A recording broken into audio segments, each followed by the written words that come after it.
ensures we can truly deter our adversaries. That's also the level of investment we're asking our allies to make. But for years, we've chosen not to make that same level of investment ourselves. Since World War II, defense spending has shrunk significantly as a percentage of federal outlays, as you can see from the red line on that chart. Nonetheless, non-defense spending, on the other hand, accounts for over 85%, and it's been increasing for that same period of time. This underinvestment in our defense has had very real consequences. Our defense industrial base, long the envy of the world, has atrophied significantly. We're no longer capable of manufacturing for our warfighters at scale or speed. Just look at shipbuilding.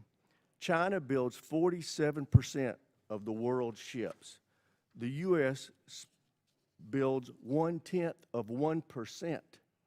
We build fewer ships than Croatia or the Netherlands. Our global munition stockpiles are low, and we lack the capacity to rapidly restock magazine depth. We have very little industrial capacity to mine, refine, or process critical minerals. As a result, many of our defense supply chains are reliant on the very adversaries we seek to deter. Beyond the impact to our industrial base, the inadequate investment in our defense has resulted in a vicious cycle that has pitted sustainment against modernization.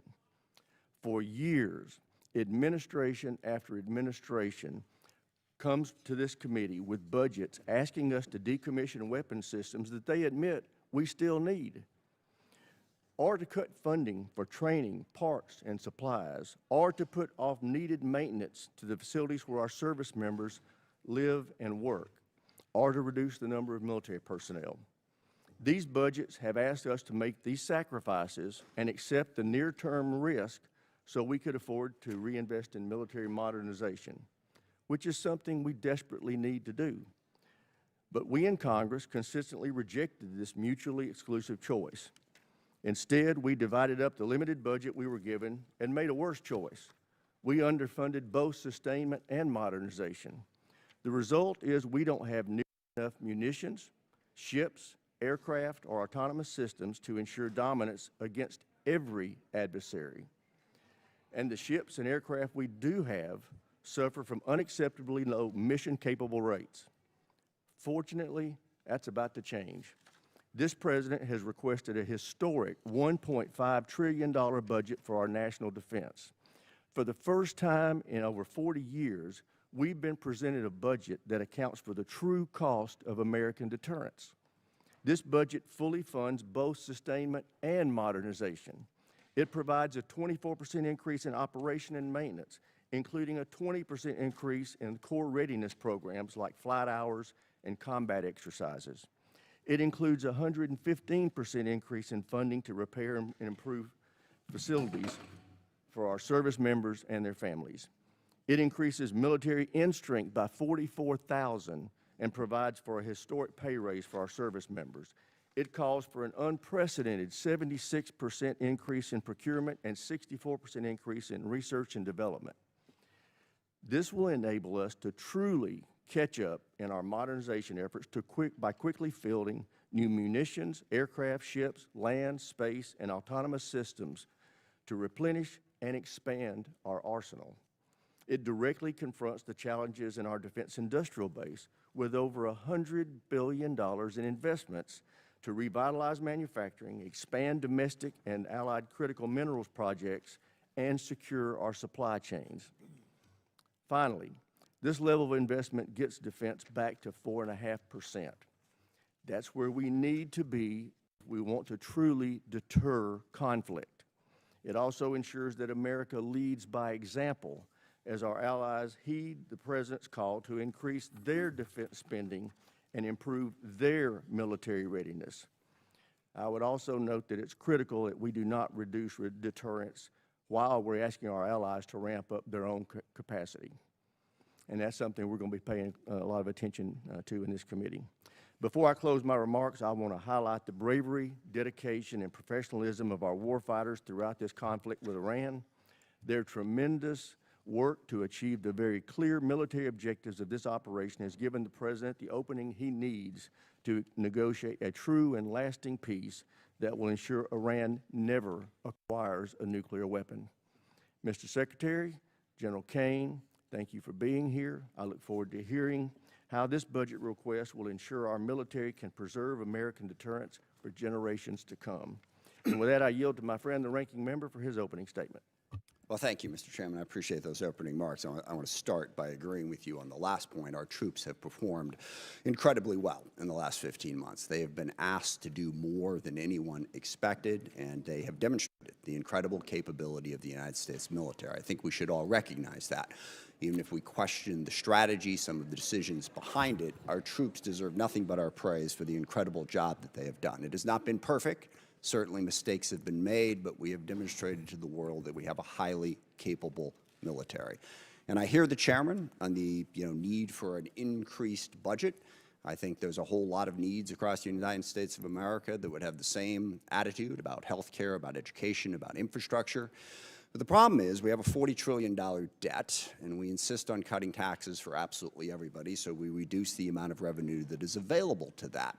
We also have to have a national security strategy that lives within a sound fiscal picture. Most experts would say that the most profound threat to our national security right now is exactly that, is our fiscal picture. How are we going to continue to be able to afford to fund the things we need to fund as we run the debt ever higher? The other thing worth worrying about is the Pentagon has not yet passed an audit. If we give them what is roughly a 50 to 60% increase, is that money going to be well spent?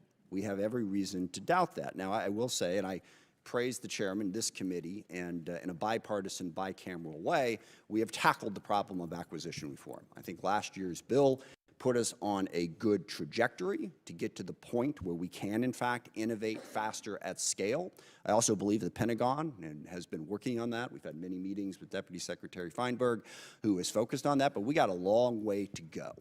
Can the Pentagon really absorb another $500–600 billion, depending on what the supplemental and the reconciliation package are?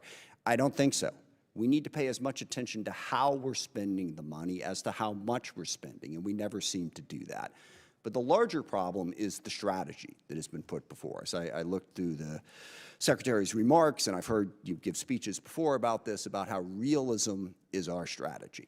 And I find that absurd, and given what we are doing. You can say a lot of things about the strategy, but calling it realistic?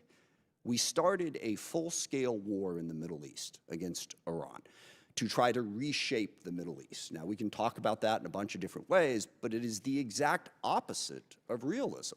And in fact, starting wars in the Middle East that get out of control and lead us to have far greater costs for the benefits is one of the cornerstones of the unrealistic strategy that this administration has criticized over and over and over again.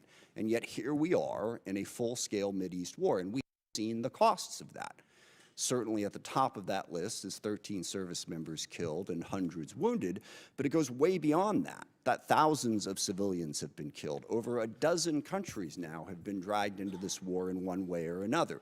The Israel-Lebanon war has exploded since this war started. We now have a conflict between the Shia militias in Iraq and Kurdistan that is straining, to put it mildly, our relationship with Iraq and also causing greater chaos throughout the Middle East. We've seen the impact on the economy.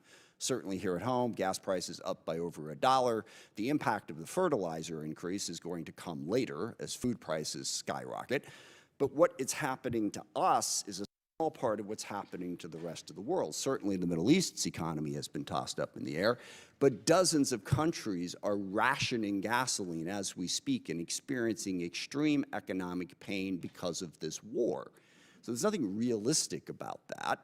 And one of the big questions that we need to get answered today is, where is this going?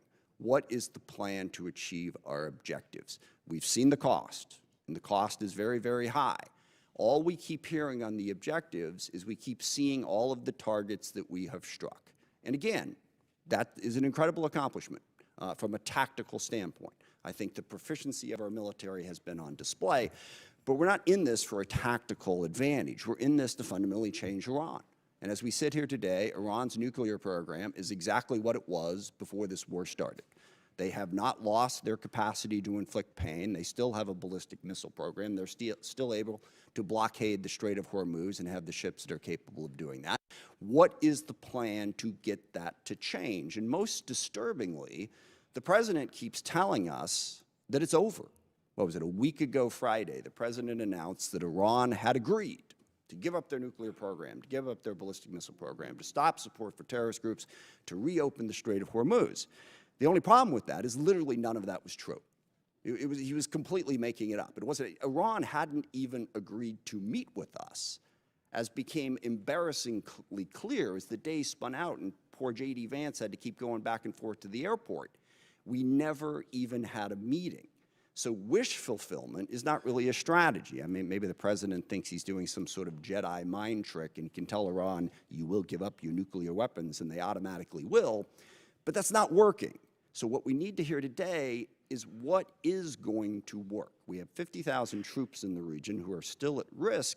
How are those tactical victories going to translate into some sort of strategic success? And by the way, this is one of the things that realism recognizes. You can win a whole lot of little small battles and lose the war, which is why you don't stumble into the war in the first place. But at the same time, we're doing all of this on our own, as we increasingly push away all of our allies.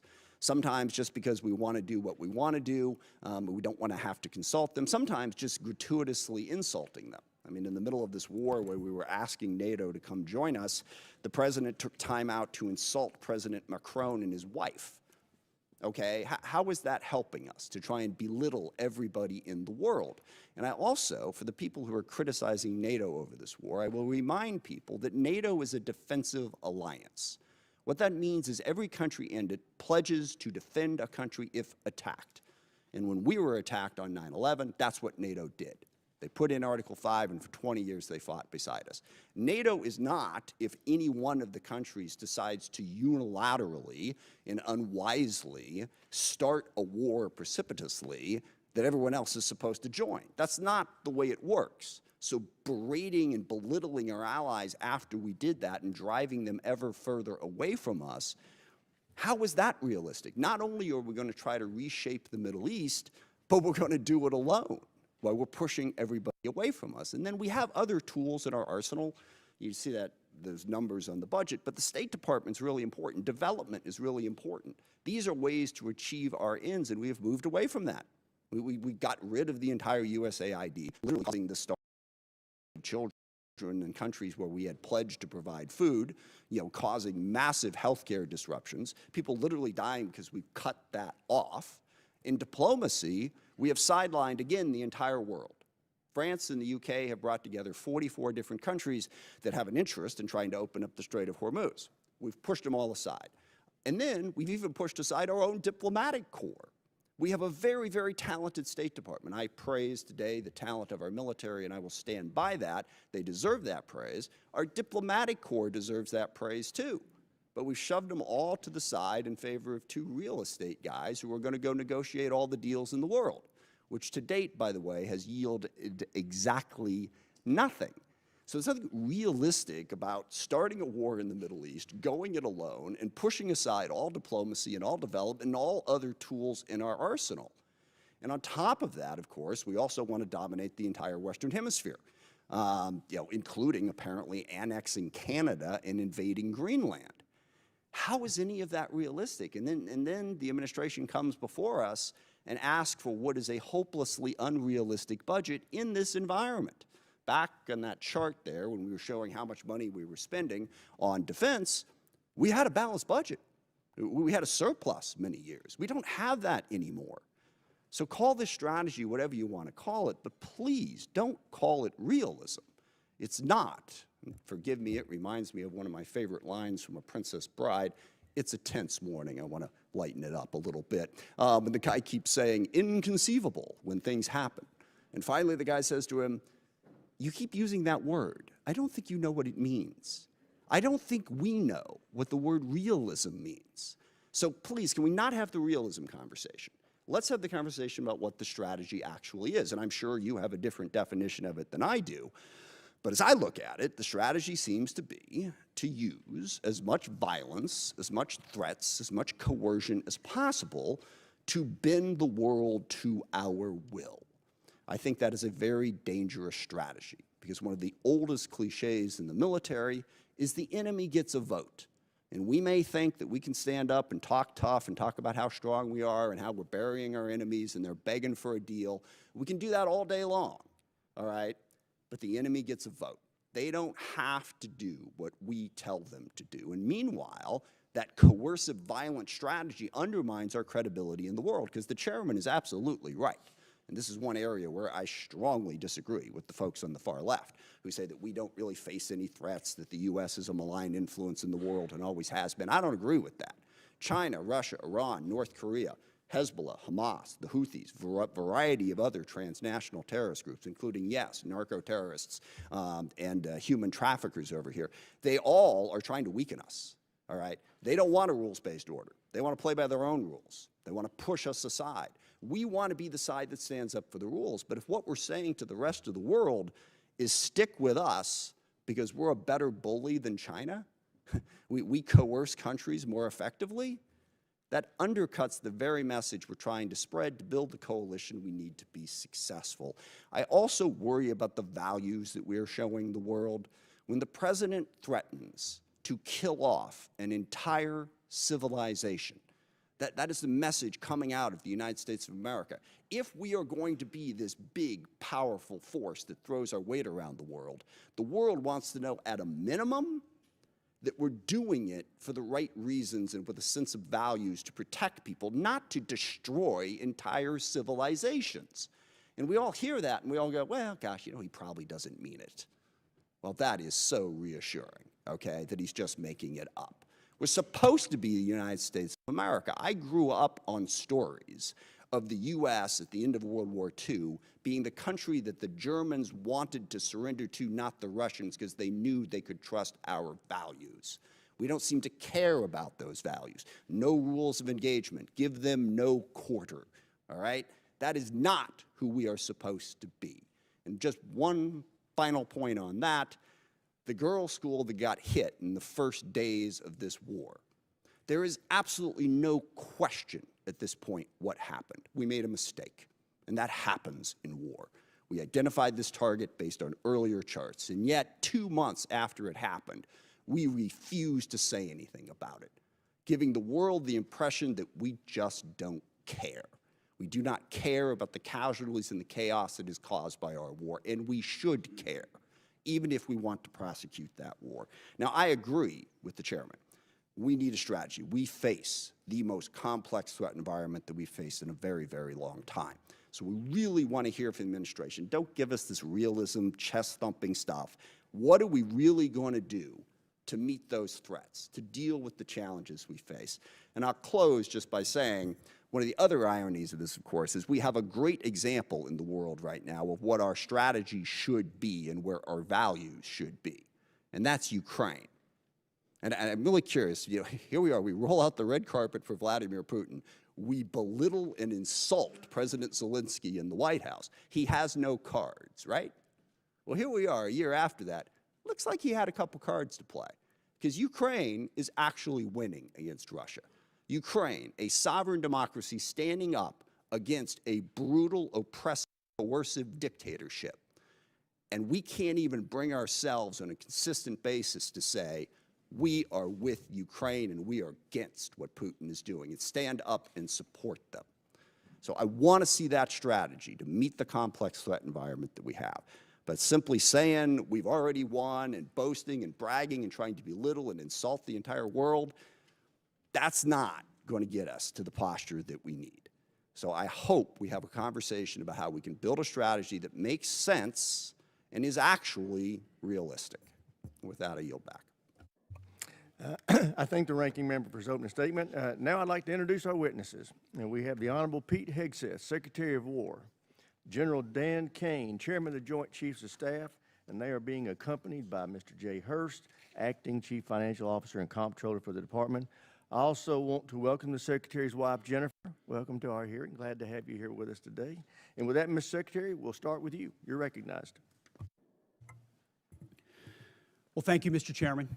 Ranking Member Smith, distinguished members of the committee, we appreciate the opportunity to testify in full support of President Trump's historic $1.5 trillion fiscal year 2027 budget request for the Department of War.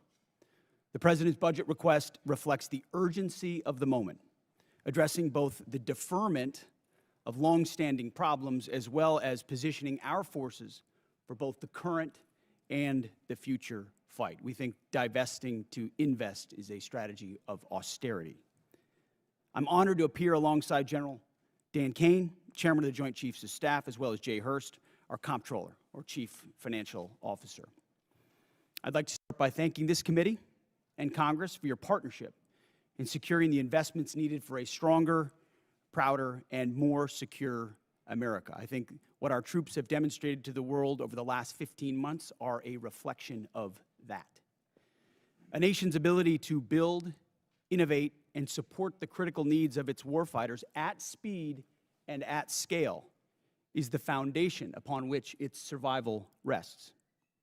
However, upon taking office on January 20th, 2025, President Trump inherited a defense industrial base that had been hollowed out by years of America Last policies, resulting in a diminished ability to project strength. Under the previous administration, we were focused on offshoring and outsourcing, riddled with cost overruns and degraded capabilities. Under the leadership of President Trump, our builder-in-chief, we are reversing this systemic decay and putting our defense industrial base back on a wartime footing. If you ask anyone at our Pentagon, urgency informs everything we do. We're rebuilding a military that the American people can be proud of, one that instills nothing less than unrelenting fear in our adversaries and the utmost confidence in our allies. We fight to win in every scenario. The $1.5 trillion FY27 budget put forward by the President will build upon the historic $1 trillion FY26 top line and continue to reverse the 4 years of underinvestment and mismanagement of the Biden administration. The $1.5 trillion budget will ensure the United States continues to maintain the world's most powerful and capable military as we grapple with a complex threat environment across multiple theaters. Not to mention, this budget also includes a historic troop pay increase, 7% for lower enlisted, and the budget eliminates all poor or failing barracks. Quality of life for our troops is front and center in this budget as well. By supercharging our industrial capability and transforming how the department does business, we're restoring American commercial dominance at a pace unseen in generations, transforming the defense industrial base from a broken, slow-moving system of the past. We have flipped the Pentagon acquisition process from a bureaucratic model to a business model, 180, decisively moving from an acquisition environment paralyzed by bureaucratic red tape into an outcomes-driven organization focused on delivering the most at cost, at scale for taxpayer dollars. Over the past year, through historic multi-year procurement agreements, smart business deals for things like critical munitions and capabilities, we've sent an unambiguous demand signal to industry partners to build more and build faster. The result has been a surge, a revitalization of our great American factories and a massive reinvestment in the skilled American workers who serve as the industrial muscle behind our warriors. Let me briefly provide you with some concrete high-level metrics of what's been accomplished over just the past few months. These are announced new facilities and investments to support American warfighters, and I would refer you to the screen. The department has helped stimulate more than 250 private investment deals in 39 states, in 180 cities, and 150 companies worth more than $50 billion. It's resulted in 280 new or expanded facilities, more than 18 million new square feet of American manufacturing, and more than 70,000 new jobs in defense. This is the key part of this. These $50 billion of investment in new plants, new assembly lines, and new factories, these are private investments, not taxpayer dollars. By changing our departments, transforming our department's business model, American companies are investing in America with their own money, their own capital, a historic demonstration of American manufacturing and defense revitalization, all again with their capital, not Uncle Sam's. This has never been done before and is long overdue, from a bureaucratic model to a business model. Anyone on the outside looking in at what's been done inside this Pentagon in the last 12 months cannot deny the fundamental transformation at speed, at scale, to innovate and meet the threats of today and tomorrow. These investments equal great things for America, American families, and American workers, and help to ensure that our warfighters are able to defend the American dream and all American made. Together with the help of the policy updates and appropriations passed by Congress, President Trump's War Department has begun to turn the lights back on in manufacturing towns across this country, and once again, forging a lethal arsenal of freedom. Where critical supply chains are threatened, the War Department has acted decisively to inject capital, stimulate production, and prevent adversarial exploitation. We are firing up the American economic engine, and at every level of our defense industrial base.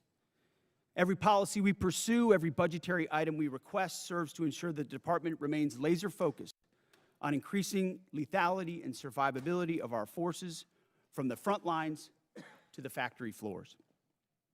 This is a historic budget, as you said, Mr. Chairman. This is a fiscally responsible budget. This is a warfighting budget. And speaking of warfighting, the topic of Iran, I'm sure will come up today, which I very much welcome discussing. I look forward to sharing the incredible successes of our military, achieved in a matter of weeks. President Trump, unlike other presidents, has had the courage to ensure Iran never gets a nuclear weapon, and he's ironclad in that. We have the best negotiator in the world driving that deal. The biggest challenge, the biggest adversary we face at this point are the reckless, feckless, and defeatist words of congressional Democrats and some Republicans 2 months in, I remind you, 2 months in to a conflict. Lest I remind you, and my generation understands how long we were in Iraq, how long we were in Afghanistan, how long we were in Vietnam. 2 months in on an existential fight for the safety of the American people, Iran cannot have a nuclear bomb. We are proud of this undertaking.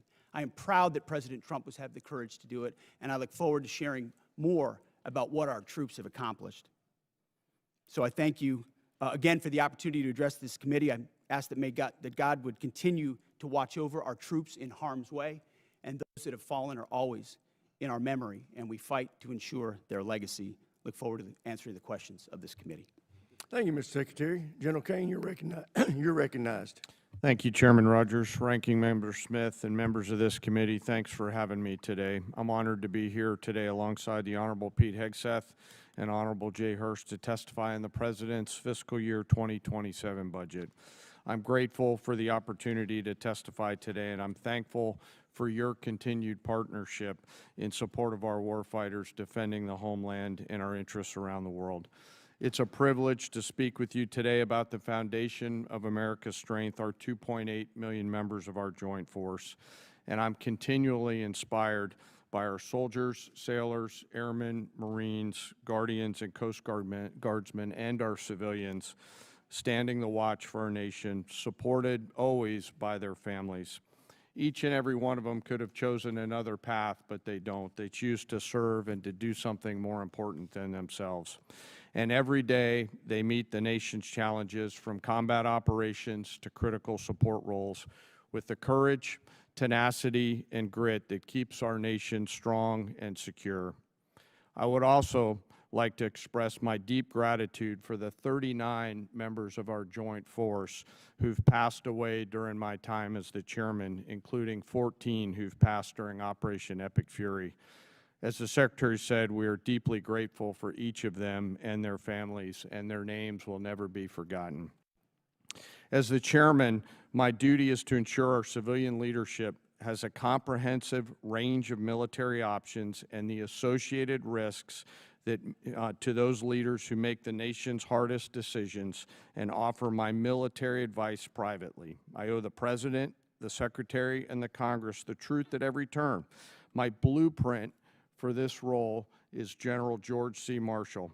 His commitment to civilian control of the military and nonpartisan military remains a constant standard and something I borrow from often. I strive daily to emulate his candor, delivering the facts to our leaders and telling them always what they need to hear, not always what they want to hear. And once a decision is made, executing it with absolute dedication, and that is the demand of our profession. I sit here today before you representing our incredible joint force, and I want to emphasize my commitment to this committee and the Congress that I will always follow General Marshall's steadfast example by providing clear and candid, nonpartisan military advice and working together with our civilian leaders to ensure that our military does the things that we must do, being prepared to deter and defend our nation, and if called upon, win our wars around the world. America's joint force is operational at its core, purpose-built for the realities of a complex and ever-changing world. We are organized, trained, and equipped to execute the most demanding missions across the globe with unrivaled precision. Over the past year, our warfighters have consistently demonstrated exactly what it means to be the most capable, adaptable, and most professional military force in the world. Our shared goals are to ensure the joint force maintains the strategic initiative and advantage, projecting American power and responding to global challenges on our nation's terms. During operations Rough Rider, Midnight Hammer, Southern Spear, Absolute Resolve, and Epic Fury, the joint force executed globally integrated operations and missions alongside our interagency and international partners. And once our civilian leaders made a decision, we make those missions our own, demonstrating the unmatched capability to seamlessly synchronize our capabilities across all domains, from the seabed to cislunar space and higher.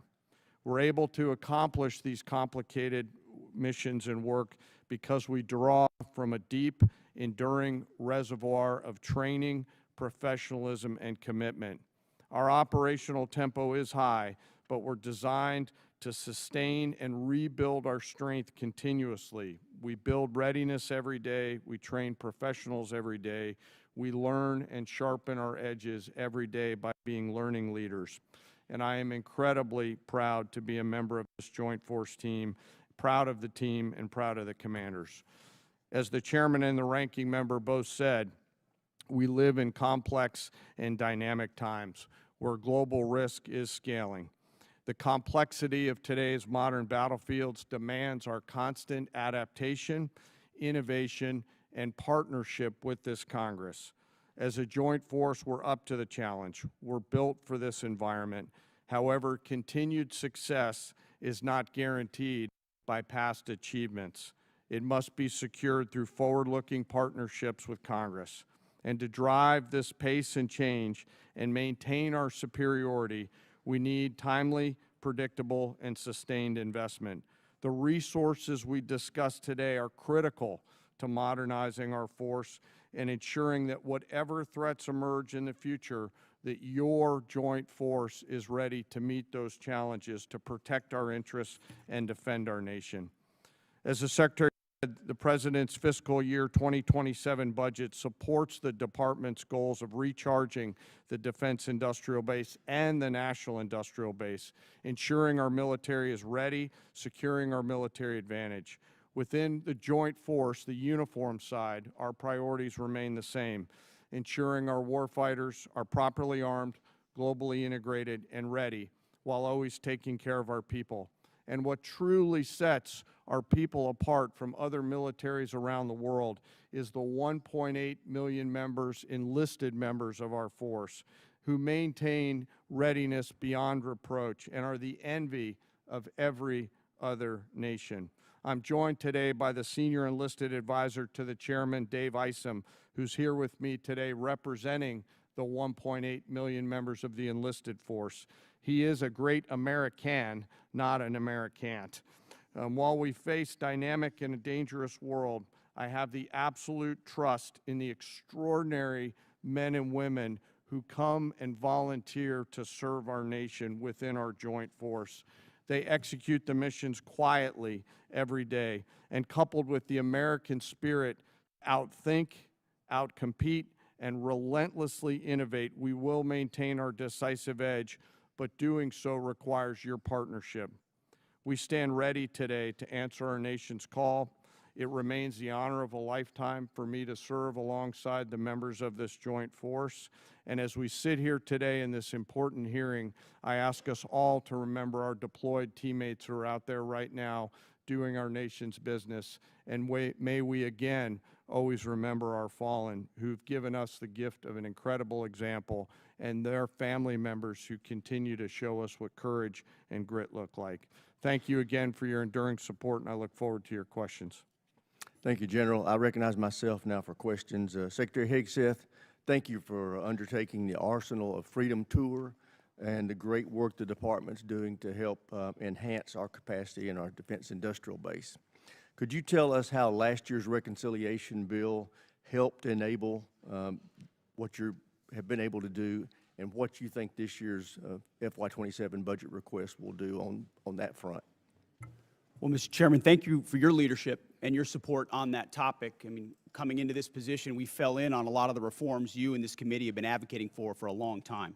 Looking for somebody that was willing to run with them, and our department have run with those. And that reconciliation bill last year was kind of the rocket fuel to initiate President Trump's priorities in this department. So we fell in on a department that was focused on a lot of the wrong things, going in the wrong direction.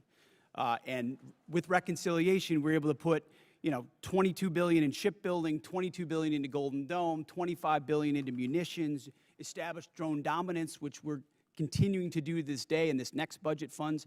So getting in front of that budget cycle, which had been notoriously unpredictable, coming out of the continuing resolution of FY25, to fund this and then a historic bill in FY26, laid the groundwork for this historic budget to ensure that we're not coming at a cold start here. We came into this administration. Reconciliation was a beautiful tool. We were able to use that through that one big beautiful bill to fund the priorities of this department. We spent on $4 billion on barracks, started immediately getting after the quality of life of barracks. Because of the austerity of the Biden administration, we traded off of maintenance, traded off of quality of life to try to fund other things operationally. This budget stops that cycle and both invests in sustainment and modernization, which is something that's critically important. So without that reconciliation bill, I think, Mr. Chairman, we'd be in a very different place. So thank you for that. Great. Well, as you are aware, the expansion of the defense industrial base is the principal focus of this year's NDAA. So in addition to enacting this budget request that's been submitted, we want to work with you to enhance the department's statutory authorities to improve the capacity of our DIB. What additional changes in law, such as the additional multi-year block buy authority, would you recommend that we pursue in this year's NDAA? A few aspects of the acquisition transformation that's been undertaken by Undersecretary Duffy in acquisitions and sustainment. So there are some aspects of that we'd like to codify even more.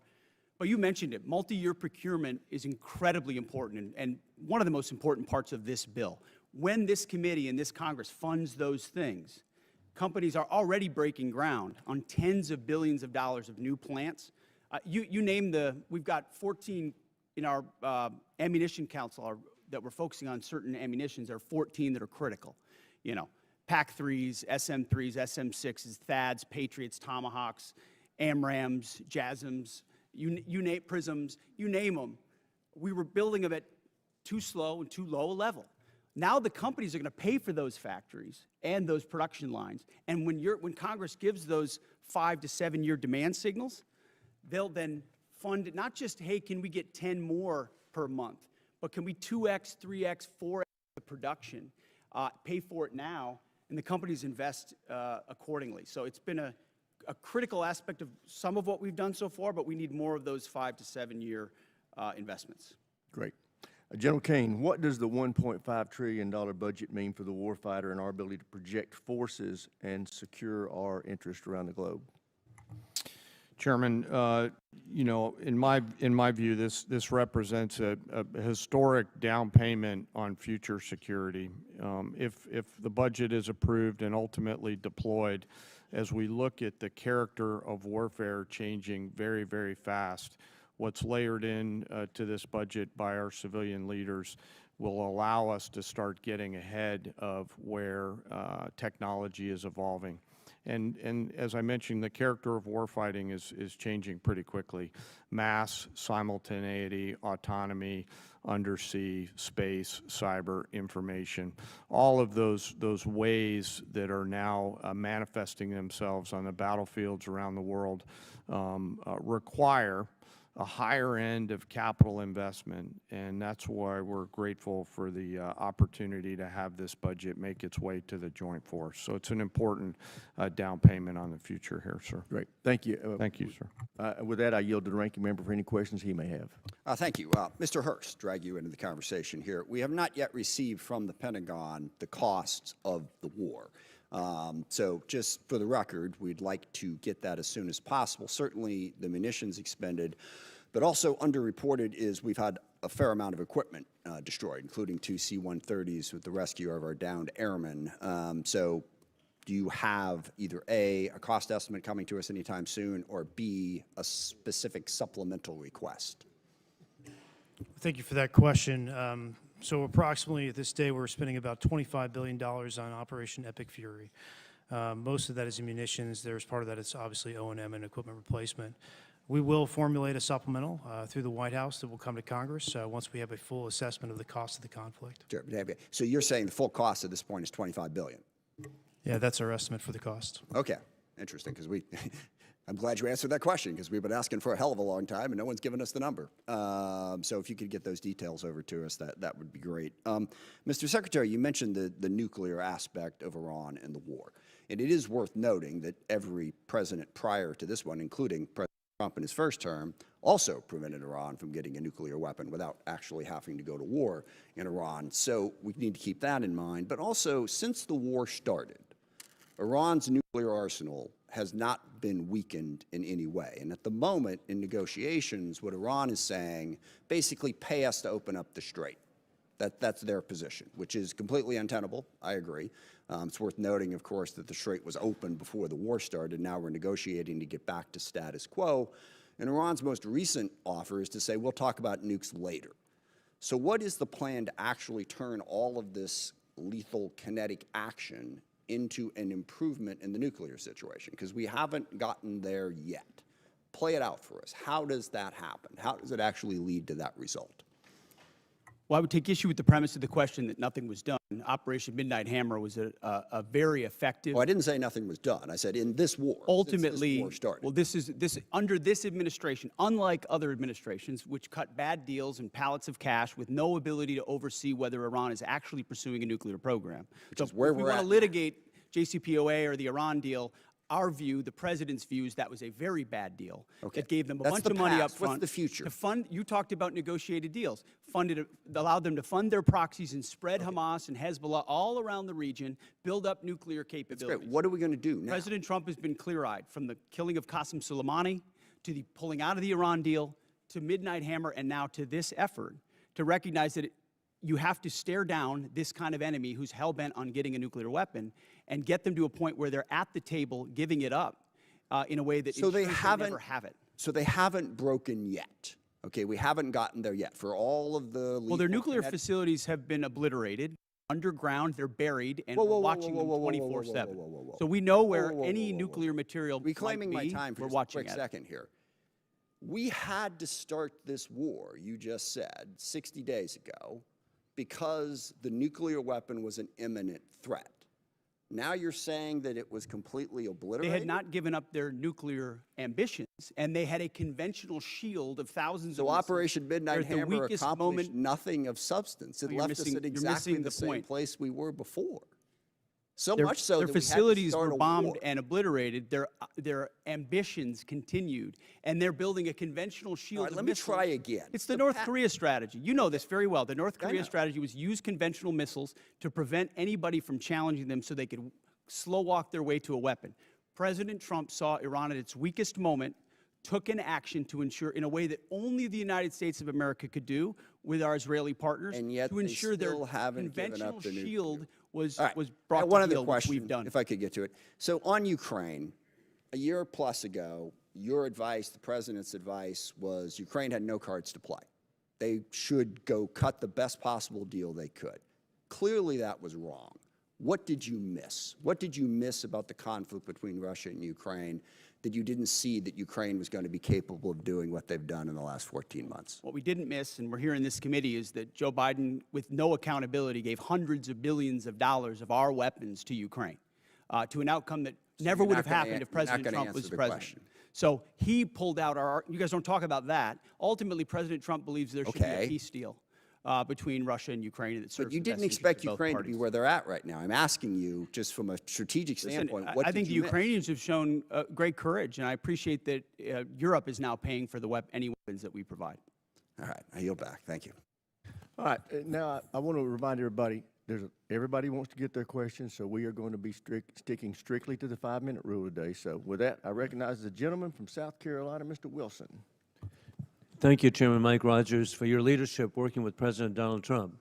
As the grateful father of 4 sons who've served overseas in Iraq, Egypt, and Afghanistan, I especially appreciate War Secretary Hegseth and Chief of Staff Caine for your competence, service, and success. Military families have never been more appreciated than today, and our enemies of dictators now understand peace through strength. Dictators historically are on the run. With your leadership, President Trump has given Syria a chance with President al-Shara replacing dictator Assad from Damascus, who now lives in Moscow. Dictator Maduro is correctly in a Manhattan jail, as you successfully revealed in Caracas that the war criminal Putin air defenses do not work, the Chinese Communist Party radar failed, and Cuban mercenaries were expendable. The Cuban dictatorship is failing, and the ultimate mass murderer, dictator Khomeini, is dead in Tehran, Iran, joining the 35,000 people he murdered this year. With your leadership, American morale has never been higher, and hopes for freedom of the oppressed people of Iran, Cuba, Russia, and China have never been higher. And it's just an exciting time to be here with you. And Mr. Secretary, we continue to see the growing nuclear threat of our adversaries as they expand their capabilities, with the largest military buildup in peacetime in world history by the Chinese Communist Party. How critical is it that we continue, as at the Savannah River site in South Carolina, to develop the plutonium pit processing so that we have modernization? Well, Congressman, I appreciate that question. On nuclear modernization, this budget funds $71 billion to modernize the triad in ways that we had neglected to do, and our nuclear triad underwrites everything. But I really appreciate your opening statement. I think something that obviously the media doesn't want to cover and doesn't want to talk about is the historic, record-breaking surge in recruiting in our ranks. 30-year record in recruiting of Americans wanting to join our joint force, wanting to put the uniform on. We're meeting recruiting goals halfway through the year. We couldn't meet our recruiting goals under the previous administration. Under Joe Biden, Americans didn't want to join the military. We couldn't get it. Now we have to turn people away and push them to the next fiscal year. That's why this budget grows our force by almost 50,000, ultimately. Additional troops into the force that we believe we can recruit. That's the best vote of confidence I can imagine. Well, the hey, American people. And it's even not just better, hey, recruiting, it's Mr. also Secretary, retention. you're really understating, leaving no airmen behind. Hey, what an inspiration on Easter Day. God bless y'all and what you've achieved. With that in mind, too, General Caine, with your VMI military perspective, war criminal Putin is losing in Ukraine, as his 30-day special mission is now 4 years of, as the Secretary has identified, courageous Ukrainian success led by President Vladimir Zelensky. I appreciate that NATO and the EU have unified for Ukraine, as the U.S. ranks 17th per GDP in assistance for Ukraine. Ukraine is frontline, stopping war criminal Putin from resurrecting the failed Soviet Union, rigging elections in Belarus, invading Ukraine, keeping troops in Moldova, and with the Indvaishvili invading and rigging elections in the Republic of Georgia. As we're transitioning greater responsibility to our NATO allies, how do we ensure seamless integration to have deterrence during this shift?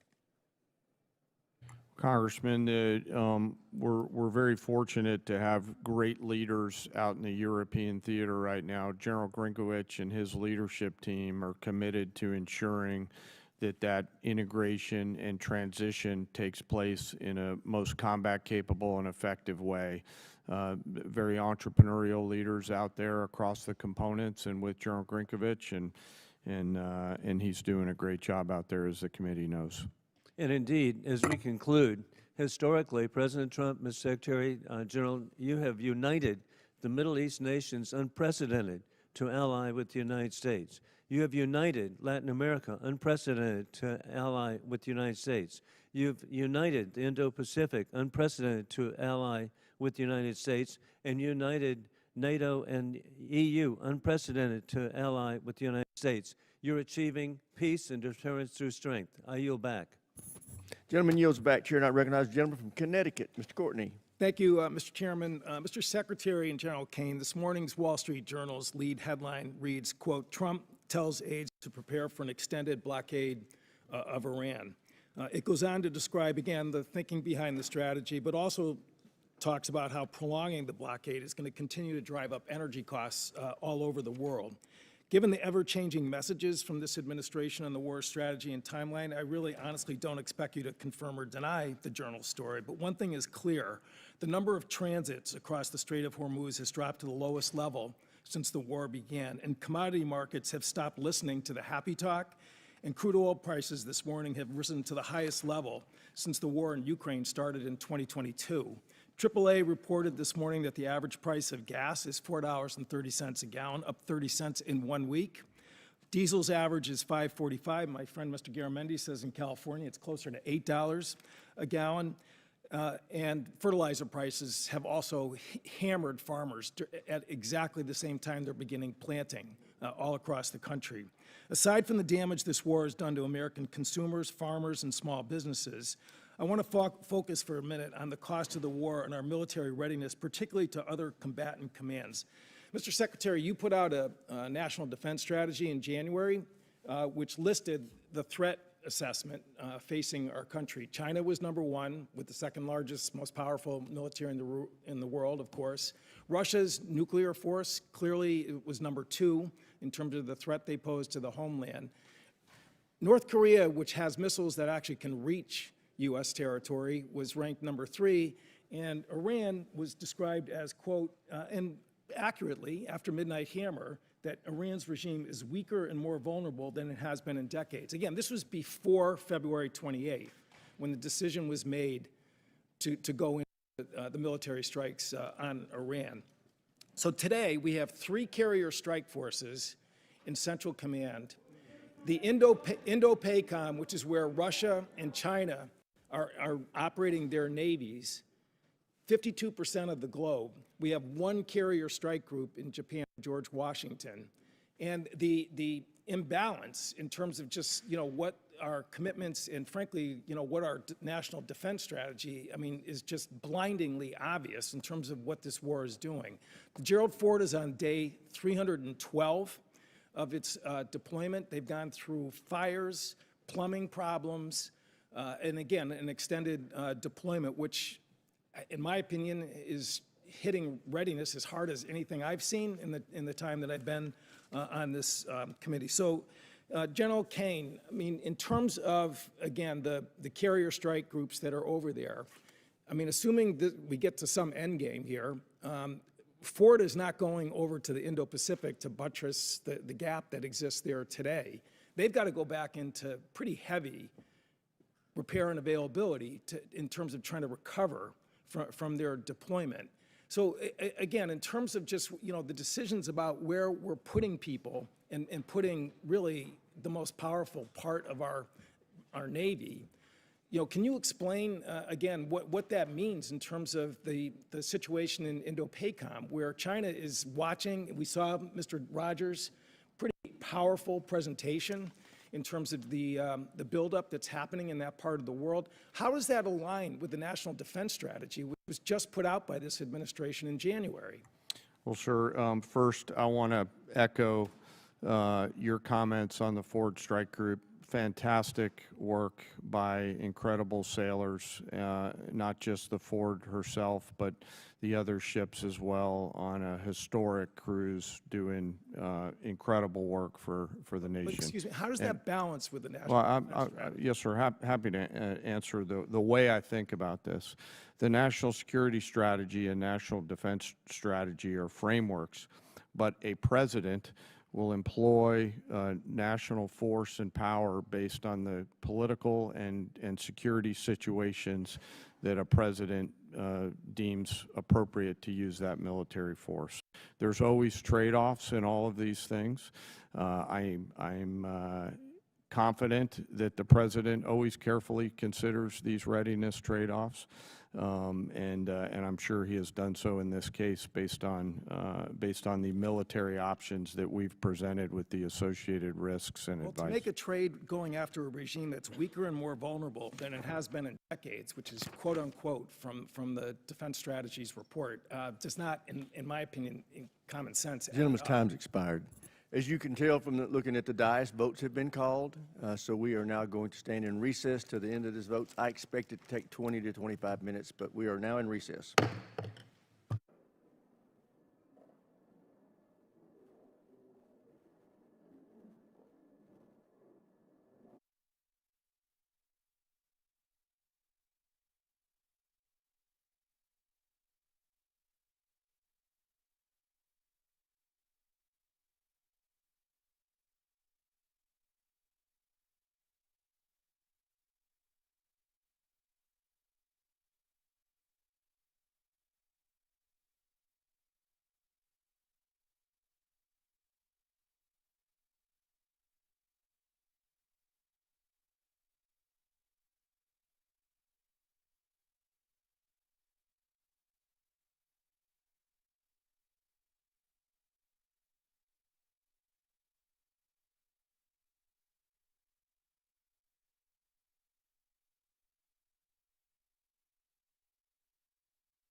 here and come back to order. Secretary, can you hear my voice clearly? General, can you hear my microphone now? Okay. Yes, sir. Gentleman from Ohio, Mr. Turner is recognized. Thank you, Mr. Chairman. Secretary Hegseth, your written testimony on page 20 includes a statement concerning the importance of FISA and Section 702, which is incredibly timely because this body is going to be voting today on 702, which could be expiring this week. You state this vital tool keeps Americans safe, provides critical intelligence to our warfighters, and is subject to a rigorous system of oversight by all three branches of government to guarantee the protection of the constitutional rights of the American people. Thought I'd give you a moment to expound on that because this is going to be very important because there's several people who right now in this body are going to be considering their support for 702's reauthorization. Well, thank you for that opportunity, Congressman. Yes, this department strongly supports the reauthorization of FISA 702. And it is not hyperbole to say many of the most important missions we have executed could not have happened without the intelligence gathered through FISA 702. So we would urge members to support that so we can continue doing the good work of the American people. Thank you, Mr. Secretary. I appreciate your comments that Iran must never be permitted to obtain a nuclear weapon. There have been many comments that have been made concerning allies who have not assisted or supported the effort. General Caine, there have been many allies who have been essential for us to be able to execute the functions necessary both for Midnight Hammer and for the current ongoing operation. I'd like to ask you to speak for a moment about the essential aspect of the allies that are supporting the effort. There are bases that are necessary, are forward operating facilities, both our allies in the Middle East, both our NATO allies, those in Europe, throughout. We would not be able to undertake this current operation without the use and support of facilities that we have in our bases throughout NATO, Europe, and the Middle East. If you could, for a moment, expound on the integral nature of our facilities that include those bases that are located within our allies. Well, Congressman, from a purely military standpoint, allies and alliances are important. They allow us, you did a better job than I could on articulating the importance of access, basing, and overflight considerations. You know, who those allies are and the quality of those alliances are left our civilian leaders, but certainly we appreciate those allies who've helped us and assisted us along the way. General, you would describe them as having been essential. Yes, sir. Because it's very important. I mean, we want to make certain that, you know, that we treat adversaries as adversaries and allies like allies, especially those that are essential. The King was here yesterday, and as he was speaking, he received a standing ovation when he implored this body to continue our support for Ukraine. In the 2026 National Defense Strategy, it assesses Russia will remain a persistent, manageable threat. It specifically identifies Russia's continued threat to Ukraine, and we have, of course, currently the presidential continued drawdown authority that can support Ukraine, and also the President Trump announced Pearl, the prioritized Ukraine requirements list, and in the FY 2026 NDAA, there is the $400 million that is included in the European capacity building within the defense security cooperation. General, the last time it went on the House floor with respect to funding for Ukraine, there was a vote in the House of over 300 members of the House that supported Ukraine. Could you please give us a description of some of the things currently that we're doing operationally to support Ukraine? Congressman, a few of those are probably left for classified session. We continue through our security assistance group Ukraine to assist with some information sharing matters. UCOM continues But you would to describe help. it as continuous and ongoing and essential for Ukraine, with U.S. support. Sir, much of the relationship. Gentleman's time's expired. Chair now recognizes the gentleman from California, Mr. Garamendi. Thank you, Mr. Chairman.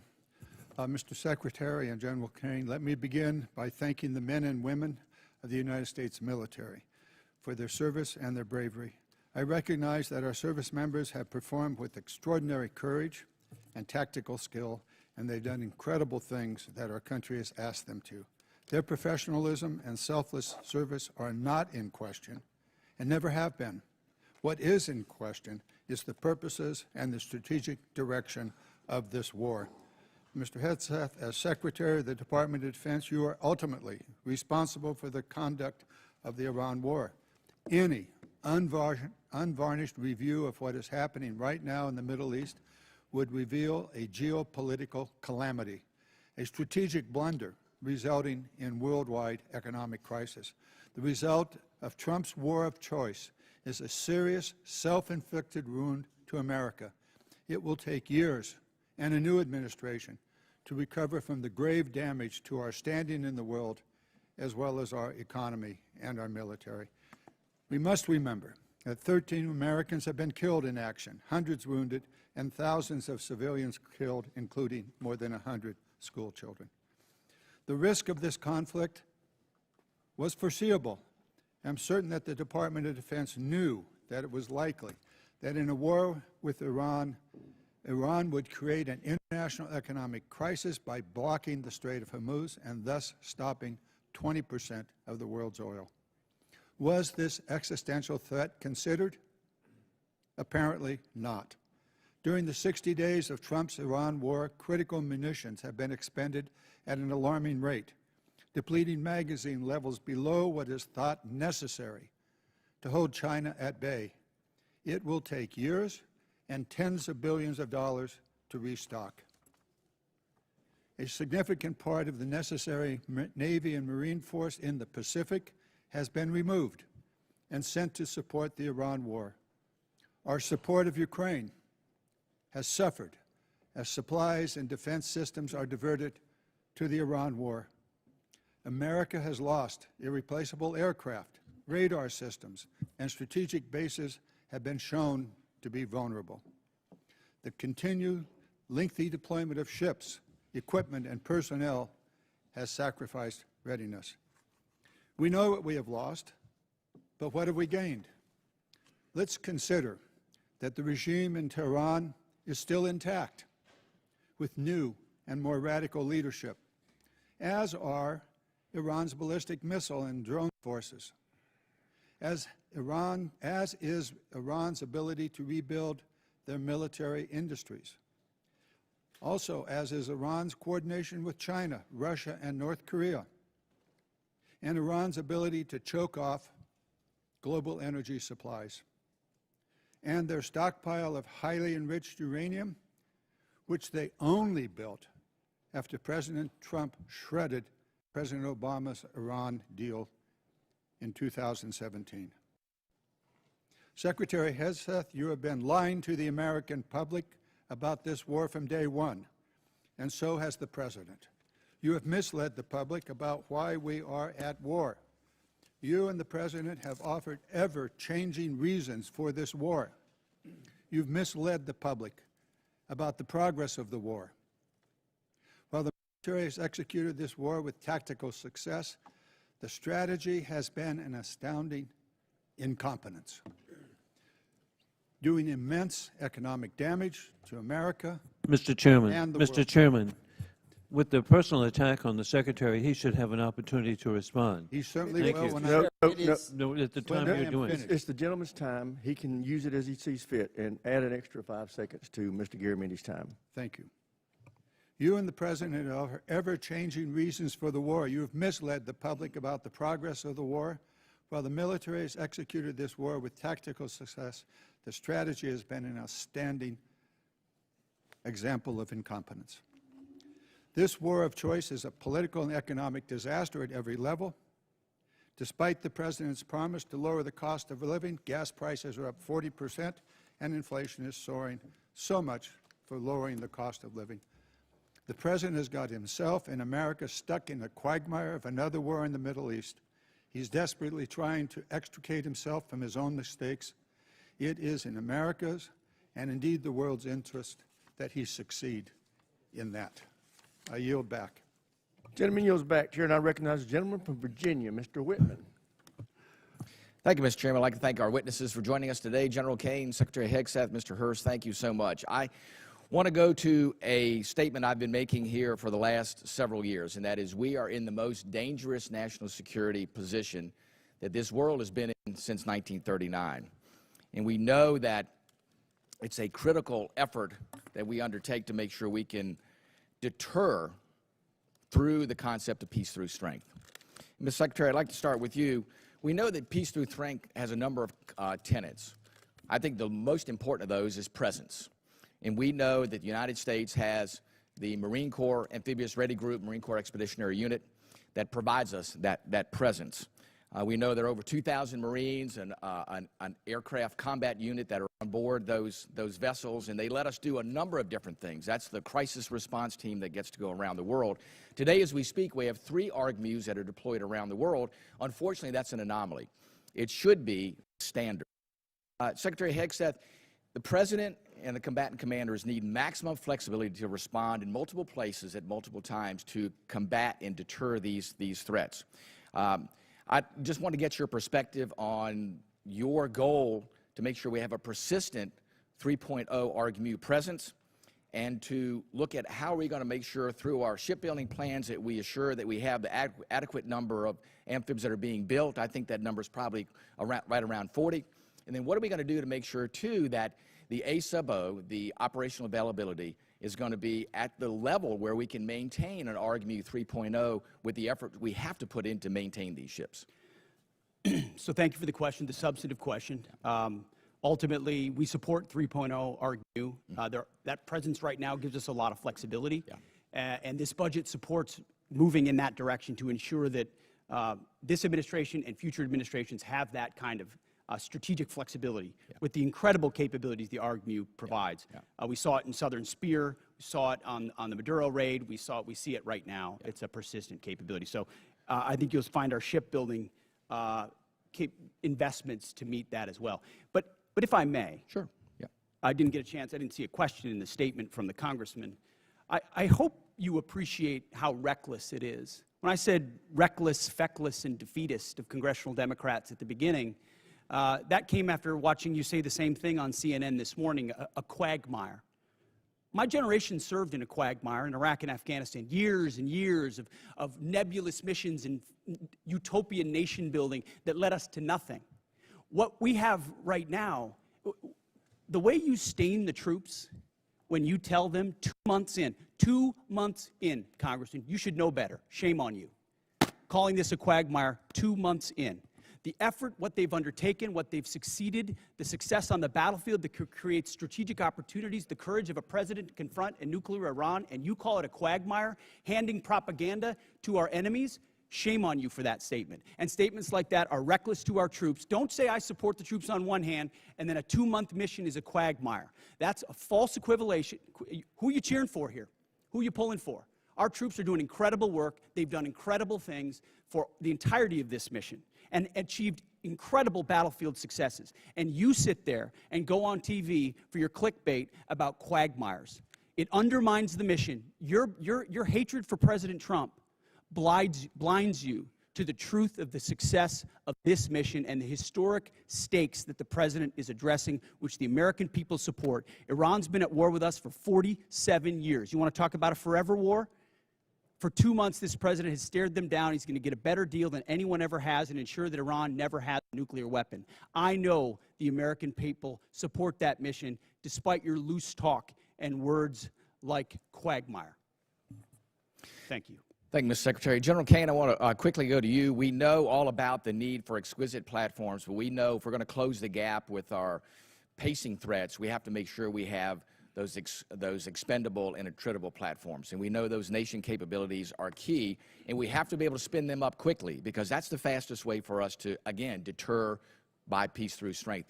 Give us your perspective on how you see the urgency of getting that capacity not only in place, but getting that ability to go to scale and get those capabilities in the hands of our warfighters. Sir, I think it's critical, and when I look at what OSW above us is doing, and the Deputy Secretary as well as Secretary Duffy, and frankly, the national and defense industrial bases all rallying around the need to scale, along with the new entrants that are out there who are coming and bringing products to the joint force. A key is capacity. Time's across expired. the Chair, now agency. recognize the gentleman from New Jersey, Mr. Norcross.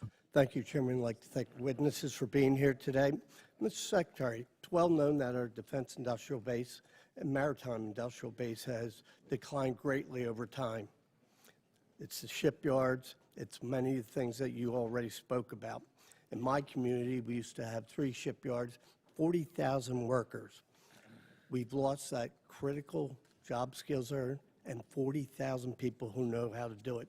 And quite frankly, most of it went overseas because it was cheaper. Well, cheaper doesn't buy the security we need for our industrial base. I championed a provision in the 24 NDAA entitled Enhanced Domestic Content Requirement for Major Acquisition Programs. Had to do with our industrial base making things here in America long before this administration came in. The goal was to strengthen our supply chains and have that critical oversight, push for greater investments, much of what you're doing now on these major defense acquisition programs. So we passed that in a bipartisan manner because we knew that this was critical and things can happen. Lo and behold, here we are. There was a reporting requirement in that. That calls on you, the Secretary of Defense, to establish an information repository, issue rules, create a fallback process to govern the Department of Defense. We wanted to better understand much of what is being done here, but it's not being reported back to us. I sent to your office on January 8th, followed up on February 4th. We're years overdue on this report. That will give us insight onto how we're addressing it. We hear what you're saying, but can you commit that we will get that report to us in the next 30 days? Unless Jay has additional details, I'll make sure we look into it. Whatever we can get to you as rapidly as possibly, we will. We'll also check with the new Navy leadership and make sure they're complying as rapidly as possible with every aspect that could apply to shipbuilding. That's been our focus on the Navy side. It's not just shipbuilding, major acquisition programs across the board. This is incredibly important, and they are ignoring this, and 30 days is being generous, certainly. Second issue is you talk about championing the American worker and how important this is, yet in a memo on April 9th, you terminate all the collective bargaining agreements across the DOD, taking away from hundreds of thousands of workers at DOD their collective bargaining rights that they voted for. There was nothing to indicate there were any issues with any of the bargaining agreements, yet you decided to take away from them. Over the last few years, we have increased the wages for those warfighters, incredibly important. This year, up to 7%. Yet on the other side of this, you talk about supercharging the defense industrial base. We are in this. How do you go and say, yes, we support the warfighters? They can't do their job unless we are building things that they can use. Yet, no evidence to prove that these collective bargaining agreements were a problem anywhere across the Department of Defense under Democrat and Republican administrations. How do you kind of square that circle that you care about this, yet you take away their voice in the job? Well, certainly, sir, the great workers that whether they're contractors or DOD civilians that do the important work for us, the great ones are going to stay. And we've invested more in merit bonuses for civilians than any administration previous. So if you're doing great work, you're going to stay and you're going to have even more opportunities. But with our ear to the ground in those shipyards and other factory floors, there were issues with collective bargaining, which led to restrictions to the workforce and our ability to move faster. If I may, just and in point that out, case, those are we made the outside decision to provide contractors. additional flexibility You didn't that we take it can move away faster. from the shipyard workers you took away from Department of Defense employers where there hasn't been any issues. Let's be clear. Those are independent contractors, and they have their collective bargaining agreements, the ones that work for you. The ones that work for us should be at will like anybody else based on their performance, and if they're performing well, which I'm sure they are, as you've represented, they will have a job at the Department. So where is the issue that you took away their collective bargaining rights? Why did you do it if it wasn't a problem? Well, I stated up front, it has been a problem. There are plenty of cases, whether it's contract or inside our own department, where collective bargaining had led to arrangements and agreements that minimize the efficiency and effectiveness of employees at the point of their impact. That's what we were focusing on, and that's why we made the change, which we very much stand behind. Well, I yield back. Gentleman yields back, Chair, and I recognize the gentlelady from New York, Ms. Stefanik. Thank you, Mr. Chairman. Secretary Hegseth, I appreciate the department and the administration's focus on expansion and innovation in the defense industrial base. That's particularly important for emerging technologies. For years on this committee, my office has led the effort to ban the procurement of Chinese communist drones, which pose a significant national security threat. And last year, after years of work, this committee finally passed my Countering CCP Drones Act, or Section 1709 of the NDAA, which was fully implemented in December. How does the FY27 budget scale domestic production and deployment of drone systems to ensure the U.S. has the decisive advantage against our U.S. enemies? Well, thank you for the question. First of all, thank you for your work on that. Critically important. When you look under the hood of the ways in which China is trying to use critical elements of our defense industrial base and supply chain against us, or capabilities in the future that could hamstring us with options for a future president, it's staggering. So drones is one that not only have we recognized, but thanks to your leadership and the leadership of others, we are supercharging in this budget. Conservatively, $54 billion in drone and drone dominance and counter UAS. Jay just slid me a piece of paper. If you add it all up, it could be closer to $74 billion. We started a defense autonomous warfare group, excuse me, to focus on this, but we're going to do even more. We will shortly announce a sub-unified command, autonomous warfare. Drones are so central to the future of warfare and where we get them from that we have to be able to both make the exquisite ones better than anybody else and also the attritable swarm, and then the ability to defeat them ahead of our adversary, learning from battlefields like Ukraine and Epic Fury. So thank you for your leadership. It is front and center in this budget. I very much appreciate all that the department is doing under your leadership. One of the concerns I have is recent reporting indicates that while DJI, which is a communist Chinese drone company, is prohibited from receiving new FCC authorizations, there are still DJI products such as the DJI Avata 360 widely available in the U.S. through major retailers. These received FCC authorizations before my provision in the NDAA was fully implemented. So my question to you is, we need to close this loophole to protect our national security. Will you commit to working with this committee and my office to ensure that these products that pose a significant risk to our national security are no longer permitted, given the evident threat CCP drones pose to U.S. national security? Congressman, yes, the department will commit to working with your staff and looking at that loophole, which we are aware of. And I missed in my first response, of course, that $54 billion is American-made drone dominance. That is exactly where they need to be, and that's where our focus is. Great. Another emerging technology that's very important and has a strong tie to my district is quantum computing. China continues to invest heavily in quantum computing, sensing, and secure communications for military advantage. I represent Rome Air Force Research Lab, which is a hub of research when it comes to quantum. Secretary Hegseth, how does the budget proposal position the U.S. to maintain leadership in operationally relevant quantum technologies?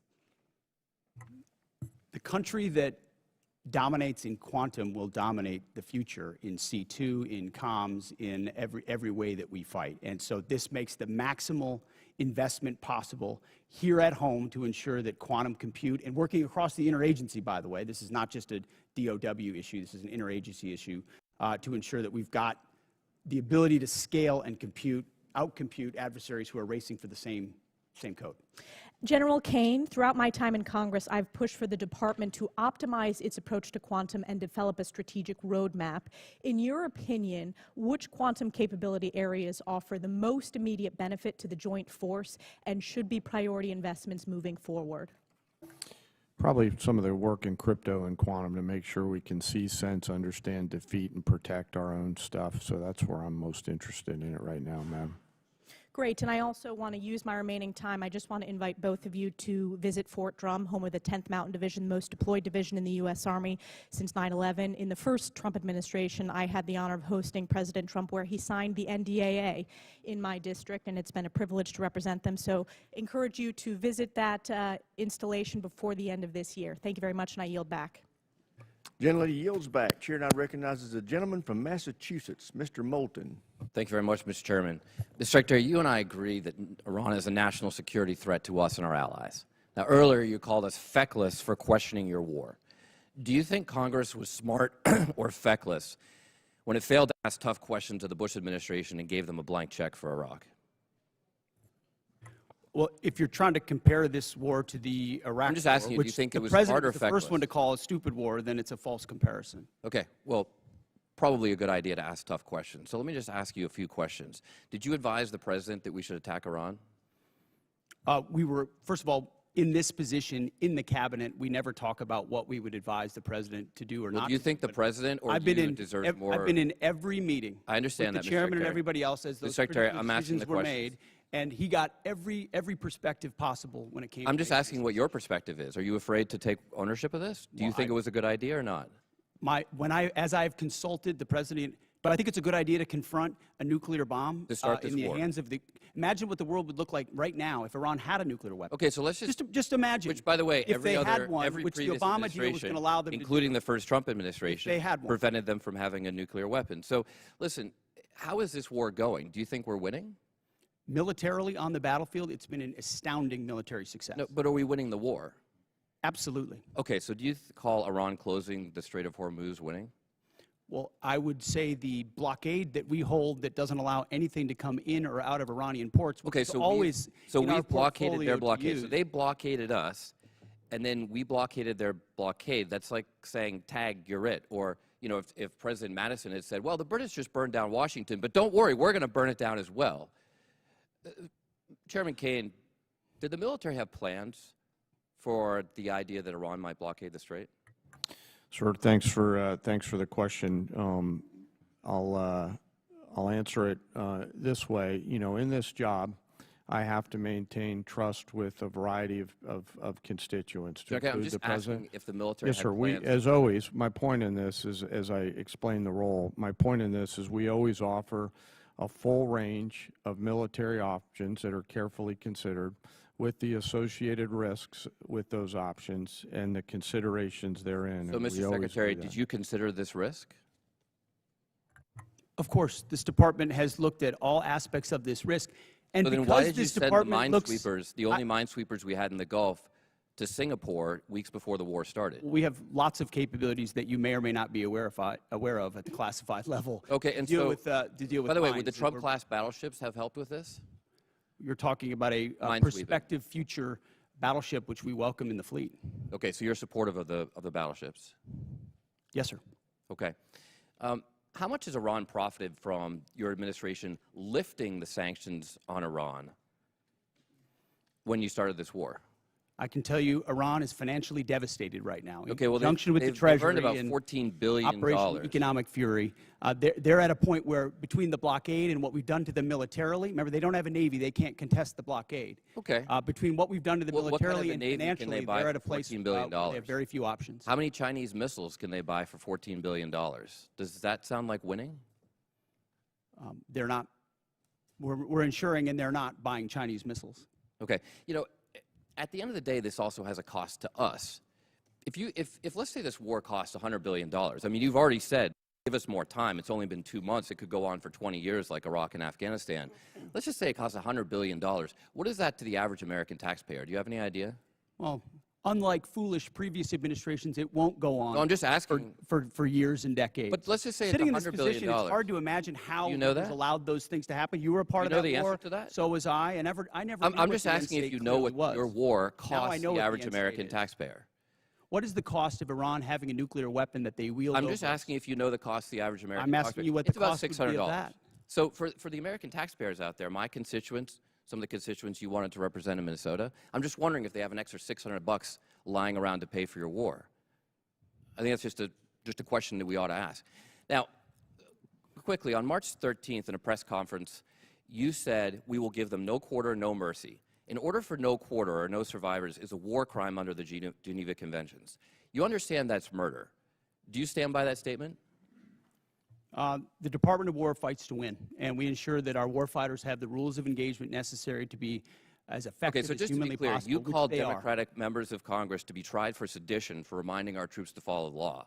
But when you tell them to commit a war crime, you stand by yourself. For insinuating that the laws that we're giving them are Gentleman's unlawful. time's What a expired. breakdown. Chair now recognizes the gentleman from Tennessee, Dr. Desjardins. Thank you, Mr. Chairman, and I thank our witnesses for being here today.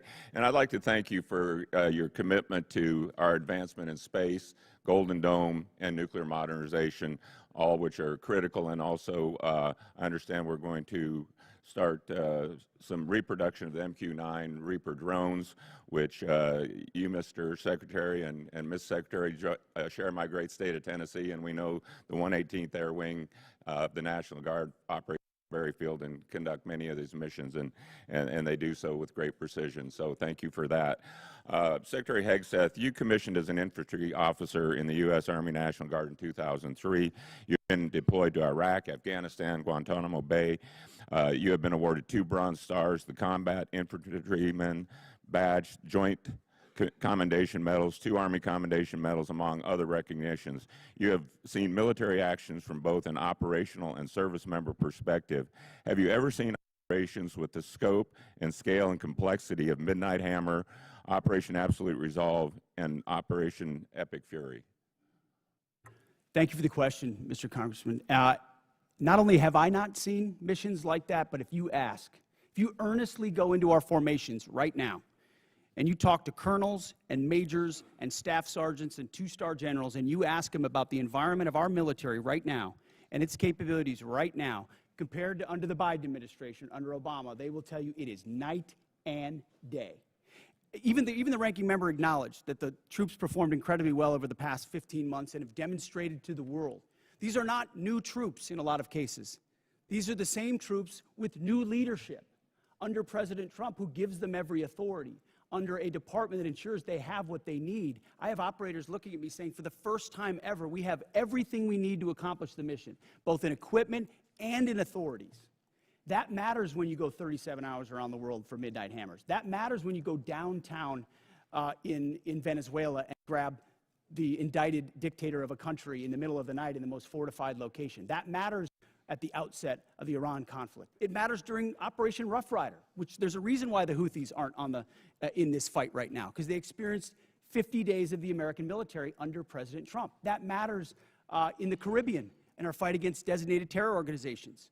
This military is unleashed, and morale is at a level that this country has not seen for decades and decades because of the leadership of President Trump and because this War Department allows them to get back to basics. No more distractions, no more debris. It's simple accountability, training, standards, lethality, and they respond to it. And it's that response that's manifest in highly and historic successful military operations led by our incredible joint force, who are grateful to have a commander-in-chief that has their back. I can tell you for that, our nation, myself, and all of us are incredibly grateful. Secretary Hegseth and General Caine, with your vision and steadfast commitment to our nation's service members, you have both overseen the beginning of a generational transformation of our armed services. This budget request reflects that commitment by building and sustaining our defense industrial base, increasing service member pay, housing, and benefits, robust funding for Golden Dome missile defense and space capabilities, and the emphasis on the peace through strength doctrine outlined in the National Defense Strategy. Based on the Defense Department's recent track record of successful missions, can you share some examples of military action that illustrate exactly how your leadership and vision for the Department of War is translating the peace through strength doctrine into an operational reality, and what psychological impact that may have on our near-peer adversaries such as China and Russia? And I'd like to get both yours and General Caine's perspective. If you can take 30 seconds each. I'll keep it brief. Reestablishing deterrence was one of the core pillars of what we set out to do after Afghanistan, after October 7th, after the war in Ukraine, after Lloyd Austin went AWOL for a week and no one seemed to care. The world took notice of that, And through the actions we've taken swiftly that I just laid out, the world has recognized that American power is back, and the willingness to utilize it shows that we can achieve peace through strength. And General Caine, in terms of our adversaries? Yes, sir. You know, when we look at the totality of actions that we've done over the last year, one thing leaps out at me that I think is clearly and unambiguously seen by our adversaries or those that may consider it, and that's our ability to integrate and synchronize a whole range of capabilities that we have in the joint force. Information, cyber, you know, deception, jamming, air power, sea power, land power, et cetera. And I think that ability, and I'm so proud of our joint force, those young Gentleman's time's expired. Chair, and I recognize the gentleman from California, Mr. Carbajal. Thank you, Mr. Chair, and thank you, General Caine, Mr. Hegseth, and Hurst for being here today. I associate myself with the comments of Ranking Member Smith and Mr. Garamendi, so that I won't repeat a lot of what has been said. Mr. Hegseth, I recently realized that we have something in common. I'm also a fan of Pulp Fiction. And no, the movie is not an accurate portrayal of the Bible. You know what I'm talking about. This president and his administration have claimed to be the most transparent of all time. With that in mind, I'd love to get some straightforward answers today. Some estimates show that the Trump administration's war of choice in Iran is costing taxpayers around $1 billion every day. In addition to spending taxpayer money on a war they don't want, it is also driving up costs. The cost of gas, while the cost of living is skyrocketing under this administration's policies. To me, and I assume to the American people, it is unclear why we started this war, how it will end, and what anyone gained from it. Mr. Hegseth, about how much money has been spent on this war to date, and how much more do you anticipate spending? Well, as our comptroller laid out, the estimate is less than $25 billion at this point as far as an expenditure. And the question I would ask this committee is, what is it worth to ensure that Iran never gets a nuclear weapon, considering the radical ambitions of that regime? I mean, almost every member of this dais at some point has said, whether it was Thank you for your answer. I'll proceed to my next question. Thank you for your answer. President Trump is the one that's willing to make sure it doesn't happen. Supposedly, we had taken care of the nuclear capability last time around. And now this war, we're at it again, because obviously we said we did, but we didn't. In a way that we know, the United States military can do. I want to reclaim my time. We know that the cost of oil and gas has gone up as a direct result of this war, and the American people are feeling that pain at the pump. In an attempt to alleviate the high price of gas caused directly by this president, he lifted sanctions on Russian oil. The way I see it, this is a massive gift to Putin and Russia's struggling economy. Mr. Hegseth, is there any concern that easing sanctions against Russia will allow Putin to continue funding Russia's illegal war against Ukraine? Well, we've seen Russia's and Putin's inability to make effective battlefield gains, just like their inability to defend the Maduro regime with the billions of dollars of systems the Russians sent to Venezuela in order to defend him, which were defeated in 15 minutes. So Russia's military capabilities are no match for ours. And you don't believe easing ensuring the sanctions is helping Russia?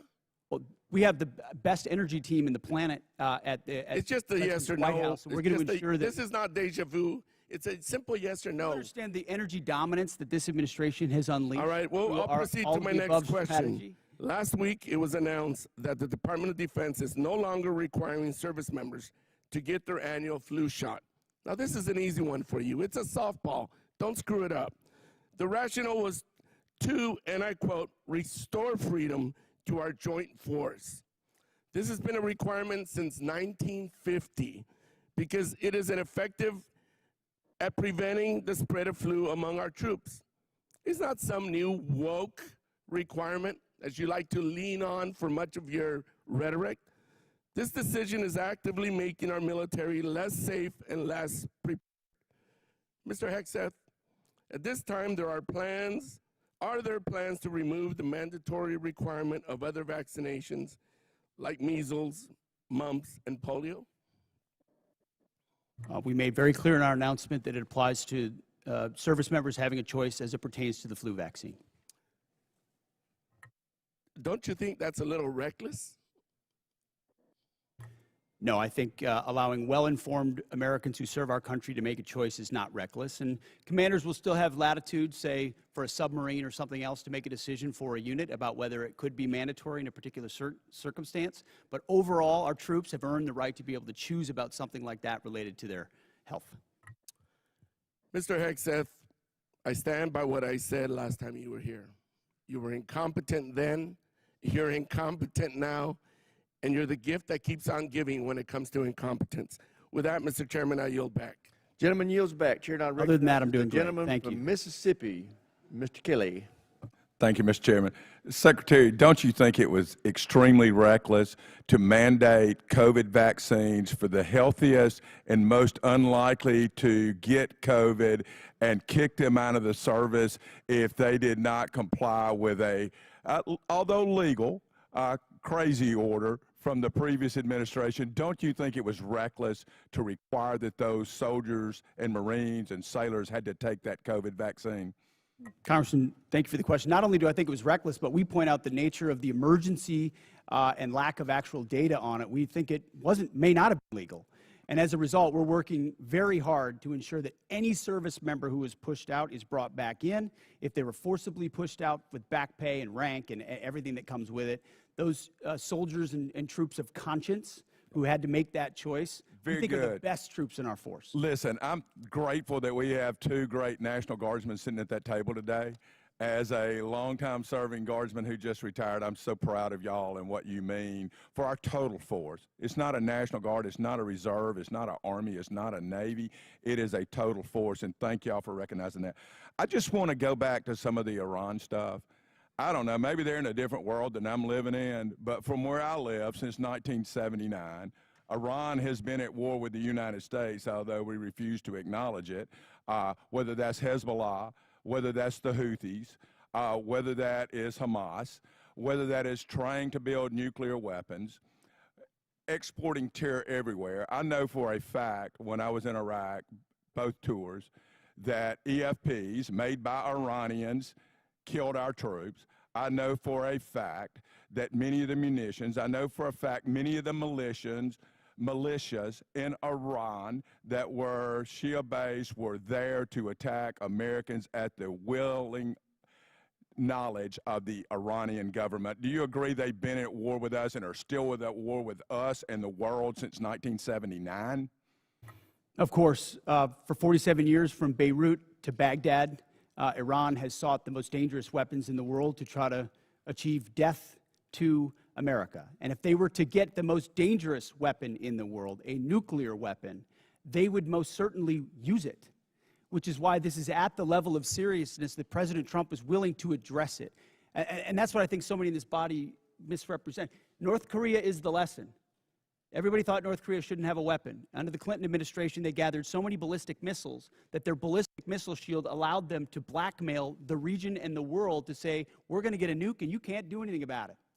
Under this administration, them weakened by the 12-day war and what happened with Midnight Hammer, the President made a bold choice on behalf of the American people to say never will Iran, with their view of death to America and death to Israel, have a nuclear weapon, because if they have it, they'll use it. And he's taken that bold action in a way I think the American people, when they understand the nature of that threat, and they do, they support it.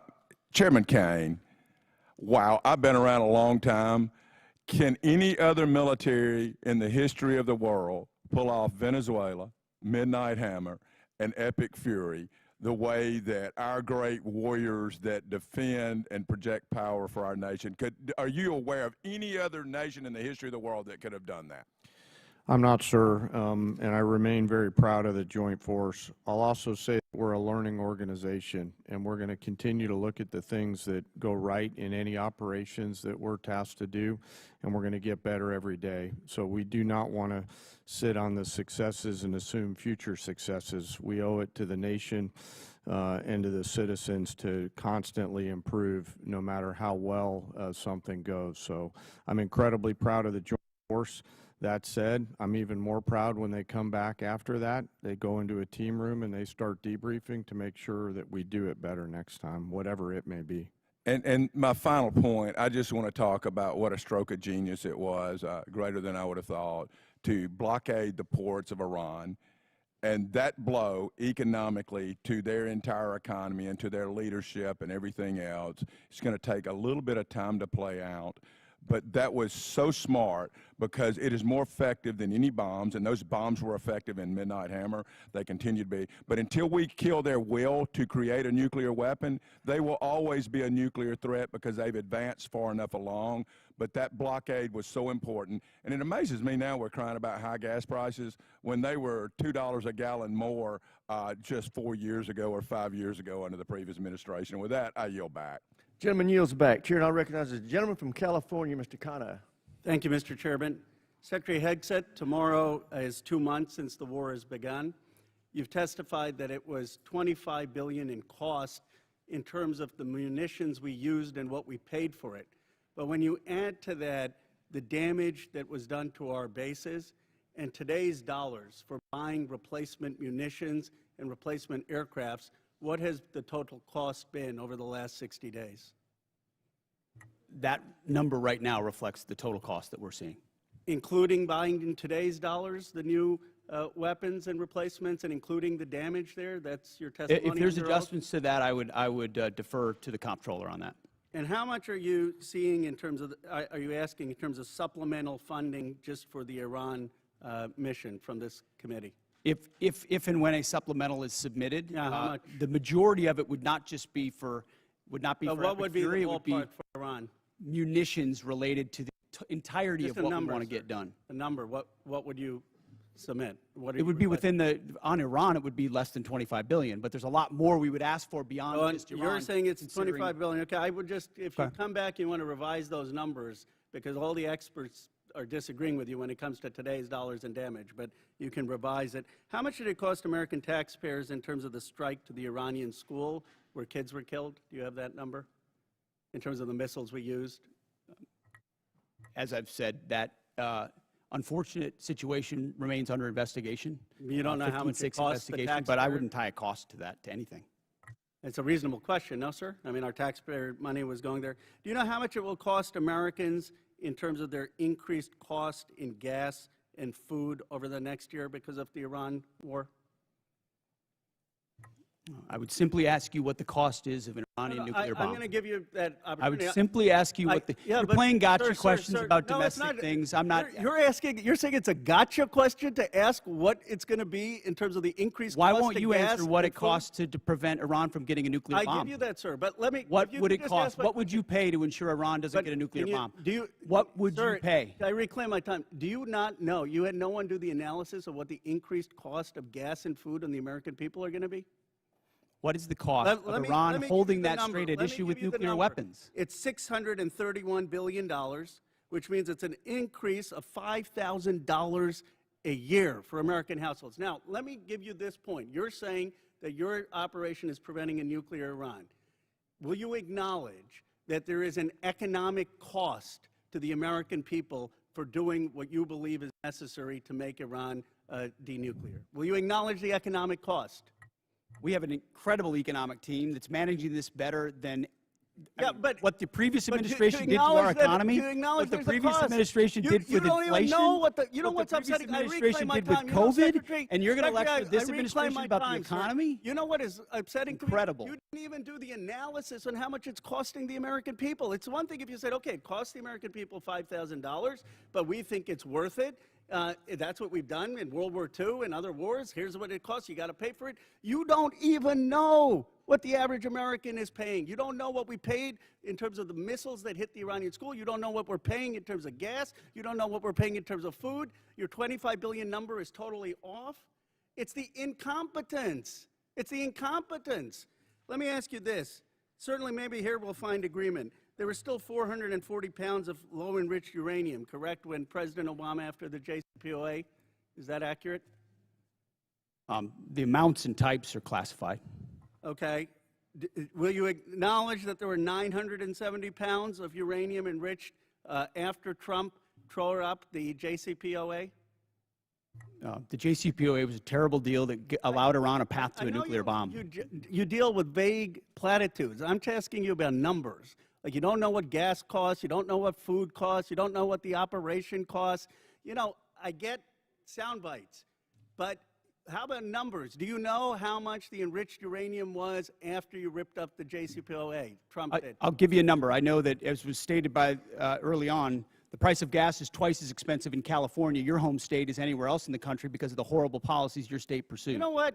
It used to be that that type of stuff worked, and then you started to lose the people that you campaigned you wanted to be for, because you said you wouldn't get us into bad wars. You said you would bring down the prices. You know what I'm sad for? I'm sad for all the people who voted for Trump. I'm sad for them because you betrayed them.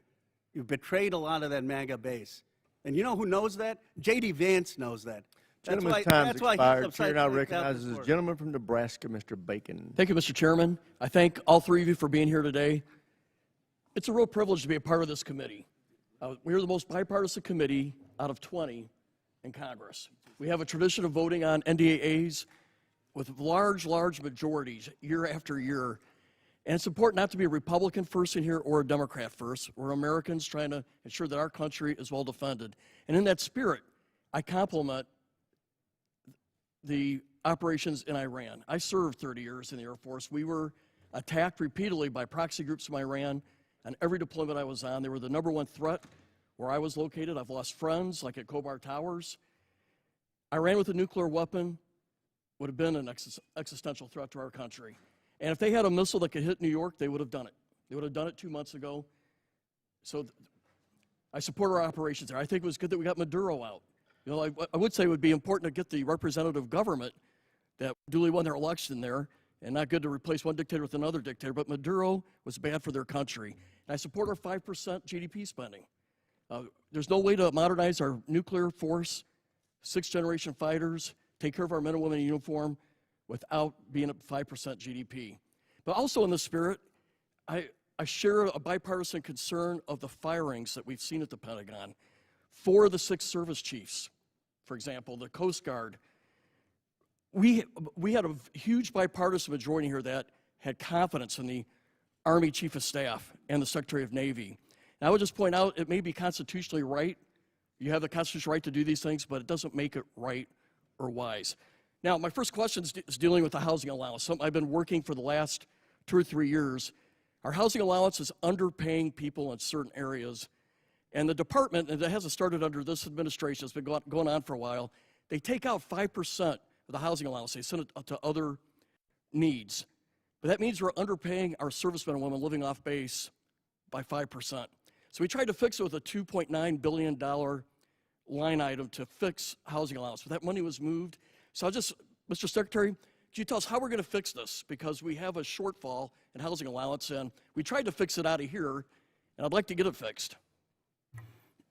Congressman, I agree with you. I think that is precisely the kind of quality of life issue that's been ignored time and time again.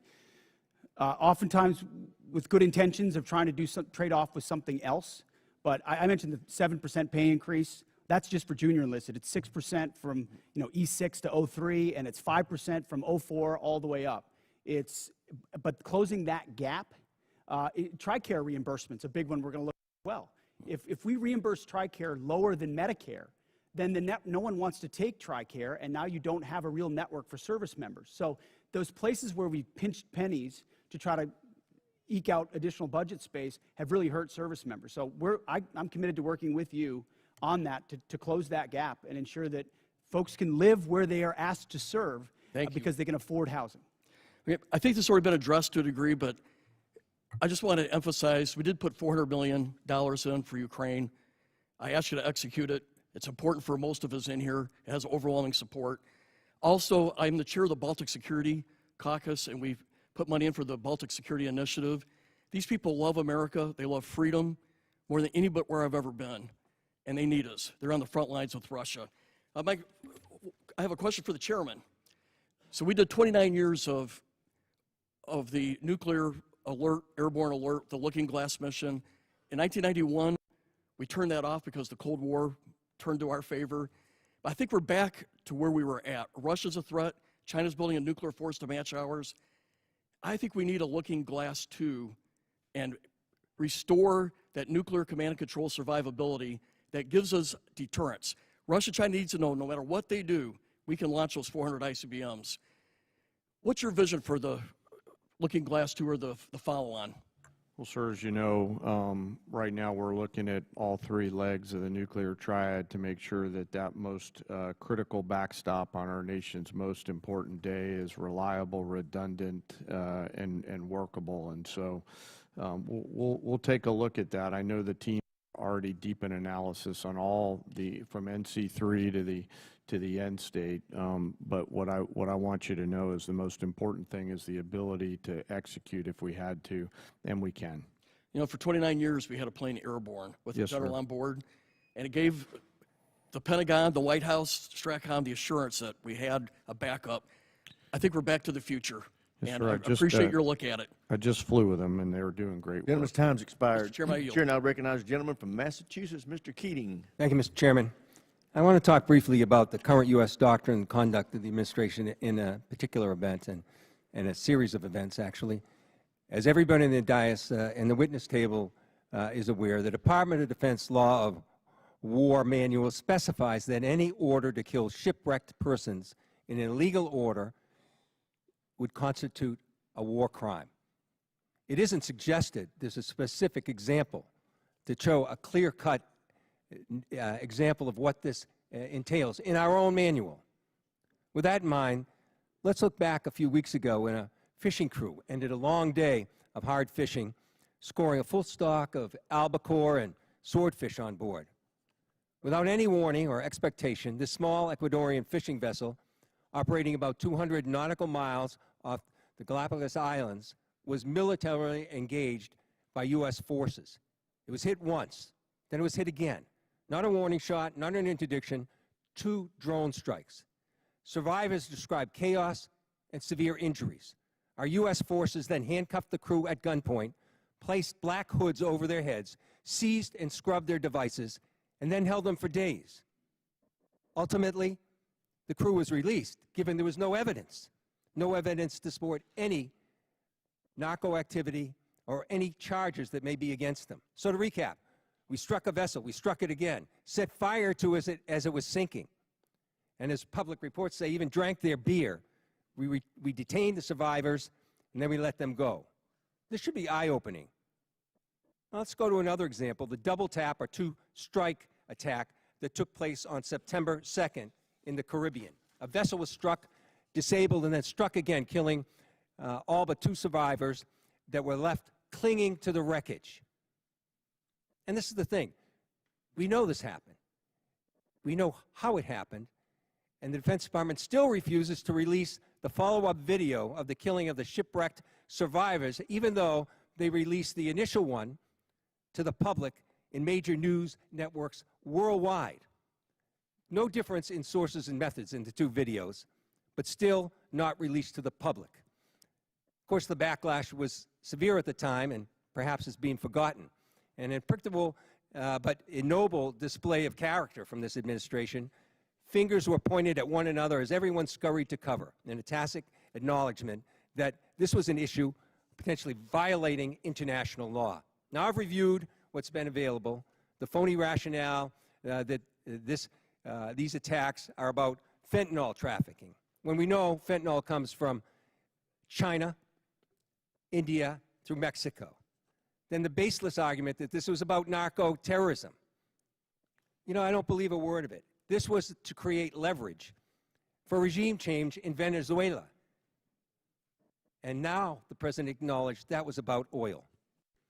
Beyond the simple need for justice and exercising American values, it's important for us to discuss what the U.S. belligerence in the world stage means to our security, our ability to marshal cooperation with our allies, and most importantly, not to normalize these actions that could endanger the lives of our own service members put in similar peril.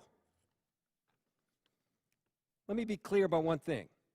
Whether it's these particular strikes discussed here, the one that killed 11 others off the coast of Venezuela, whether it's the 178 other killings, with each of these extrajudicial killings, the administration is pirating American values.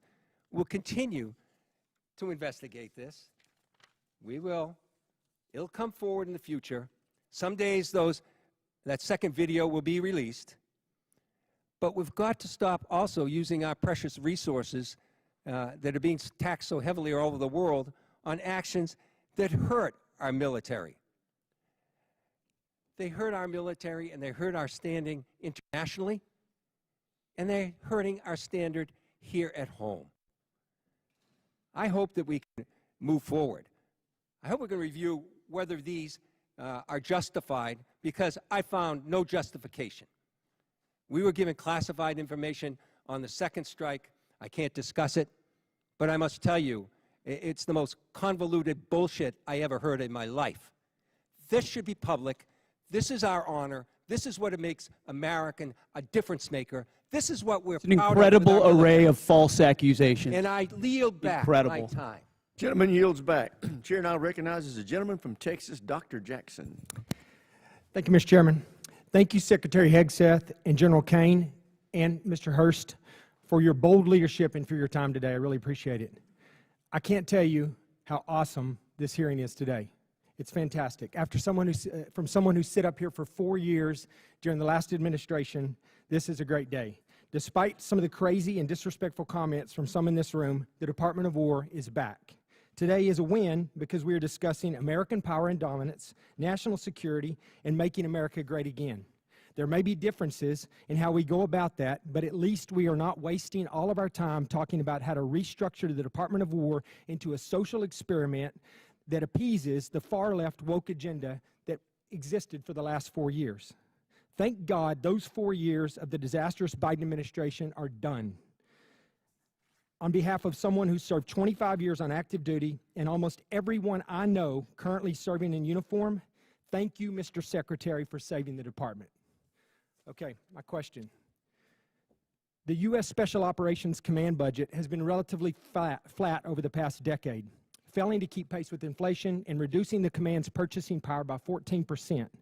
I was disappointed to see that SOCOM's FY27 budget request was only $223 million higher than last year's enacted level, dropping even further from an already less than 2% to now just above 1% of the department's overall budget. All of this comes despite being increasingly asked to do more. From 2023 to 2025, there was a 35% increase in combatant command demand for soft capabilities. And last year alone, SOCOM was unable to satisfy roughly 70 mission-specific requests due to resource and capacity restraints. Secretary Hegseth, I have appreciated the opportunity to meet with members of your team and leaders like ASW Solik Anderson and SOCOM Commander Admiral Bradley as we work to grow the SOCOM top line for future fiscal years. Can you discuss the critical role soft plays in underpinning deterrence, and do you agree with the urgent need to grow the SOCOM budget accordingly?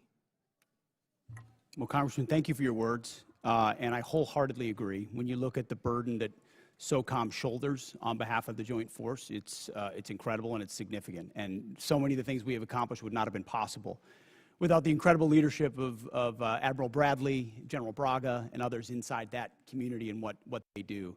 I recognize your desire for increased funding beyond what is in FY27. We have and will continue to look at that. That needs to happen. I think some of the other things inside the budget, drones, quality of life, there will be things that are applied to that community even more so, we believe, to ensure that they're taken care of properly. And then there's facility questions that are outstanding also, which we're examining. So we're committed, and we want to work with you. Where we've missed something, we need to get it right because they are at the front lines. Thank you. And that leads into my next question. I just want to ask this real quickly. This year's budget request of $54.6 billion for the DAWG, for the Defense Autonomous Warfare Group, is a vital step to unleash American drone dominance and rapidly integrate autonomous and unmanned systems across the Joint Force. And we've talked about that a little bit here. However, my concern is only $1 billion of this proposed funding is included in the base request, with the remaining $53.6 billion dependent on future reconciliation package. While I understand the flexibility this approach provides, I remain concerned about the potential gaps created if such a package fails to occur or if funding for the DAWG is not included in future budget requests. and like you said, I'm hoping that SOCOM is a big part of this, but to avoid critical capability gaps, how is the department planning to fully fund DOG at the $54.6 billion if reconciliation stalls, or if the department, or does the department intend to transition funds for autonomous requirements into the base budget for future years? And additionally, as you mentioned, how will the department ensure SOCOM receives and executes portions of this funding to meet future mission requirements?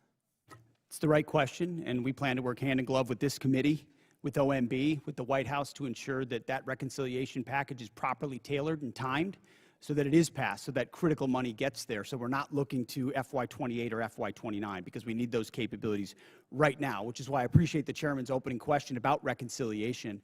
It is a critical vehicle in this calendar year to ensure this department is fully funded to meet the threats of the future.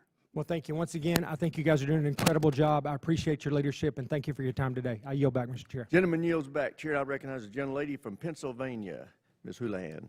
Thank you, Mr. Chair, and I appreciate you gentlemen for being here today and for the opportunity to have a face-to-face conversation with each of you. I have many questions and unfortunately need to start with some that disturbed me, Mr. Secretary, from your opening remarks. In your opening remarks, Mr. Secretary, you reserved more words and more time and more vitriol to condemn Democrats than you did for Xi and for Putin combined. It's pretty telling to me that you decided to use your words and your time for that. It turns out that Democrats, even Democrats in Congress, are patriots as well. We serve in our uniformed services, we admire and love our uniformed services, and we love our country just as much as Republicans do. In fact, in this body, I and Representative Bacon, who you just spoke to, led the junior enlisted pay raises that you now sit there and laud as and take credit for. We led the closing of the BAH, which then you ended up poaching and using for other things. This body led and authorized Ukrainian funding that is now being withheld. You also, in your opening remarks, strangely admonished us here for not being patient with the results of your 2-month war, a war of your suggestion to this president, a war of your choice, a war you executed without congressional consultation. And so it shouldn't be shocking, sir, Mr. Secretary, that we have questions. Indeed, it's constitutionally our right to do so. So to be clear, despite a brilliant performance by our men and women in uniform, despite thousands of tactical successes, Iran still has nuclear material, still has air defenses, still has small boats, and still has the Strait. So despite the fact that your recent comments indicate that operations appear to be finished, there clearly is more work that needs to be done. As mentioned, today is indeed 60 days. So, Mr. Secretary, how many more months, just order of magnitude, do you think that you're going to need to be able to conclude operations successfully? And how many more billions of dollars do you think you're going to ask this body for? Well, as you know, and as the President has stated, you would never tell your adversary, especially once you've that is the line that you always especially do, once but you've give me an order of decimated their military and you control their 3x, strait, 4x. how long you would be committed to the mission. And the next thing that you mentioned in your opening You know remarks, that. Mr. You would never do that. Secretary, is that you called on, which astounded me, examples of the Afghanistan war, the Iraq war, and the Vietnam war. Those are stunning examples to me of something that didn't go our way. We had the opportunity to execute on those wars quite well, but we didn't accomplish any mission, in my opinion, and I think you would agree on that as well. My point is this effort So is this not those efforts. That's exactly it. Is this war shaping up to be that war? Because it has every We're shaping up to get the indication same kind of and earmark for Democrats we that. got in those wars who were And once naysayers again, you from the go back to beginning, parties. undermining the Can we progress just of have troops. a conversation We're about the 2 country months and the in. nation and not about parties? The Democrat Party wanted to socially Again, engineer we're the having Department of War. conversations about We've had to undo that and get it to a point where it's country capable of and not projecting parties. power, and Clearly, that's you're not exactly able what to we've have done. that conversation. And So I will President Trump move has on, sir, rebuilt and it. I'm going to reclaim my time. General George, let's talk about a guy who's a patriot, somebody who every single person here in this dais and down there in that audience and out there in this world has huge admiration for. Why did he get fired? Well, as with any moves we make with general officers, first of all, I thank them for their service, and ultimately, My impression is you thanked him by a text or a phone call. You didn't even do it to his face.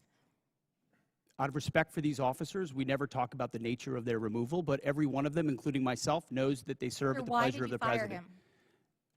Ultimately, out of respect to these officers, we don't reveal it. However, I will note, it's very difficult to change the culture of a department that was been destroyed by the wrong perspectives. So you think General George destroyed a culture? There are many, we've gotten rid of many general officers in this administration because we need new leadership. Sir. You have no way of explaining why you fired one of the most decorated and remarkable men who's We ever needed served new this leadership. nation. That's And my so answer. your answer is a very immature way of responding to my request. My next question has to do with my remaining time about the fact that there apparently are orders that you've recently given to the Navy to detail officers to command billets in special operations where they, the people who you're detailing, have already received bad performance reviews. They've received negative fitness reports. Is there a truth to that statement, sir? I'm not aware of what you're referring to. Have you ever ordered the Navy to add officers who never screened for Special Operations Major Command to the promotion list for flag officer?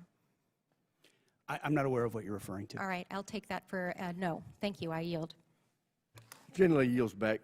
For everybody's situational awareness, it's my plan at 1 o'clock or approximately 1 o'clock to recess for about 10 minutes to give the witnesses a chance to stretch their legs and visit the restroom if necessary.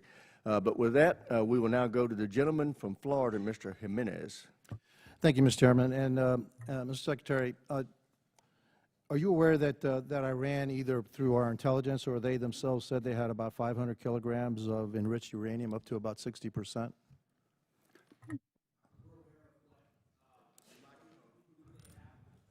We're aware of what they have or what they believe they have and what we know they have, but all of that is classified. Fair enough. And if indeed they had 500 kilograms of your enriched uranium, how long would it take it to weapons grade? Quickly enough that it's a serious national security problem for the United States of America. If I said days or a few weeks, would that be inaccurate? You might be somewhere in the ballpark. Okay, thank you. Actually, you can just get that from ChatGPT. It'll give it to you. Okay. So so it's not that classified. All right. Would you say that our primary mission in this war is to deny Iran the capability to develop a nuclear weapon? Yes. And would you say that a regime that's capable of killing 35,000 of its own people within a 2-day period, are they capable, if they had the delivery systems, to carry out their threat to destroy Israel and also to harm the United States of America? Any regime willing to kill 35,000, and we think it might be more, 45,000 of their own citizens in cold blood, would most certainly be willing to use the most dangerous weapon in the world, especially as history teaches us, when a nation says they will do something, you ought listen. And when they chant death to America or death to Israel, if they got that nuclear weapon, history tells us they might use it. Well, Hitler said he was going to kill the Jewish, and he was going to try to eliminate the Jewish population and Jews from the face of the world. Nobody really believed him, but he really tried to do that. So when somebody tells me for 47 years that they want to kill us, I think I'm going to take them at their word. And so would you also agree that now another goal of ours is to make sure that Iran never blockades the Strait of Hormuz, never has control of the Strait of Hormuz? Would that be an objective of ours? What they're doing right now is effectively piracy. It's terrorism. It's threatening international shipping. And our blockade is signaling to the world that we actually control that strait. And I would ask this committee, what would this effort look like if Iran had nuclear weapons? Imagine if not Iran had nuclear capabilities, what they would do to wield over any advantage they have, from proxies to funding international terrorism. Mr. Secretary, also, not only would they do that, but imagine if we had not become energy independent. Under the previous administration, they were hampering our ability to be energy independent under the guise of the Green New Deal, which is insanity, by the way. I'm going to go back a little bit in history. We were bombed, Pearl Harbor was bombed on December 7th, 1941. Do you know how long it took for the United States to have its first major victory in World War II in the Pacific Theater? Number of years. No, it was actually 6 months. It was the Battle of Midway, all right? It was a turning point of World War II.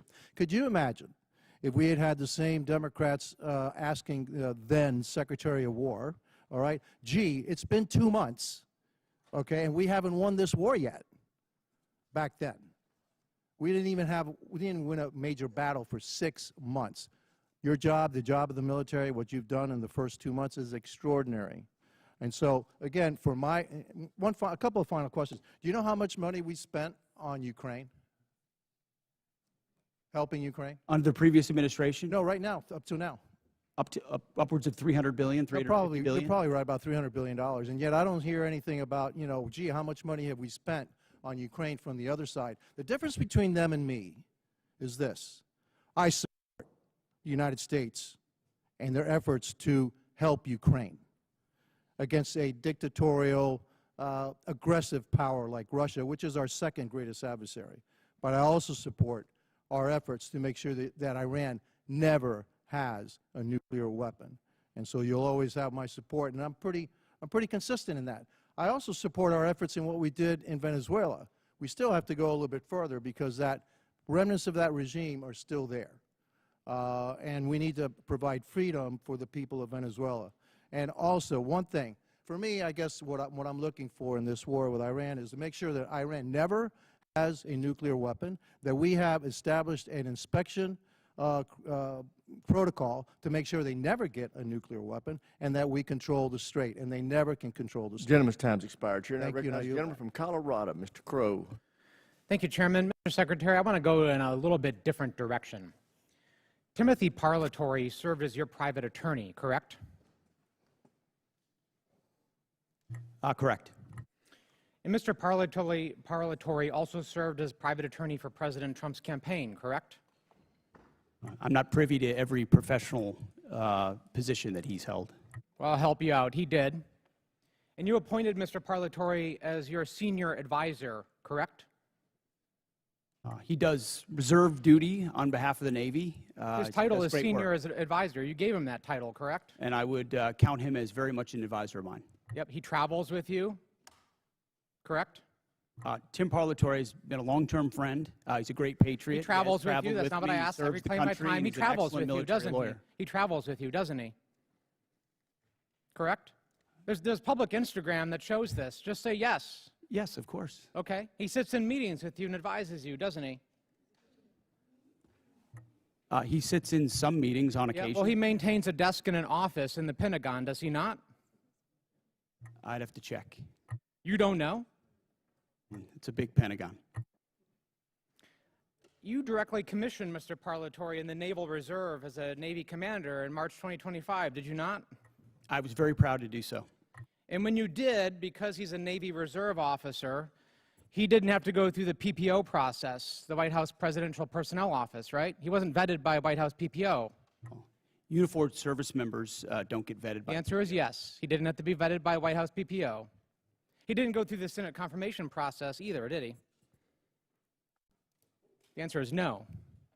I don't know what you're getting to, but Tim is a fantastic I'll tell you what I'm getting to. The answer is no, right? He does great work. Okay. He didn't maintain a security clearance when you appointed him as special advisor. Is that right? I'd have to check. You don't know? I mean, anybody that has access to sensitive material is going to have the appropriate clearance. Okay, so when you appointed him as special advisor, he had a security clearance?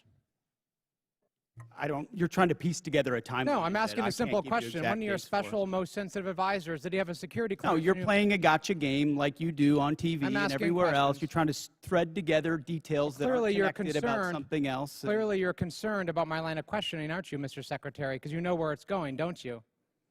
I think you do. So does Mr. Parlatore represent foreign governments? He has a private law practice, does he not? From what I understand of his law practice, he does a lot of great work for service members in the military and other. He maintains a private law practice. Does he represent foreign governments or foreign persons in that private law practice? I don't know. You don't know. Somebody who's sitting in your meetings, a special advisor, you don't know. Does he represent any senior officers who are currently under consideration for promotion by you or your office? The only person that makes determinations about senior officers is me. Answer the question. Does he represent senior officers who are under consideration for promotion by you? No, I'm the one that makes decisions about choosing. Does he and represent them, finding Mr. senior Secretary? Does he represent doesn't them? represent anyone. He's a legal advisor and always has been. But he has clients, does he not? He's a legal advisor to me on reserve duty, and he always has been, and he does a fantastic job. Is it true that Mr. You're playing a Parlatore was losing hand, removed? whatever you're I trying to reclaim my play here. time. Is it true that Mr. Parlatore was removed from an investigation by the White House last year? I don't know what you're referring to, but not that I'm aware of. You're not aware of it.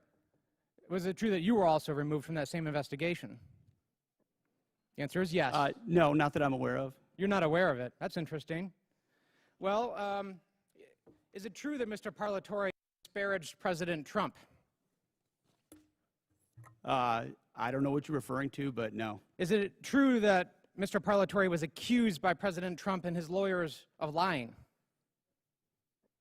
What you're accused of is a cute line of questioning that's going nowhere.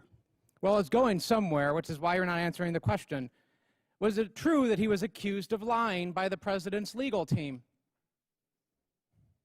I'm not familiar to. You'd have to give me the context. Well, it's right of that here. You article, want to look at and the statement from President Anybody Trump's could blow legal up team? a quote and claim it says something, and that's what you're doing in a little stunt. Secretary Hegseth, what I'm really concerned about is you purport to have unfaltering loyalty to President Trump, and yet you are continuously Oh, going you care a lot I about reclaim my President Trump, time. don't you? You This are going is a behind his cute waste back of your 5 and minutes. appointing A people. huge, I reclaim cute my time. waste of your 5 minutes that I led reclaim nowhere. my time. You are Do not repeatedly pass go, going do not behind the collect the president's Gentleman back. from Colorado's Failed. time. Go ahead, Mr. Carl. You are repeatedly going behind President Trump's back, appointing people who he is accused of lying, who the White House is Gentleman's accused of time's lying. expired. The And you are chair now not being recognizes honest the with gentlelady President from Trump. South Carolina, Ms. Mace. Thank you, Mr. Chairman. Thank you, Mr. Chairman. I request unanimous consent to enter a number of documents into the record. The first of which is a statement from Corey Mills, First Sergeant, stating his forms and accounts of his military service are falsified. The second document is a picture of Corey Mills wearing a Bronze Star from 2019, before he ever got a Bronze Star. The third document is a document that conveys a Bronze Star medal and his life-saving care to the wounded, and according to the soldiers who were there, they said it never happened, according to the men who were there. The next document is a transcript of a conversation I had with Brigadier General Arnold Gordon Bray, who confirmed that he did not review, did not read, did not physically sign the form DD, I guess 638, form 638, that Mills submitted for a Bronze Star. And to be candid, he said, quote, "I didn't look at it." I asked to review the email that he sent to Mills' staff about authorizing his signature for a form he did not review, and he said that he would not share it with me.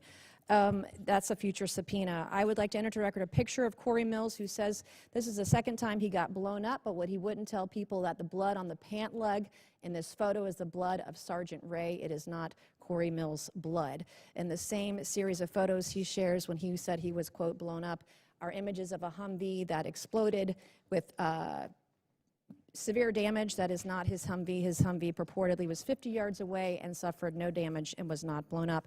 This is a copy of Corey Mills' marriage certificate with a 9/11 imam at a 9/11 mosque, entered for the record and redacted, with family members' names redacted and protected. This is a picture of Corey Mills with a purported Russian hooker in Afghanistan, which he, of course, denies. And then last but not least, I would like to request unanimous consent to enter into the record a restraining order against Corey Mills for dating violence. Thank you. I just buried my father on Thursday, Mr. Chairman. My father died with shrapnel in his body. He had 3 tours of combat, 2 in Vietnam, 1 in 1965 during the coup d'etat of the Dominican Republic. And I take stolen valor seriously, because we have men and women in uniform that have given their lives. And an individual that steals the stories of dead soldiers or injured soldiers have no right to serve in this body, let alone on this committee. And so I take it very seriously. I want to thank you, Mr. Secretary, and the folks that serve under you in the Department of War. As my father lay dying on April 14th, there was only one thing that calmed him down, that gave him the courage to pass on to the next life. And that was for me to read stories and testimony from 3 different soldiers that we didn't have, our family previously didn't have. We've been doing a lot of research on my father's service when he received the Distinguished Service Cross with V device in 1968 in Dong Zai. He rescued every man in that battle, in that firefight over a 2-day period. He rescued them dead or alive on his own. He stood up to take fire over and over and over again. He called on artillery, heavy artillery, onto his position within 100 meters of his position. The man should have never made it out of Vietnam alive. And in fact, his commanding officers kept him back in many cases because they thought he was on a suicide mission because he was just so dangerous out there. But he saved the lives of so many soldiers. And so as he was taking his final breaths, I was provided by the Department of the Army some testimony of soldiers we didn't have, and diagrams and information. It was the one thing that calmed him down so that he could pass away knowing that he was a war hero and knowing that Jesus loved him.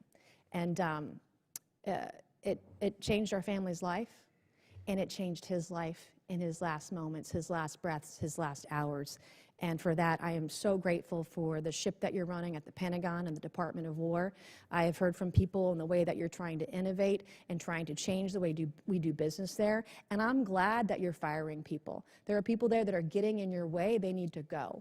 And the efficiencies that you want to bring, whether it's shipbuilding, whether it's cyber, whether it's AI, whether it's public-private partnerships, we have never seen a secretary at the Department of War who has been as innovative as you have. So I can't say enough good things about you right now. I was impressed. I was concerned about troops on the ground in Iran early on, and I was impressed with where we are today, how those soldiers were evacuated that got in that flight that crashed. But everything I have seen, you have surpassed all of my expectations, and I just want to say thank you from the bottom of my heart, and God bless you. Gentlelady yields back. Chair now recognizes the gentleman from Maine, Mr. Golden. Thank you, Mr. Chairman. Good morning, Mr. Secretary and General Caine. I'd like to use my time to drill down on an important decision concerning America's surface fleet. That is the future of the DDG-51 Flight 3 destroyer. Everyone on this committee knows about the Navy's struggles to successfully design, manage, and field new classes of ships. To name a few examples, I'll highlight the Littoral Combat Ship, the Zumwalt-class destroyer, and the recently canceled Constellation-class frigate. By any measure, the Arleigh Burke-class destroyer has been a highly successful program that continues to deliver the Navy a large surface combatant it can depend on. So the Zumwalt-class destroyers were going to replace the Arleigh Burke. It's a ship with some interesting capabilities, but the Navy rushed to construction before the design was complete, and it lacked a workable weapon system that the Navy wanted to outfit it with. So the Navy scrapped the program at 3 ships and went back to the DDG.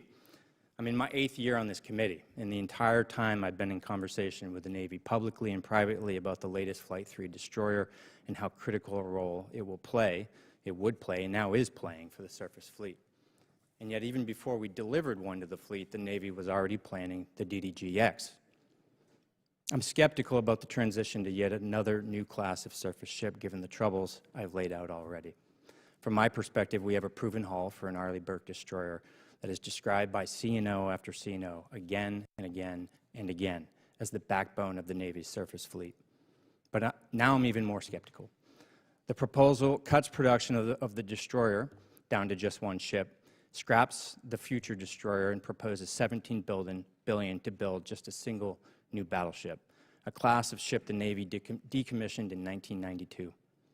Mr. Secretary, when you visited Bath Iron Works, you discussed this budget proposal with shipbuilders. You said, quote, "We're maxing out on DDGs. It's a workhorse, and it's a damn good workhorse." You were right about the DDGs. They are a workhorse. They're cost-efficient, deadly effective, and feared by our enemies. And I'm wondering why would we move on so quickly from a relatively new Flight 3 destroyer that's the gold standard for ballistic missile and drone defense capabilities. It's a ship that's proven itself time and again, recently in the Mediterranean, Persian Gulf, and the Taiwan Strait. I understand the Navy wants to field hypersonic missiles, but look no further than the 3 Zumwalt ships that the Navy has in the fleet that have been refitted with vertical launch tubes capable of delivering hypersonic missiles at a great payload at over 17,000 miles this year. Perhaps what's most troubling to me is that the battleship plan proposes moving at a pace that is, I think, extremely dangerous, or just high risk, low reward. to begin construction so quickly, breezing right through design. It's well documented that expediting design and preemptively moving to construction is the greatest recipe for failure. This represents an unacceptable cost to taxpayers if it fails and leaves America less secure and our Navy less prepared. I understand the proposed battleship was a bit of a dream child of the recently departed Secretary of the Navy. I want to remind everyone here that recent history is littered with failed efforts to replace existing successful programs that remain the best in class worldwide. This isn't the failure of shipbuilders or sailors. It's a failure by leaders to learn a simple lesson. If it ain't broke, don't fix it. My sincere hope is that you, the Navy, and the Congress will pump the brakes on this battleship. Take the time to get it right, whatever it is. And for now, focus on the workhorse you can depend on. America cannot afford a surface fleet without a backbone. I very much appreciate that perspective. And the idea of divesting of an asset that's indispensable right now is not just a Navy problem. I mean, we've seen the same on MQ-9s and Apaches and A-10s and systems that our warfighters continue to rely on, which is why divesting to invest, which was sold under the previous administration because of continuing resolutions and insufficient budgets, created a gap where now you're getting rid of the very things that you need right now, and you don't have available the things of the future that you said you would have because of the way this department did business. Always over cost, always delayed. So there's one destroyer, one Arleigh Burke-class destroyer in this budget because, and I hate to even say it, I'm not going to say it in open hearing, how many years behind we are in the backlog of building the Arleigh Burke-class destroyers. So the bulk of the money goes into shipbuilding to fix that, ensure we can get new places to build more faster.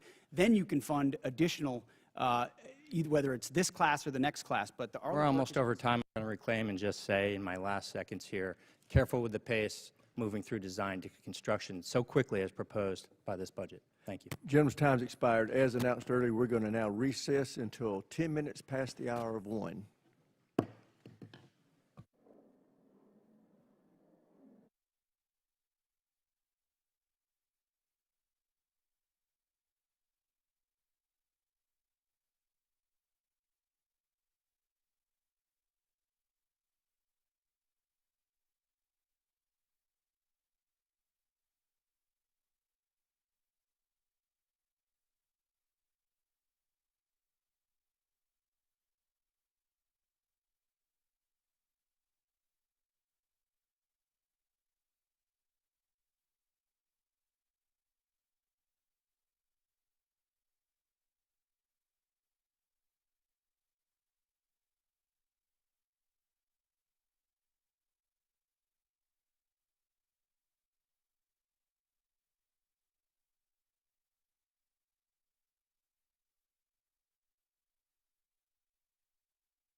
We will call this hearing back to order, and we now recognize the gentleman from Texas, Mr. Luttrell. Thank you, Mr. Chairman. Mr. Secretary General, thank you for your service and your continued service to this great country. Mr. Secretary, a few weeks ago, our Commander-in-Chief, the President, signed an executive order over research on psychedelic medications, hovering over the veteran space as well as active members. Could you, and I know you're aware of this, and the health and well-being of the service members and the veterans is very near and dear to my heart.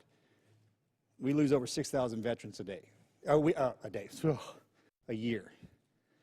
I would love to see that trajectory go to zero. Can you, at a high level, is the Department of War interested in kind of coming in with VA, HHS, NIH, and pushing this type of research? First of all, thank you, Congressman, for all the work you've done on this. There's no more passionate advocate for them, and it was great to see you in the Oval Office with your brother and with so many other SEALs who are saying, hey, this option saved my life or gave me a new lease on life. And I've heard that time and time again based on that particular approach that the President has approved through the EO. And I think our department has shown a willingness to be flexible and look at new options and new alternatives. And I think if you talk to Secretary Collins at the VA, the partnership we've had is as deep as any partnership between the Department of War and the VA has ever existed. So we've got regular meetings between us as secretaries, but also our chiefs, and then down into the committees to ensure the flow is consistent. But if there's something that the VA is doing that we should be looking at that enables our service members to be better at their job, we're going to entertain it. So thank you for your advocacy on it, and we'll take a look at it. Thank you very much. And it excites me that the two entities, one couldn't exist without the other. I've had the opportunity to not only travel the country, but travel the world and visit our troops, either OCONUS or CONUS. And I have to say, sir, the morale, the well-being, just the sheer excitement our service members see and how they're acting today, it kind of takes me back to our generation, if you will, just to see that kind of that forward momentum, that intestinal fortitude kind of glows on them. And I think that's a direct correlation to your leadership, sir, as well as the President. Can you, from your perspective, I'm assuming you're seeing the same thing. And I think that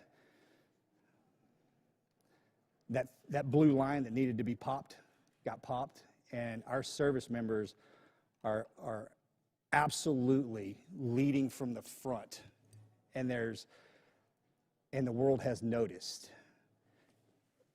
Tell me I'm not seeing that just from my own eyes. No, you're not, Congressman. And I meant this when I said it. I would encourage every single member of this committee to talk to lieutenants and captains and majors and colonels and sergeants and staff sergeants and sergeants major and specialists who are doing the job right now on the front lines or across the country, and they have seen a sea change in the environment and the morale and the spirit in their formations. And it isn't some secret sauce. It's don't treat us as a petri dish in your social justice exercise or your social engineering approach. Just let us do our job.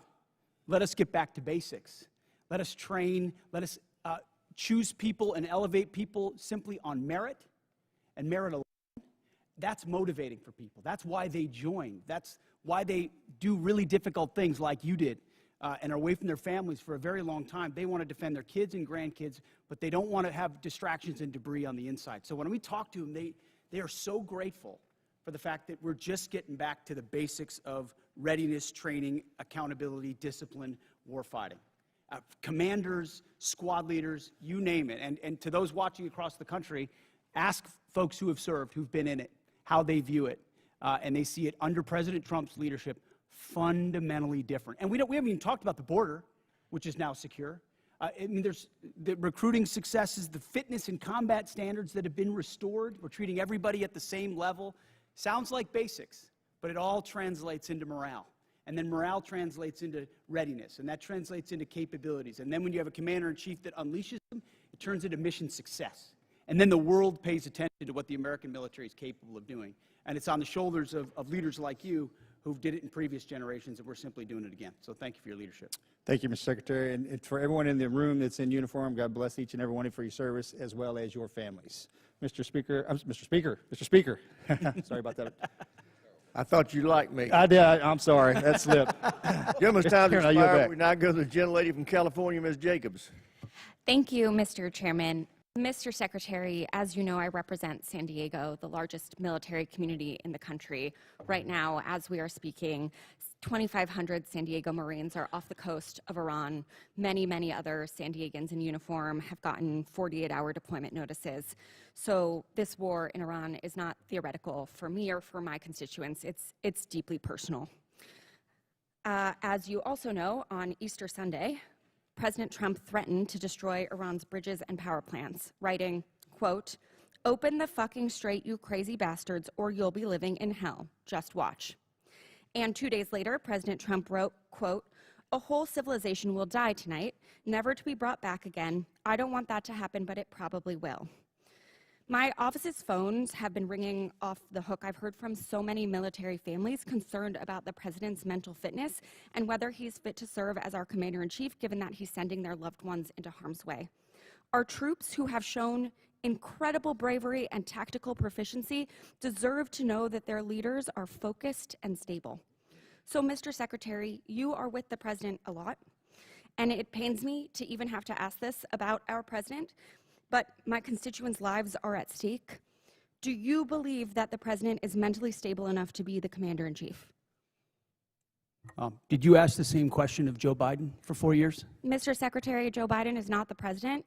Mr. Trump has been president for 1.5 years, and I'm asking you did right not, now. and I won't even engage with the level of disparagement that you're putting on the commander-in-chief, who indeed is. Meeting Mr. Secretary, every single day. Mr. Secretary, Biden is not the president. Sharpest, most insightful commander-in-chief we've had in generations.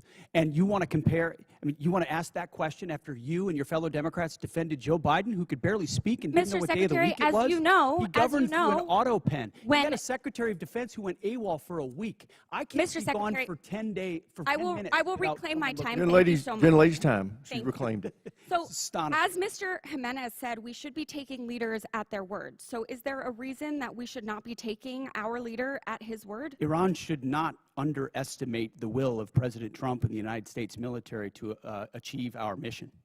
Okay, well, I want you to know this is not a partisan thing. In fact, many Democrats have had, many Republicans have had these same questions. Marjorie Taylor Greene said he's out of control and he's gone insane. Candace Owens said the 25th Amendment needs to be invoked. Megyn Kelly, Tucker Carlson, who you used to work with, Alex Jones, Stephanie Grisham, the list could go on. So how do I explain to my constituents that while they are in harm's way, their commander-in-chief is posting these unhinged posts? How did you explain to your constituents what happened on October 7th, or what happened in Afghanistan, or what happened with the debacle and the withdrawal in Afghanistan, where the troops were left? How did you explain that with Joe Biden's leadership? Mr. Secretary, how did you explain that to the Marines that didn't get medals, administration. that we restored their medals because of that disastrous withdrawal in Afghanistan? Did you explain that to your constituents when Joe Biden was asleep at the wheel and he had an AWOL Secretary of Defense? How about this next post?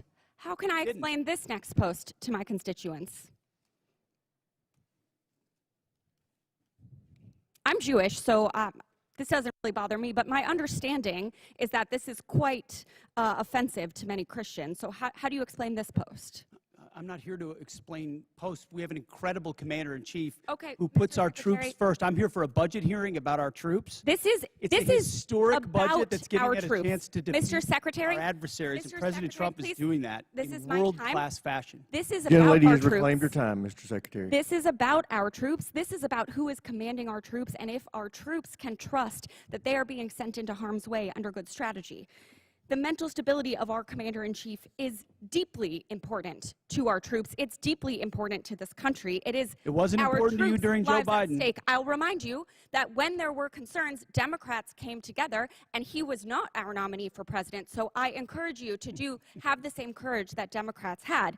Mr. Secretary, you keep saying that he is the best commander-in-chief we've ever had, the best negotiator. Talk to the troops. 13 American troops have died.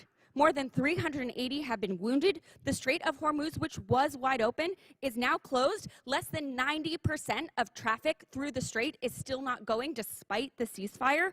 The Iranian regime is still in power. It still has nuclear material. The war is costing Americans billions of dollars. And Mr. Secretary, if you think that this is what winning looks like, then maybe we should be questioning your mental stability. Maybe you are the one responsible for this failure, and the president should think about replacing you. Mr. Chairman, I yield back. Gentlelady yields for the back. wrong Chair, I side. recognize It's not the gentlelady surprising. from Virginia, Ms. Kiggins.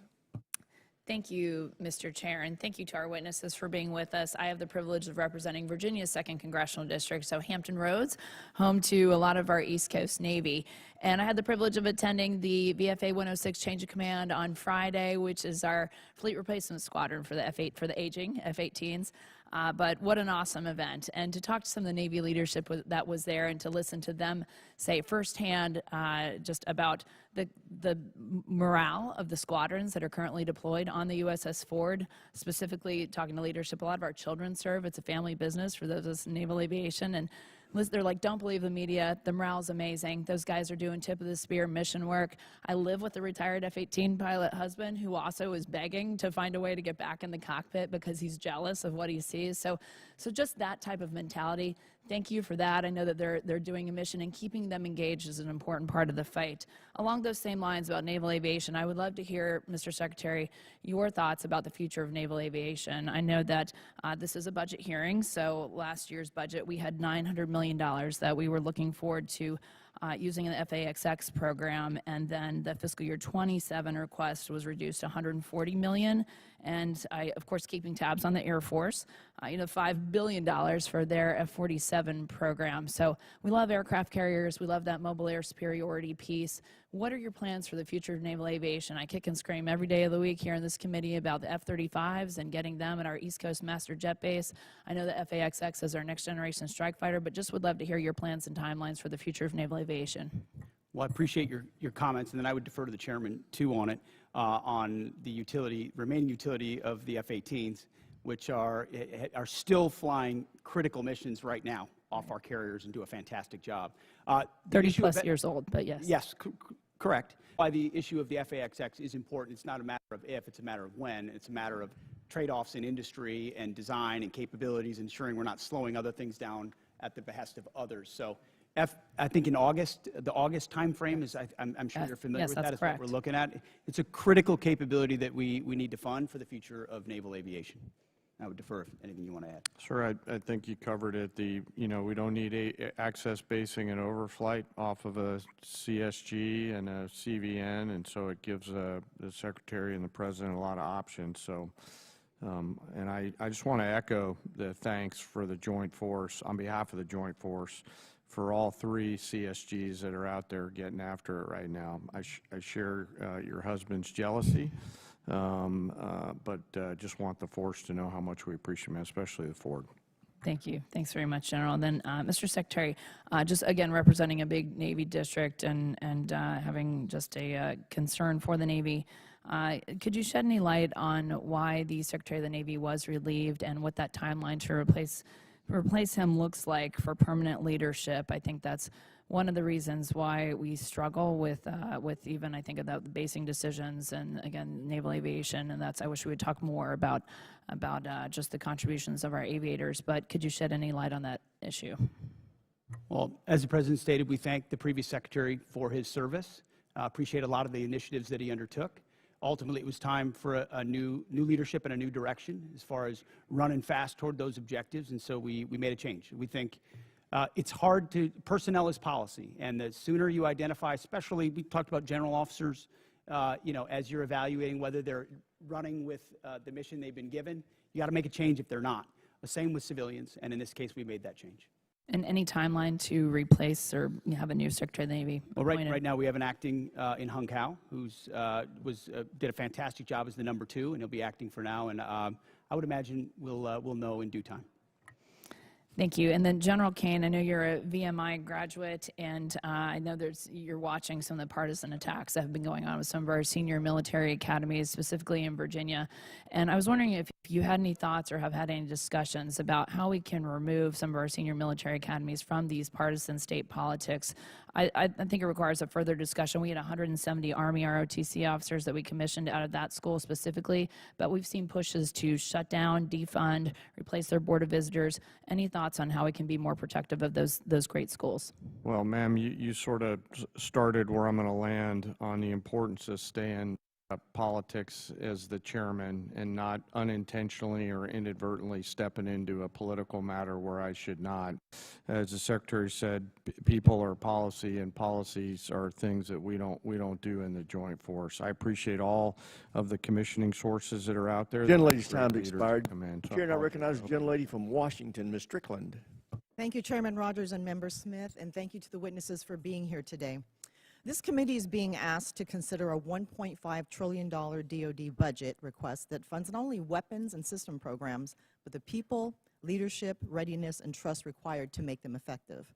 When senior leaders are removed abruptly or merit-based promotions are disrupted without clear explanation, Congress does have the responsibility to understand the rationale and operational consequences. So I'm going to focus on Secretary Hegseth. And to start, no one is disputing that senior officers serve at the pleasure of civilian leadership. The issue in front of this is whether the decision to remove General Randy George strengthened the Army or created an avoidable disruption during an active operational period. General George, who also served as commanding general at 1st Corps at JBLM, has been serving for 4 decades, including multiple command and operational leadership roles, culminating as Chief of Staff of the Army, responsible for readiness, force modernization, and the welfare of over 1 million soldiers and civilians. He was removed in the middle of an active conflict involving U.S. operations against Iran, when leadership continuity is most critical. Public reporting indicates that General George's removal may have followed disagreements over Army personnel matters, including concerns regarding withheld promotions. So my question, Secretary, is this: what specific national security risk, mission risk, or leadership concern did General George present that justified removing him in the middle of a conflict, or was he removed because he challenged some decisions being made? As I stated earlier, out of respect to these officers, I don't discuss the nature of the removal, but I would ask an earnest question of you: where does General George fall in the operational chain of command? So I'm asking you, why did you fire him? No, but don't change you the talked subject, about sir. you talked about an Please operational answer my moment. question. Where does General Please George answer fall my in question. No, it's a simple National question. risk, You're on the House Armed mission Services risk, Committee. Leadership concern. What did he present that justified removing him in the middle of a conflict? Do you know where General George serves in the operational chain of command? So I'm asking you my question one more time, sir. Don't try to flip it on me. Why was he removed? Was he a national security risk, mission risk, or leadership concern? We don't. Yes or no? We don't talk about the okay, that's nature of okay. removals, Don't answer but the question. you It's all also good. won't answer So where to he be is in the clear, operational chain of you command because removed he the isn't Army's- in it. He Mr. Chair, I'm isn't gonna in the reclaim my time. operational chain of Gentlelady command. reclaimed her time. Yeah, we're gonna You want to tie it to the war, but you don't Sir? even know where he Mr. is in the chain of Secretary, command. some It's respect, the okay? gentlelady from Washington's time.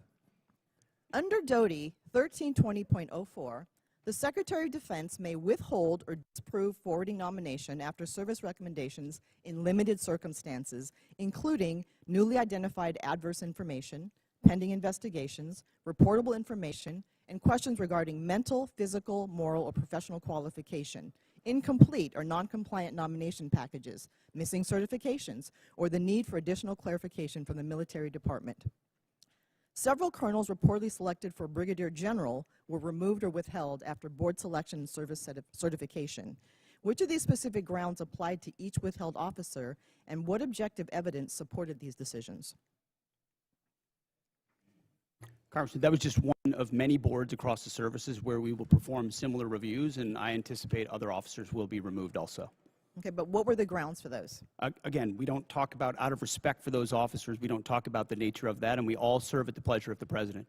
We're solving for an institution that needs to be based on merit and professional execution, and there's been a lot of gender and demographic engineering that's been going on for reasons other than the focus of exactly what we should be doing on the battlefield. So whether it's that or I did not raise execution, gender.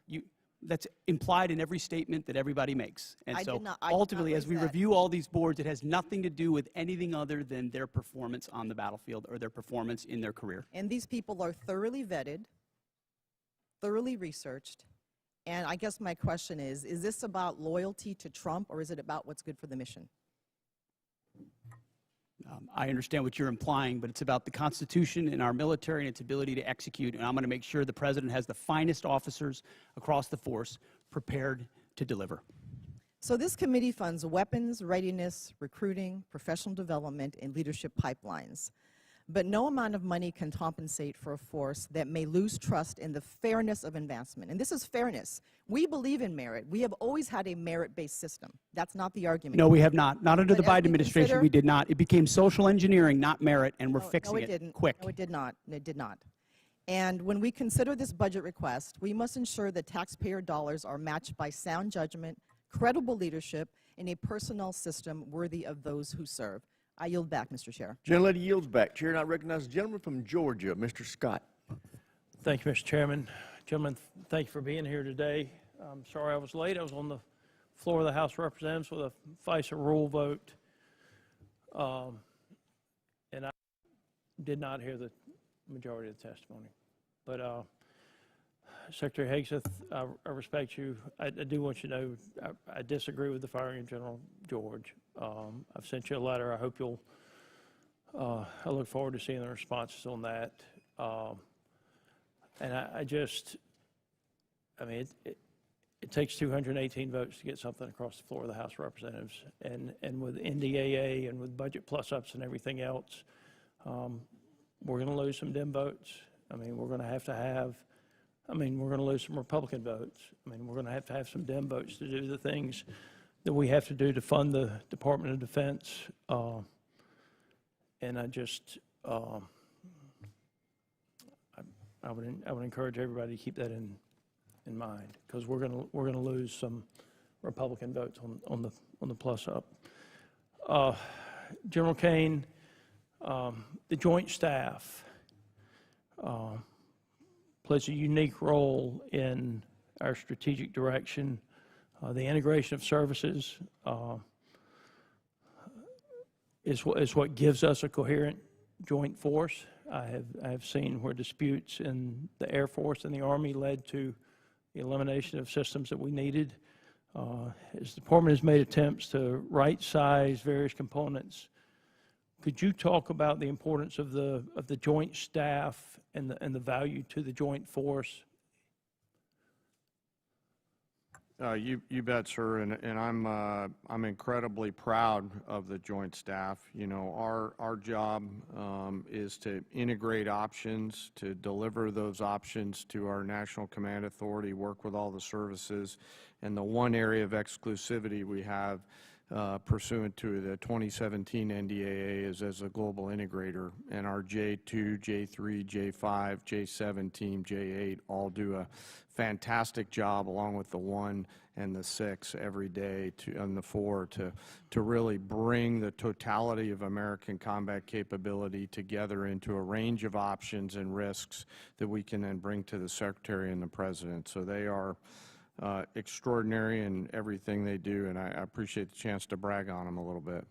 Well, I have watched as the Air Force was paying for a system that was predominantly used by the Army in the past. I'm talking about JSTAR specifically. It was the ground moving target indicator that the Army used, but it was coming out of the Air Force budget. And then I think that dispute led to the stand down of a system before another system was ready to go. And that's a dangerous. It's a dangerous thing. I spent a fair amount of time in Africa from this committee's work and from HIPSI's work. We lost Air Base 101 and 201. All of you at that table know what happened there. I blame that on State Department and the way the State Department handled that. How do you intend to handle, one is, are we looking at Niger and the potential to get 101 and 201 back? And I do believe that an apology would go a long way with that country as someone who's met with the ministers over there. And interestingly enough, Minister Toomba wanted tractors. He wanted John Deere tractors is what he asked for. But where will we base out of if we can't get Niger back? And are we looking at getting 101 and 201 back? Yes, sir. Well, we all want tractors, so I echo his thoughts there. You know, I know General Anderson is doing a lot of work right now, leaning forward, doing a fantastic job, along with his Deputy Commander, General Brennan, on looking at the total requirements across the western flank for access, spacing, and overflight. 101 and 201 are one of many things that they're considering. I think the key is what are they going to be able to do with the resources that they have, and we're always in a resource-constrained environment, Congressman, to put sufficient pressure on the CT adversaries there in order to hold them at bay. Well, the mill-to-mill relationships are still good. Yes, sir. I've been out with some of the ODA teams over there as a civilian, as a member of Congress. Yes, sir.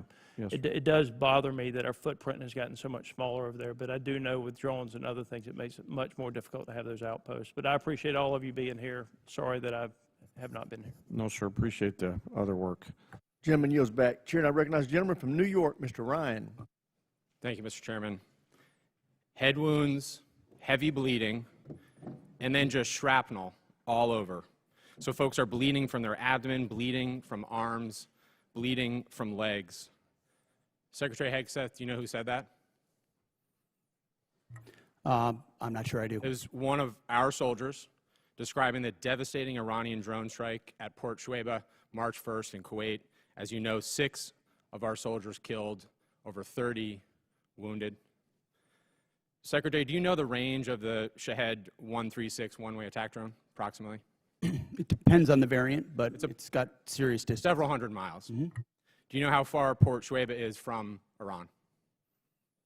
There's a reason why we took extreme measures of force protection, because we understood the proximity challenges. Mr. Chair, I'm going to reclaim my time. It's well under 100 miles. Before the war started, there was clear intelligence that Shuaibah was high on Iran's target list. Internal analysis had said the site was indefensible from aerial attack and should not be used. Yet you sent our soldiers from the 103rd Sustainment Command there anyway. Is that true or false? True or false? Straightforward question. Are you going to give me a chance to answer or just play gotcha? Did you send them there or not? We took proactive measures from the beginning to ensure force protection and defensive posture were maximized across the theater. Let's talk about what defenses they had. Prior to the attack, officers on the ground knew our troops were vulnerable. In fact, they requested additional force protection. Did they receive it? Wherever humanly possible, force protection and counter UAS was always made available. They did not. In fact, when asked to describe the base's defense, one survivor who's come forward from the unit said, quote, I would put it in the none category. From a drone defense capability, none. So let's be clear, no counter-drone capabilities, no counter-rocket systems, no counter-mortar or counter-artillery, not even the basic overhead protection that you and I had 20 years ago in Iraq, and now 6 of our soldiers are dead. The next day, you downplayed the attack. You said it was a squirter that squeaked through fortified defenses. But since then, thankfully, brave survivors have come forward to set the record straight. One of our surviving soldiers told CBS, quote, painting a picture that one squeaked through is a falsehood. Another said the unit was, quote, unprepared to provide any defense for itself. It was not a fortified position. Another survivor said the building's protection was about as weak as one gets. Secretary Hegseth, that is obviously in direct contradiction to what you said from the Pentagon podium the next day. So are you saying that these soldiers, our soldiers, who survived this horrific attack are lying? What I'm saying is before the commencement of the conflict, we put in maximum defensive posture we could. That's a direct contradiction we moved 70, to what they said. In this directing, can I speak, or are you just going to monologue falsehoods all over the place? It's not a falsehood. We moved 7,500 troops off of the X based on the intel. Stop. Based on the intel. Stop. Reclaiming my time. Because you yell doesn't make you right. Just because you yell doesn't I'm make you right. reclaiming my time on behalf of these survivors. You just said what they said is a falsehood. There's a much larger that true? picture. There's a much larger picture at play here that included integrated air defenses, bunkers, moving people off Then the why, X Mr. to Secretary, ensure are that they they were dead? not part of the target. We moved those troops and all across the theater, thousands of troops off the X, off of their bases, because we knew what Iran was going to try to strike, and we knew there So could no be a answer. tragic moment. No there could be a answer, Mr. tragic moment where Secretary. something Again. could get through. Of Again, course, that's the I'm consequence of reclaiming my conflict, time. and we Again. remember those 6 every single day. I want to finish. But don't play games with. I'm not playing games. raising I your want to voice finish and with pointing one more fingers. quote from a survivor of the attack, and I put this on the record. Telling the truth is important, and we're not going to learn from these mistakes if we pretend these mistakes didn't happen. Secretary Hegseth, those soldiers told the truth. Those soldiers are braver than you are. I commend They those are asking for accountability. They deserve accountability, and I'm asking for the same, starting with you. And as I said a year ago, you need to resign immediately. I commend those And I soldiers. yield back. Gentleman yields back. Chair now recognizes the gentleman from Texas, Mr. Fallon. Thank you, Mr. Chairman. Secretary Hegseth, I want to tell you something right now.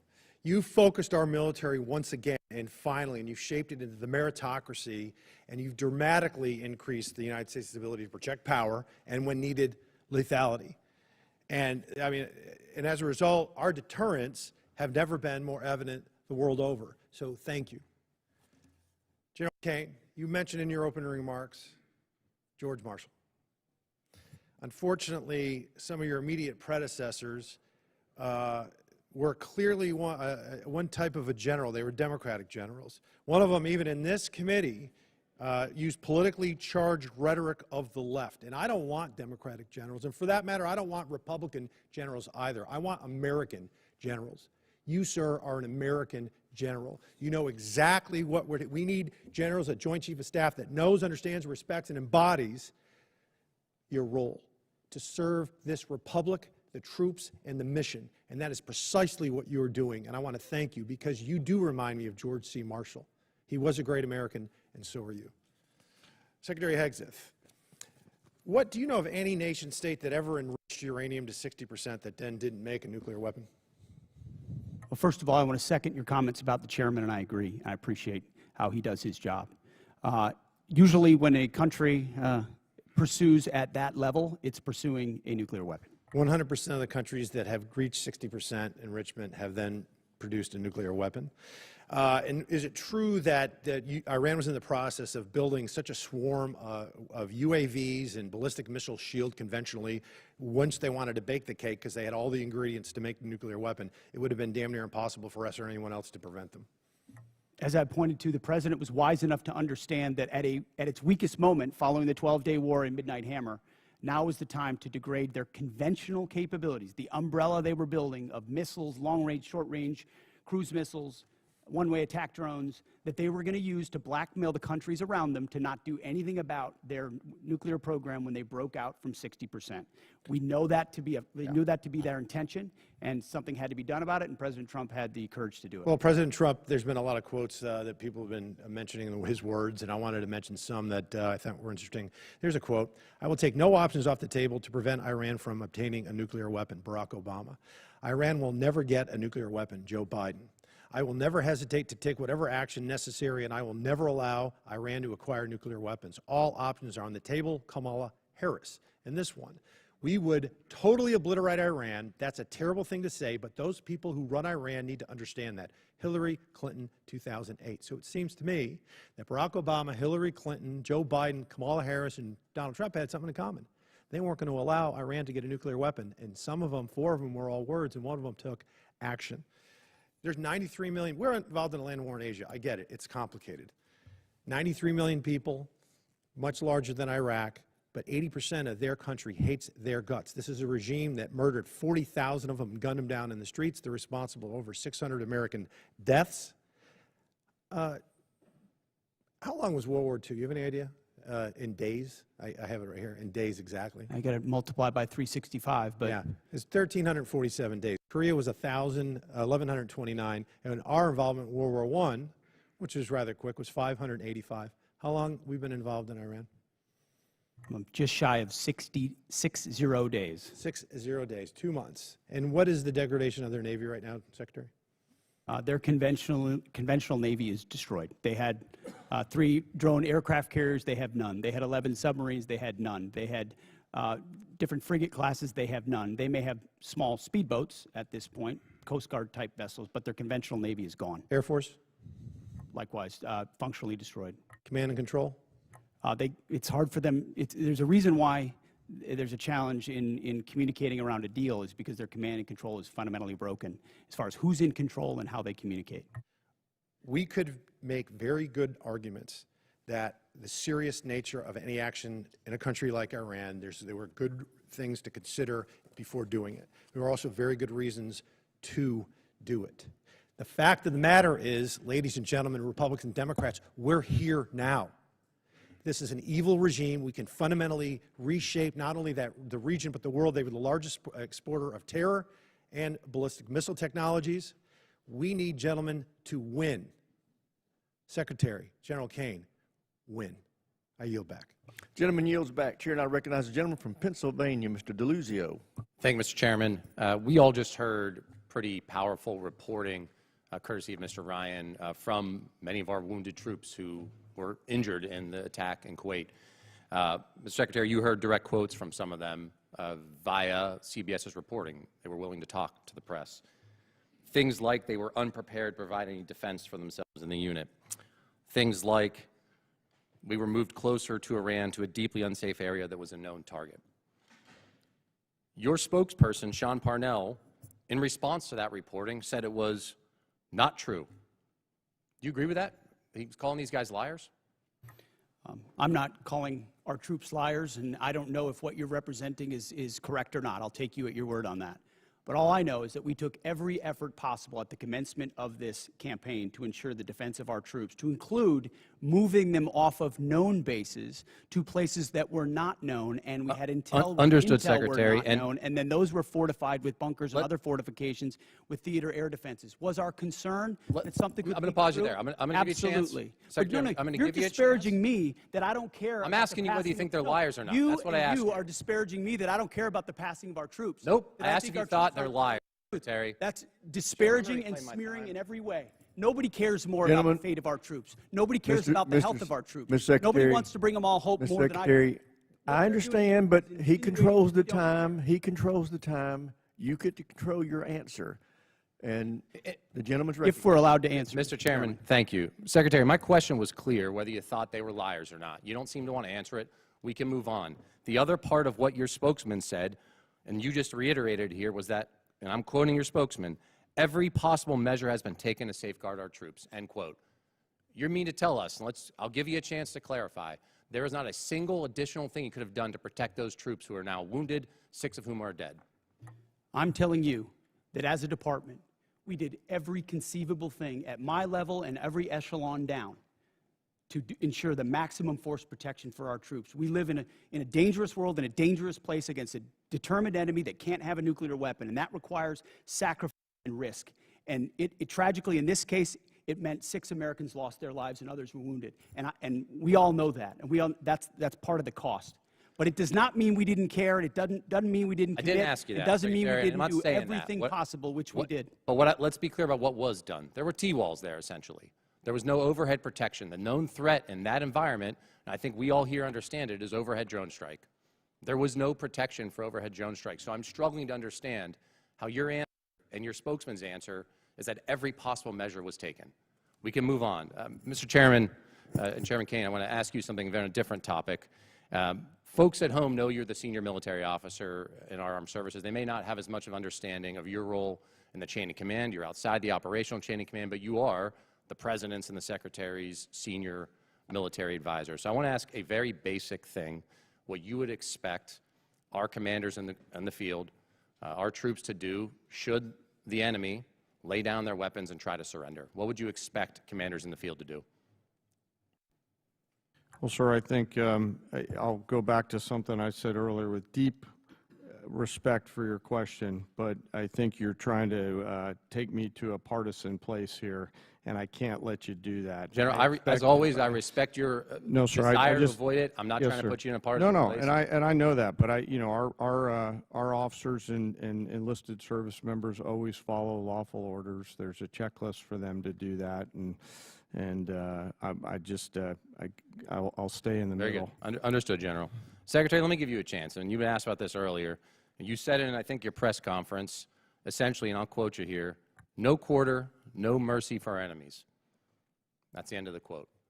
Is your guidance that you expect our troops in harm's way, if there's a foreign enemy surrendering, laying down their arms, they're supposed to provide no quarter and kill them? You denied it, but you were indeed trying to take the chairman to a partisan place. That was General Milley. That was the previous administration, which played politics. We don't play that way. It's a simple question. I'm asking you what you meant. We fight to win, and we ensure the rules of engagements are such that our troops have every authority possible to. I'll give you another chance. In saying that, are you trying to tell commanders that that's what you expect? You're in the chain of command. It's a simple question. I understand that. My commanders know exactly what the guidance is with each and every mission, and they know every tool. Secretary, every tool at in their disposal refusing be to effective. answer it, I think you speak volumes. I think that's a dangerous thing. We all know the expectations. We know the law of war. We know what is lawful. I'd expect our commanders to understand that as well. I yield back, Mr. Chairman. Gentleman yields back. Chair now recognizes the gentleman from Guam, Mr. Moylan. Thank you, Mr. Chairman. Secretary Hegseth, thank you for your continued attention to Guam. Really appreciate it, and while leading the War Department here, and I'd like to remind my colleagues that one of your first official trips as Secretary was to visit Guam. And during your confirmation hearing, you identified the island as America's most strategic location globally. And this commitment does not go unnoticed, sir. So I thank you, Mr. Secretary, for that. And as we continue our buildup for the defense of our nation in Guam and the people of Guam, we have many active duties personnel, but we also have a lot of Department of War civilian personnel too. And right now, my most consistent question from my constituents have been asking is, when would the living quarter allowance authorization for War Department civilians in Guam, when will it be implemented? And recently, your office confirmed that the guidance should be published early May. Will you work to keep that timeline? And will you work to ensure living quarter allowance will properly incentivize local hires to stay on Guam? Well, if that's what we stated, we need to stick with it. That's been our pledge. And I think it reiterates that the amount we're paying to pay for housing and for quality of life and living at certain, especially unique locations, is usually mismatched, and it causes staffing and workforce problems that we need to address in a tailored nature to some of those unique locations, like Guam, like Hawaii, and others in Europe. So yes, we're committed to that. And I would just note that in our budget, we've got almost $1 billion for the Guam defense system. Also, we're investing in ensuring that that critical location you described is part of our theater umbrella. Excellent, sir. Thank you for that. Another longstanding request I have from the War Department has been the increased support for Guam's power grid. As you know, we all, the one island approach there and working together, our water, our power, our port, our airports, our hospital, it's all in support, working together with the military. But one of the important ones for us is Guam's power grid. And most of Guam's grid is owned by the department and is leased to the Guam Power Authority. And as the military demands upon the power grid increases, do you see either O&M funds or military construction funds being the best path for the department to support Guam's power grid needs? I'd welcome your input, first and foremost, as we have throughout. But as was noted, we've got $450 million for small modular reactors, which is a new approach we're taking, which we think makes our bases more resilient. If there's one place the American people count on being able to be prepared in that moment, it's our bases, wherever they are, whether CONUS or OCONUS. And these reactors are a key part of getting at it. So that would be part of how I would answer your question. I appreciate that, Mr. Secretary. Also, the Guam Power Authority is the only one in charge of all the transmission lines. So where that power source, and I know there was some consideration of the small nuclear reactors as well, but the Power Authority will be the one transmitting for the transmission lines for all the power on the island. So looking forward to working with your office. Thank you, Mr. Secretary. Another deep concern for the people of Guam has been the cost of housing, which is often driven up by large numbers of servicemen living on base in Guam, off base on Guam. And I've been impressed by the recent efforts by Joint Regional Marianas to reduce the reliance on existing housing stock in both north and south of Guam. Can you tell us how the Department of Housing strategy in Guam will work to keep homes affordable to locals, and if increased private sector involvement would help address my constituents' concerns? Well, we've got about $4.5 billion for family housing in the FY27 budget. It's something we recognize as a challenge, and in places like that, a unique challenge. There's also been a bureaucratic construction process, which has been a huge impediment, and you can imagine President Trump has demanded that we do something different and accelerate a different process to deliver those things in a more of a private sector, less bureaucratic fashion, and we look forward to employing those. Excellent, sir. And finally, we did have one discussion when we first met in Guam regarding the Medal of Honor possible recipients that are deserving of this. Now, Guam has never had any Medal of Honor recipients, and there's three names that we've... Gentleman's time's expired. Thank you.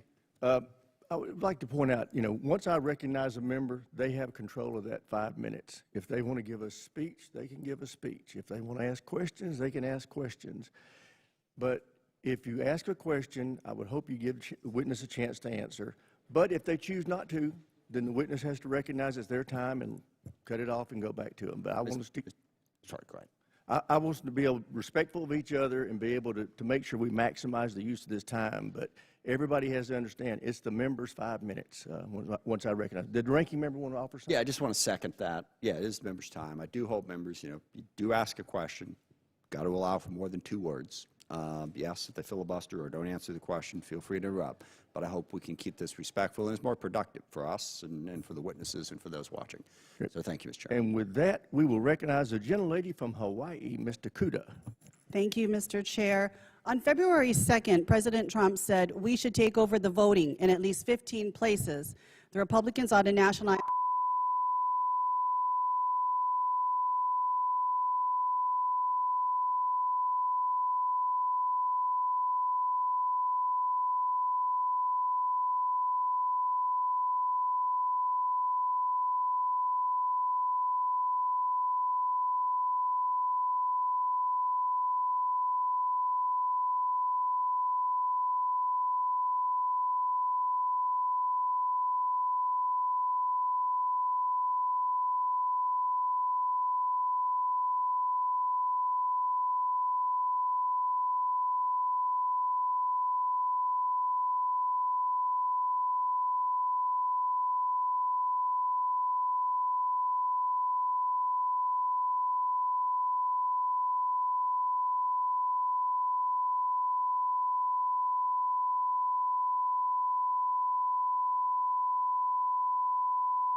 belongs.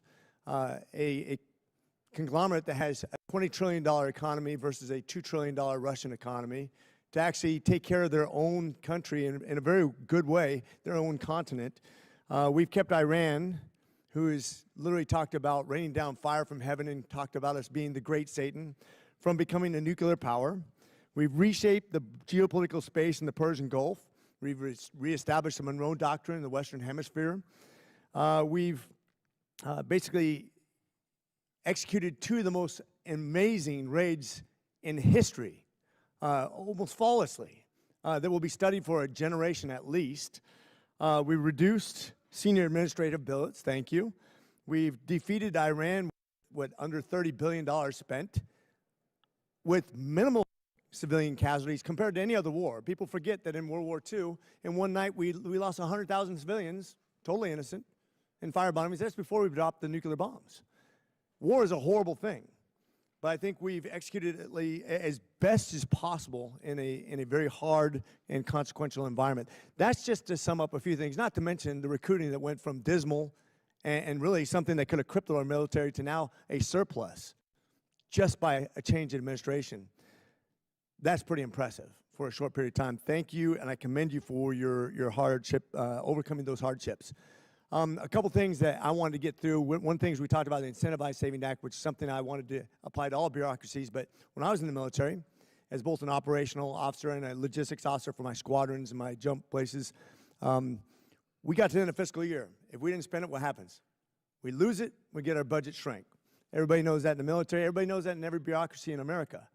One of the things I came up with is, at the end of the fiscal year, if you don't spend it, you don't have anything. You know, we save 10% of our budget for emergencies like we're facing right now.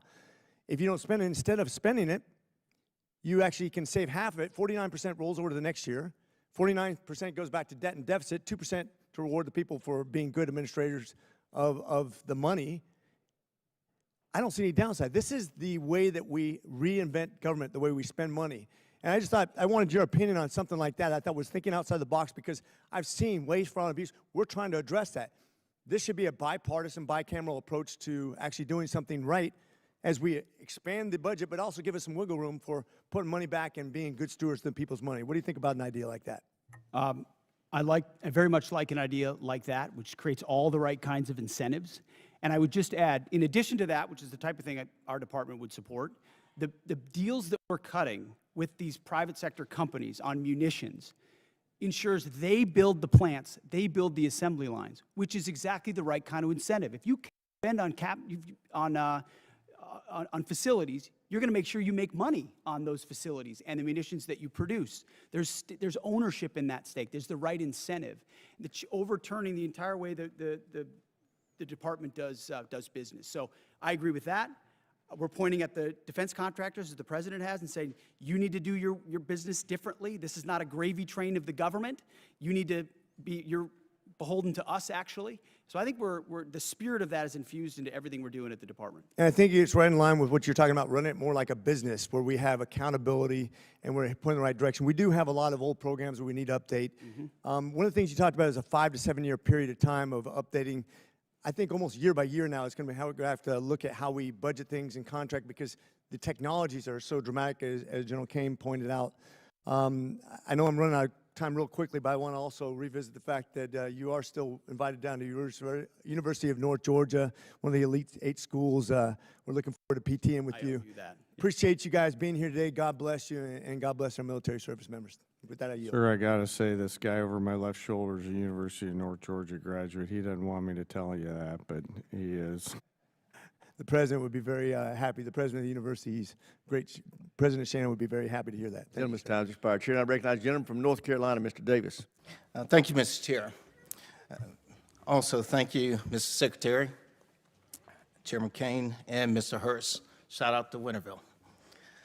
13 U.S. service members killed, 13 families forever changed, 13 heroes who put the uniform on, paid the ultimate sacrifice. We owe remembrance, those families. Just want you to know we see you, we stand with you, we'll never forget. There are Gold Star families who are here today sitting in the room carrying the honor and remember flags. Remember the sacrifice and when we do so, words can't fully capture it.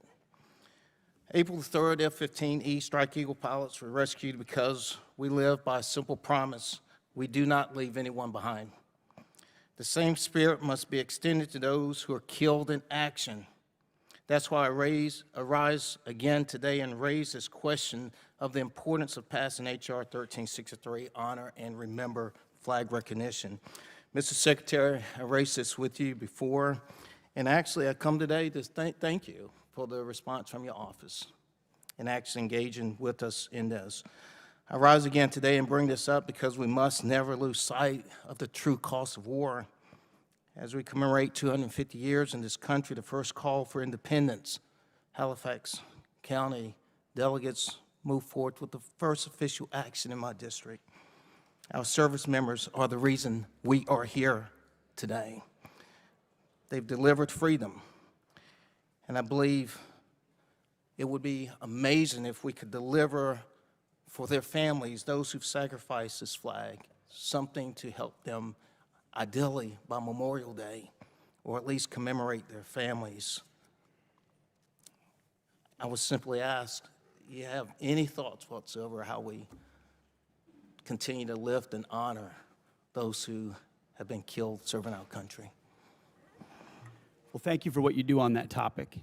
I think first and foremost, we do it by doing right by the legacy of those that we lose, whether it's those 13 from this conflict or any other conflict. I've been at Dover every single time, as is the chairman, as is the president, the vice president, when they can, to greet that and respect and honor that. In our department, we established the first ever Gold Star Task Force, where we've got a Gold Star advocate right in our front office working these issues on a daily basis, which is why it doesn't surprise me that we so quickly got back to you. These are deep in our DNA, things that we care about. How you treat a family who's given everything in that moment, not just at Dover, but in every step of that process, is a reflection of how Mr. the country Secretary, values. thank you truly just for time here. And I've served mortuary and I've been to Dover. I deployed to Dover, so thank you there. I want to shift to Army Cadet Command. The Senior ROTC Programs Rebalance Optimization Plan, North Carolina Central University in particular, there are real access and logistical challenges that are before the cadets. And when we think about building the next generation of leaders, I would just ask us to think about how we're putting barriers in front of some. And I would just ask if you could please take a closer look at the impact on the cadets. I want to shift to another topic and really spend the last moment here as I'm running short. Your memo, April memo, the non-official personal protection arm in the Department of War property. My son is at Fort Benning right now, infantry. He's training, ideally, he wants to be 11 Bravo. And I shared the memo with them, and he shared it with his battle buddies to see the response. And he's definitely Second Amendment enthused, an advocate, and they're really interested, in this. My question is simple. How do you plan to provide any guidance on the denials, and how do you plan to track it? That was the intent, is to make sure those men and women out there feel like they have their Second Amendment rights even when they're on post. And the burden of proof is on the command as to why they would deny, as opposed to the burden of proof on why they should allow. So the presumption is the same rights they would have outside the gate of a base they have inside for personal protection purposes. Our bases shouldn't be gun-free zones except for the armory and the MPs. So the burden of proof is something we're going to pay very close attention to. My last 15 seconds, Chairman Caine. Thank you again for the conversation breakfast. Any final thoughts in terms of any reservations of how we're dealing with munitions in terms of a supplement on the depletion of munitions? Gentleman's time's expired. Chair, I recognize the gentleman from Louisiana, Mr. Higgins. Thank you, Mr. Chairman. General Caine, Mr. Secretary, thank you for being here today. Mr. Secretary, you stated in your opening statement that one of the foundational endeavors that you embrace is to, in your words, forge a lethal arsenal of freedom. I don't think it could be more accurately described. the spirit that you gentlemen are delivering within the Department of War, the men and women that you serve. It's notable for an American like me, an Army veteran, 65 years old. I don't believe in my lifetime I've witnessed this level of rebirth and hardcore focus that I'm witnessing out of the Pentagon right now. And I just commend you for driving that. And please know that you have a great deal of support, not just in this body and on this committee, but across the country. Regular Americans that have served or have families that have served have taken note. General, you said in your opening statement that if called upon, we win our wars around the world. Those are your words. And we're going to make certain through this committee that you have the support, the equipment, and the funding that you need to, if called upon, win wars across the world. But we expect a lot out of you, gentlemen. We expect you to liberate and secure the entire Western Hemisphere. One of my colleagues across the aisle stated that in a negative way. Let me flip it to positive. We absolutely do expect you to liberate and secure the entire Western Hemisphere. We expect you to drive Iran to its knees and free the world of the Iranian terrorist threat. We expect you to leverage NATO into an indomitable force. We expect you to set China back on its heels worldwide. We expect you to drive peace and stability through the projection of military power. We expect you to secure the transit of affordable, transportable American energy product as the indisputable cornerstone of economic prosperity for every allied nation. That's a lot of expectations. And what you gentlemen have laid out today, as you've answered questions, solid, you've made it clear that that's the path we're on. And I support you. My Democrat colleagues have made it clear today that after careful study and thorough research of world history, they've come to the conclusion that soldiers, sailors, airmen, and Marines are far safer if they're never deployed into conflict. You've made it very clear that you take your business seriously, and we support you. I certainly do. Mr. Secretary, in consultation with your staff, reflective of your goals and your mission and your stated intentions, in consultation with your staff and personnel and readiness, I propose legislation to codify your guidance that combat fitness standards must be rigorous with no separate scoring scales, adjusted standards or accommodations, but there to be only a single uncompromising standard, not to exclude any American from any opportunity, but to ensure we have the best, most capable Americans in the most critical positions. Would you welcome this body making your guidance into law in the NDAA? I would welcome, Congressman. Thank you, Mr. Secretary, for clarifying that. A question about Iran, and I'll give you the final 30 seconds to answer. Was Iran moving precipitously towards nuclear weapons capability, Mr. Secretary? Even after the obliteration of Midnight Hammer, what was clear is that the intention of Iran remained in the pursuit of nuclear weapons. And after, as hard as they were hit by Israel, it created an opportunity to get rid of the conventional shield. That's why we talked about missile production and the Navy and the defense industrial base, to set them back from blackmailing the region and the world in pursuit of nuclear weapons, because we understood how much they could continue to pursue them. Roger that. Thank you, gentlemen. Mr. Chairman, I yield. Gentleman's time's expired. Chair, and I recognize the gentleman from California, Mr. Cisneros. Thank you, Mr. Chairman. Thank you and the ranking member for bringing us here today for this hearing, very important to the nation. I want to thank our witnesses for all being here today. Mr. Secretary, the President recently made an announcement that the state-activated National Guard would start receiving active duty pay for federal missions, and I believe you kind of made similar remarks as well. I'm happy to see that announcement because it brought the much-needed attention to this disparity. Whether you agree with missions or not, when guardsmen are called up for active duty and they really have no choice in the matter for homeland missions, often they are receiving inconsistent pay and benefits depending on their status. This issue has persisted for decades. This is why earlier this year, Rep. Bergman and I introduced Duty Status Reform Act, which would address the issue head on. I believe this is the right time to push this over the finish line. It's something the National Guards Bureau supports, the Council of Governors support. Just the other week, the service personnel chiefs were all here. They support it. TAG support it. So, Mr. Secretary, as a former member of the National Guard, I am asking you here today, would you consider supporting consolidating the 29 duty statuses for the military reserve component into a balanced and equitable system that would also help the National Guard receive retirement points when they're called up for these federal missions? Would you support that? Congressman, thank you for your efforts on this. It makes a ton of sense, and we support these efforts for duty status reform in pursuit of things that work for the department and for the troops, because they deserve the kind of pay and benefits that are commensurate with active duty troops. So we would look forward to working with your office to get at duty status reform. I think now is the right time. Thank you for that.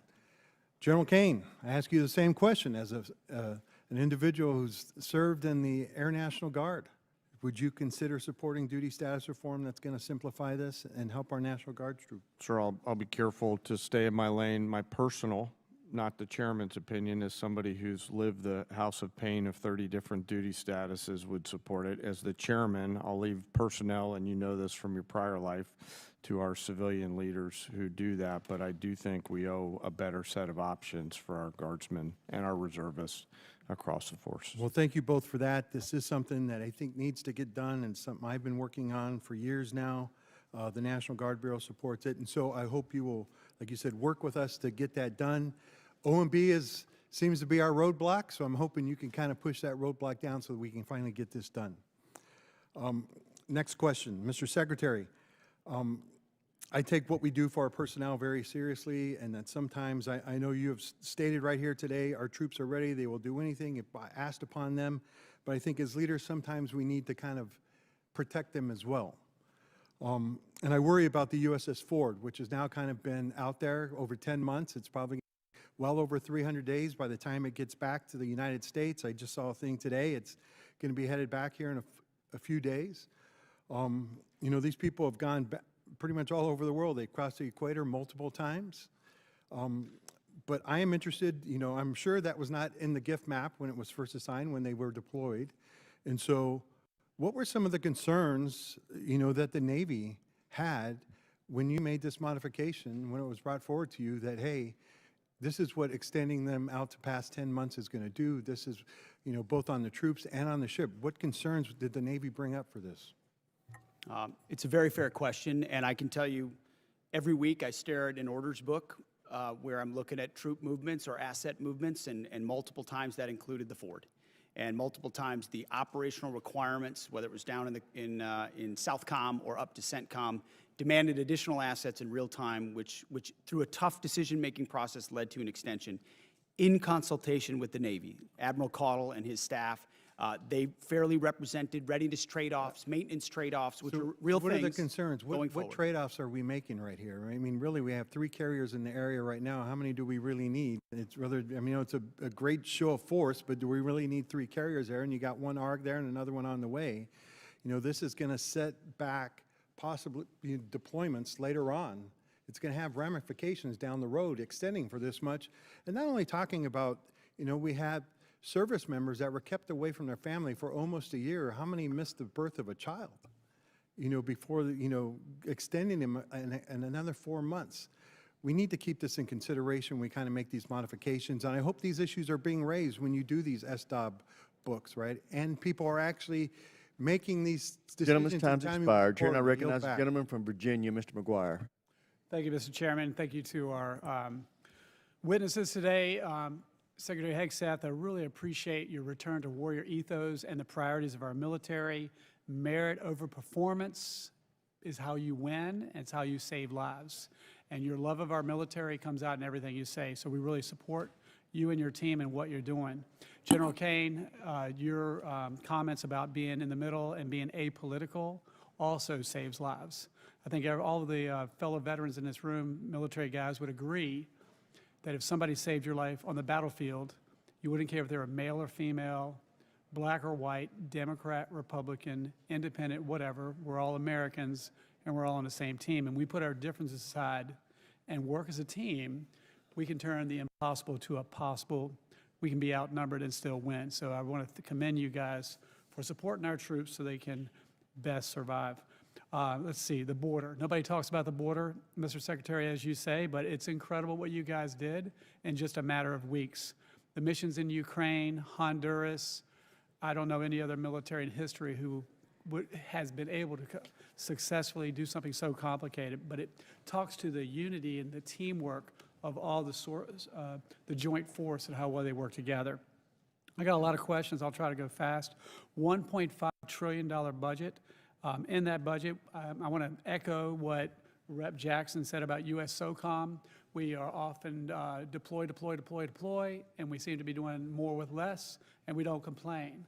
And they won't be that voice. So for us in Congress, we want to be that voice. Is just take a look at the budget and see if we can help them with that.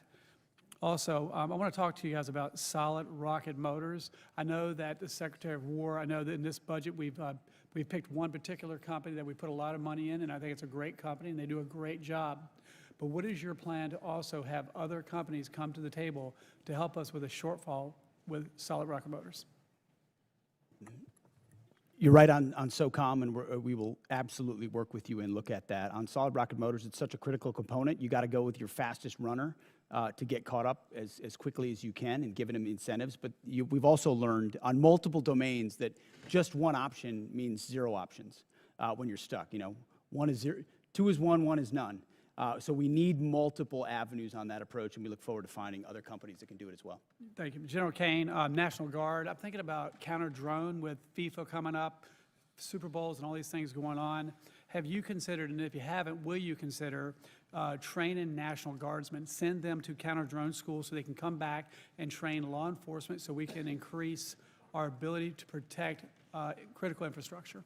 Sir, for sure. They may already be doing that. Please let me take that one and come back to you. I know the Title 32 force, in advance of all the domestic things that are on the horizon here with America's 250, are looking at a range of capabilities. So if you'd be okay, we'll get back to that. Thank you. On Ukraine, whoever could answer this is, you know, they have 60% enriched uranium. They say they have enough to build 11 bombs. Even at 60%, is that enough to make a dirty bomb? Is that a yes or no? Does anybody have an answer for that? I mean, I wouldn't want to state anything that might be classified, so I wouldn't talk about that in this setting. And by the way, in World War II, a congressman was in a closed briefing and learned that the reason the Japanese hadn't sunk any U.S. submarines is they didn't know our submarines could go below 250 feet. So he went out to the media and told them that, and we started losing submarines and losing American sailors. So a lesson for all of us in Congress, be careful how we, so thank you for considering that. I would say this, if they had a nuclear bomb, would that kill hundreds of people potentially, thousands of people potentially, or millions of people potentially?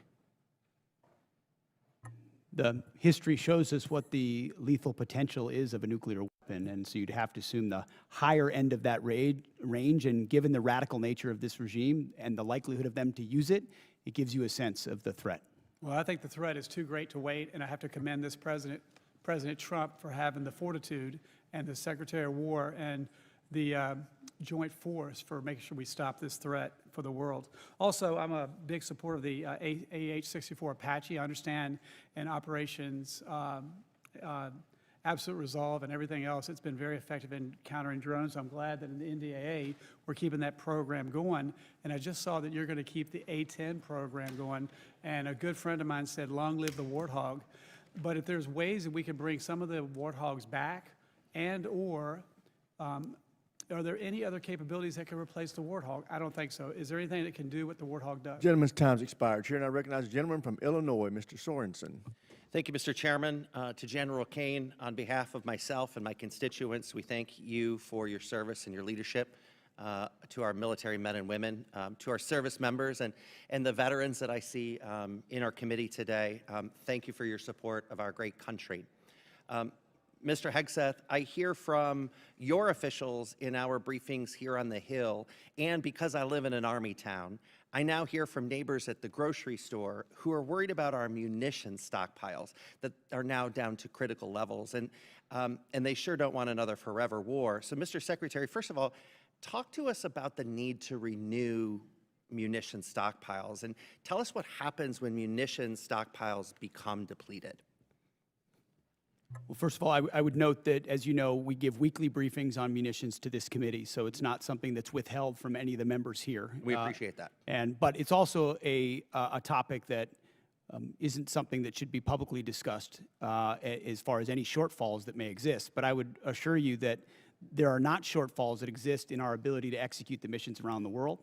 And the reason we're investing in the defense industrial base with $1.5 trillion is to make sure the greatest companies in the world, which have been falling behind for decades, are running faster than ever before to give us 2x, 3x, 4x of the critical munitions, your Patriots, your THAADs, your SM-3s, every other standard missile, and my neighbors work really hard to make sure that we can It's jobs in America. It's what our warfighters need. So We're could you focused on tell me why we're firing the people at Joint Munitions Command for no cause other than just telling them they're overhired or they're surplus employee?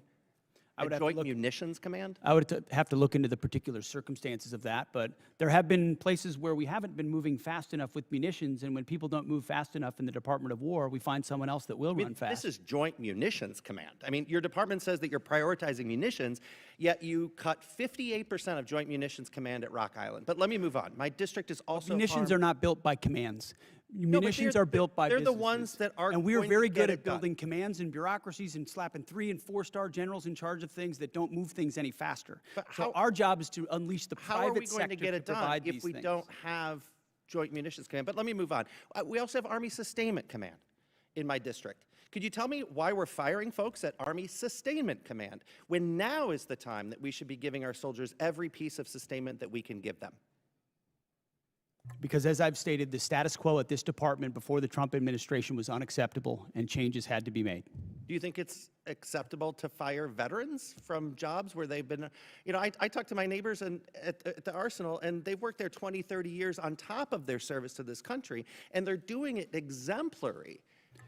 Great performers will always have a job at the Department of War, and when you reestablish merit, sometimes things happen, but we're grateful for all the vets that serve. And in fact, we've created a Patriot pipeline for service members to get into the defense industrial base manufacturing business, to consider that as a second career. So we're leaning into vets and service members as the workforce of the future in our department. And this isn't me. I mean, they tell me that, you know, they feel you're taking a wrecking ball to the civilian workforce. But, you know, I want to go and follow up on Congressman Norcross's questions about why you terminated collective bargaining earlier this month. This affects hundreds of thousands of hardworking DOD employees. So many of them are veterans who have honorably served our country. You testified that if you work hard, you do the work, you keep your job. But that's not what's happening. And you allege it is being done to maximize efficiency? Explain that. I thank you for asking that question. I'd love to clarify. I fundamentally believe the Department of War should not be subject to collective bargaining, full stop. So people shouldn't be able to fight for good wages and being treated well? I think our department does a great job evaluating and providing pay and benefits for folks across the spectrum. I would love to invite you to the Rock Island Arsenal so you can look these patriots in the eyes and tell them that. How does creating chaos for long-term civilian workers actually maximize efficiency? Do you have any comment on that?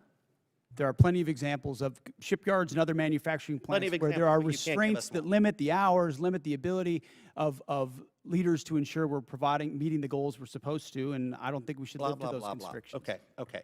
Well, you know what? I want to use the rest of my time to the men and women of our armed forces. Please go forth with the integrity and the morality that you've carried before this administration took us down a path that has allies turning away and American citizens objecting. Do what's right, even if you're asked to do otherwise. Mr. Chairman, I yield back. Gentleman yields back. Chair, and I recognize the gentleman from Florida, Mr. Mills.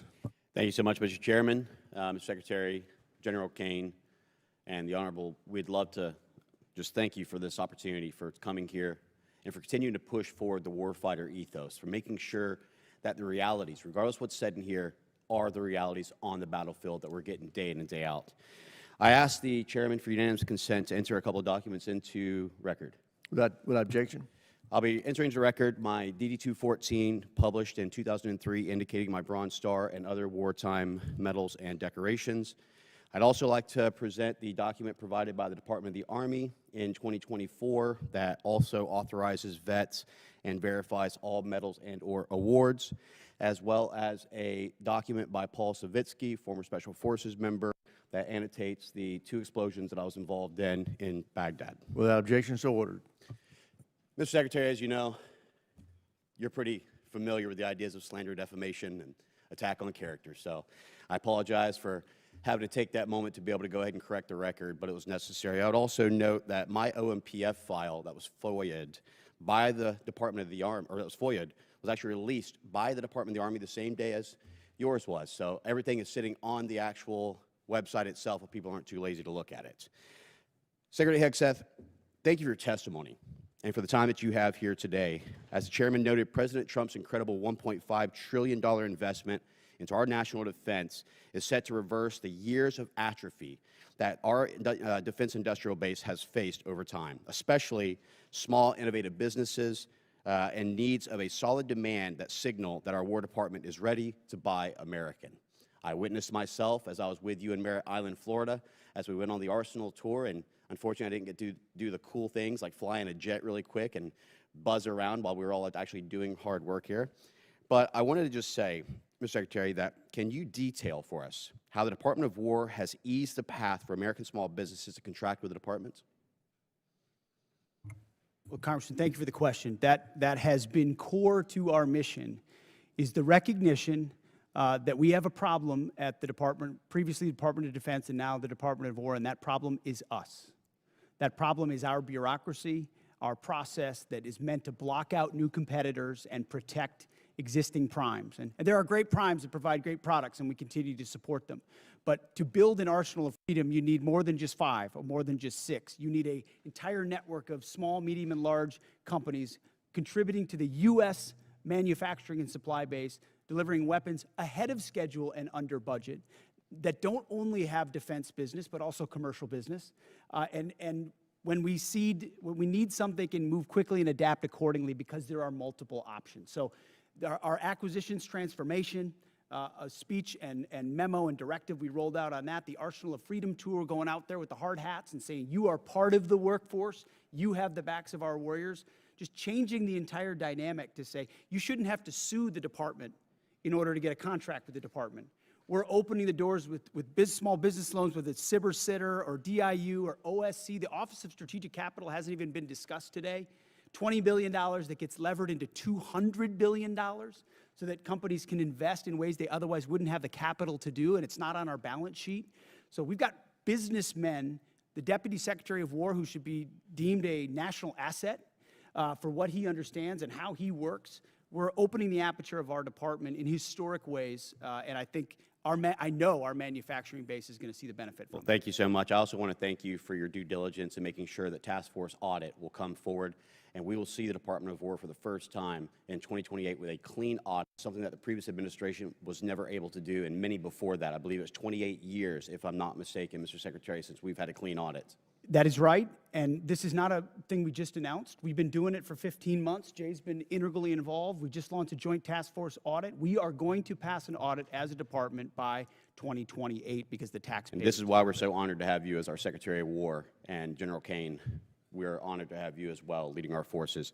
Mr. Secretary, with the last few seconds I have, from ships to bombs to bullets, our industrial base is in dire need of support. Even as these defense markers are strengthened, as a former small business owner, I understand how bottlenecks can hold up good contracts and move from the speed at which we need for our warfighters. Mr. Secretary, can you detail how the department has moved to promote diversity in our defense industrial base? Well, if you will, can we submit for record? Sorry, every aspect is opening it up to provide as much running room for new entrants as possible. Thank you so much, Mr. Chairman. I appreciate it. With that, I yield back. Chair now recognizes the gentleman from New Mexico, Mr. Vasquez. Thank you, Mr. Chairman, and thank you to our witnesses for being here today. You're here before us requesting $1.5 trillion for the Defense Department, the largest one-year increase since World War II. While I will recognize that your budget does include increases for pay and quality of life, these increases are outweighed by the rising cost of living and the department's ongoing failures on child care, education, medical care, and other quality of life factors. Just like other families, the soaring cost of gas, groceries, housing, and child care have left military families underwater. Yet the department continues to put other priorities, like a $25 billion war of choice in Iran, and just lately, photo ops with Kid Rock, ahead of improving the lives of our troops and their families. It's deeply troubling to me that the department received a historic $1 trillion last year, including $9 billion under H.R. 1 for improving troops' quality of life, but the New Mexican service members that I have talked to are still living in barracks that are at capacity, sending their kids to run-down schools and lack access to on-base child care. Here's an example. During my most recent visit to White Sands Missile Range, I saw severely aging on-base infrastructure, specifically an elementary school that is in need of a complete rebuild. Secretary Hegseth, last fall you said that quality of life for our warriors is a critical component of reviving the warrior ethos. In a video you posted to social media last November, you said that the places where our warfighters reside need to be safe, comfortable, and clean. And in your opening statement today, you said quality of life is front and center in this budget.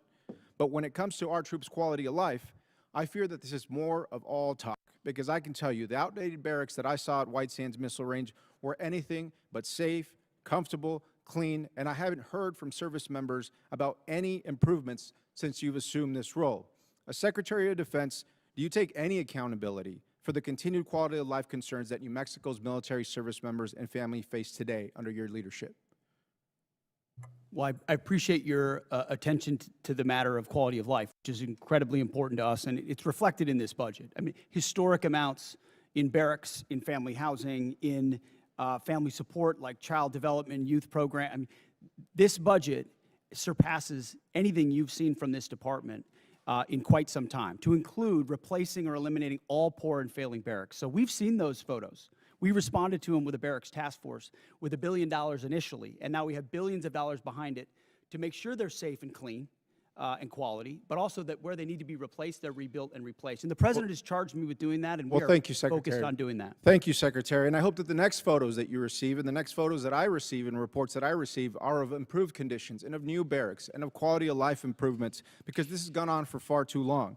Let me give you another example. At Holloman Air Force Base, the Child Development Centers on base faced critical staffing issues for many years, and just recently gave military families, our airmen and women, just 9 days to find new child care providers. One parent said she felt she had no choice but to resign from her job as a physician assistant when her son lost his spot in on-base care. And one patient, describing his experience seeking health care at Caine Air Force Base, said, "Good luck. If you need specialized care, referrals take 6 months or more, and regular appointments are booking a month out."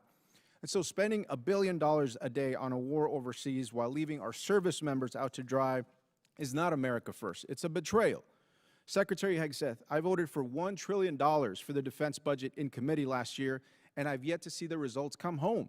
Service members back home have said nothing about progress or improvements underway. Within 30 days, Secretary, would you commit to sending me a detailed list of every dollar that is going to improve the quality of life at bases in my district? We will get you whatever we can, but that doesn't meet with what we've seen, which is running as fast as this department ever has on quality of life issues, because I've been in their shoes. I've seen those barracks, and I've seen them recently. And it may not have happened under this administration, but this administration is going to fix it. And ultimately, this budget reflects that kind of priority across the board. Well, thank you, Secretary. And I will just suggest that it needs to run faster. It needs to run at the speed of light. It needs to cross time travel. I don't care what it takes, but it's gone on for far too long. And so I appreciate your attention to this issue, but we have got to get it done, and we cannot be here again next year discussing the improvements that haven't been done despite what's in the budget today. And so let me be clear that these issues have persisted for years under both administrations on both sides of the aisle. The department has received billions of taxpayer dollars as this committee has continued to work in a bipartisan fashion to support our troops and their families. And at a time when cost of living is the top issue for families, including those who serve, the department is in the position to address these costs of housing, child care, groceries, and other needs. I hope the department chooses to do that. Thank you, Chairman. I yield back. Gentleman yields back. Chair now recognizes the gentleman from Texas, Mr. Gooden. Thank you, Mr. Chairman, and thank you, Secretary, for being here and the work you're doing. Over the past decade, Bitcoin has evolved from a fringe asset into a matter of national security. Iran has demanded Bitcoin as a toll for transit through the Strait of Hormuz. North Korean cyber actors have leveraged it in ransomware campaigns, and China is believed to be stockpiling substantial holdings as part of a strategic reserve. Just last week, Indo-PACOM Commander Admiral Paparo stated that Bitcoin has direct implications for power projection, and he noted that Indo-PACOM is operating a node on the Bitcoin network in furtherance of that mission. Secretary, do you share the opinion that Bitcoin is a tool to project power, and are there any department-wide initiatives to ensure the U.S. secures a strategic advantage in Bitcoin and combats China's digital authoritarianism? I guess my short answer would be yes and yes. Long an enthusiast of Bitcoin and crypto potential, and a lot of the things we're doing enabling it or defeating it are classified efforts that are ongoing inside our department, which do provide us a lot of leverage in a lot of different scenarios. I appreciate that, and I share your views. I thank you for that. I also wanted an update with our operations in Qatar. How are those going since the Iran war, and how has Qatar been as a partner to work with over these last few months? I think it's fair to say that the Gulf states, to include Qatar, have done a nice job integrating on air defenses specifically, and then providing access basing and overflight. Qatar being one of them, UAE, Saudi, Kuwait, Bahrain. They've lived the threat of Iran. There's some complicated aspects with Qatar, but ultimately they've provided support to what we need in the theater. I appreciate that. I also appreciate the job that our men and women are doing there at that base. I realize they're going through a lot. We really appreciate the work you do, and I'll yield back to you, Mr. Chairman. Chair, now we recognize the gentlelady from New Hampshire, Ms. Goodlander. I want to thank our witnesses for being here today, and I want to begin by getting right to it, since my time is limited, on this $1.5 trillion budget request. Mr. Hegseth, you testified last year and you testified again today that you will be accountable for every American taxpayer dollar that comes to the department, where it goes and why. That's really important since, as it's been pointed out, the department has failed 8 audits. The department remains on GAO's high-risk list. The Inspector General just last year alone identified billions of dollars that could have been put to better use, and in questioned costs, that is spending that raised red flags. So this is a crisis right now in accountability of where the dollars of the American taxpayers who are in the middle of a cost crisis, where this money is going. I want to ask about your war in Iran. And Mr. Hurst, you testified earlier today that $25 billion has been spent to date. I just want to clarify that that is money, that taxpayer dollars that have been spent already in this war. $25 reflects the costs of the war, right? So we've already spent the dollars on munitions and things like that. So we're factoring in cost of munitions expended into that total. So how much of that has gone towards munitions? Does that include the munitions that have been spent to date? Yeah, that reflects the munitions that have been spent to date and other operational costs. Can you give us a breakdown of what those costs are? We'll work to get you guys a product that has a detailed breakdown of those costs. Yeah, my concern here is, Mr. Hegseth, you've testified repeatedly that you're going to be accountable for each and every American taxpayer dollar that you spend, that you're going to be accountable for the rationale. Here we are 60 days in to your war of choice in Iran, and you can't give us an answer on a breakdown of the basic breakdown of American taxpayer dollars that have been spent in your war of choice?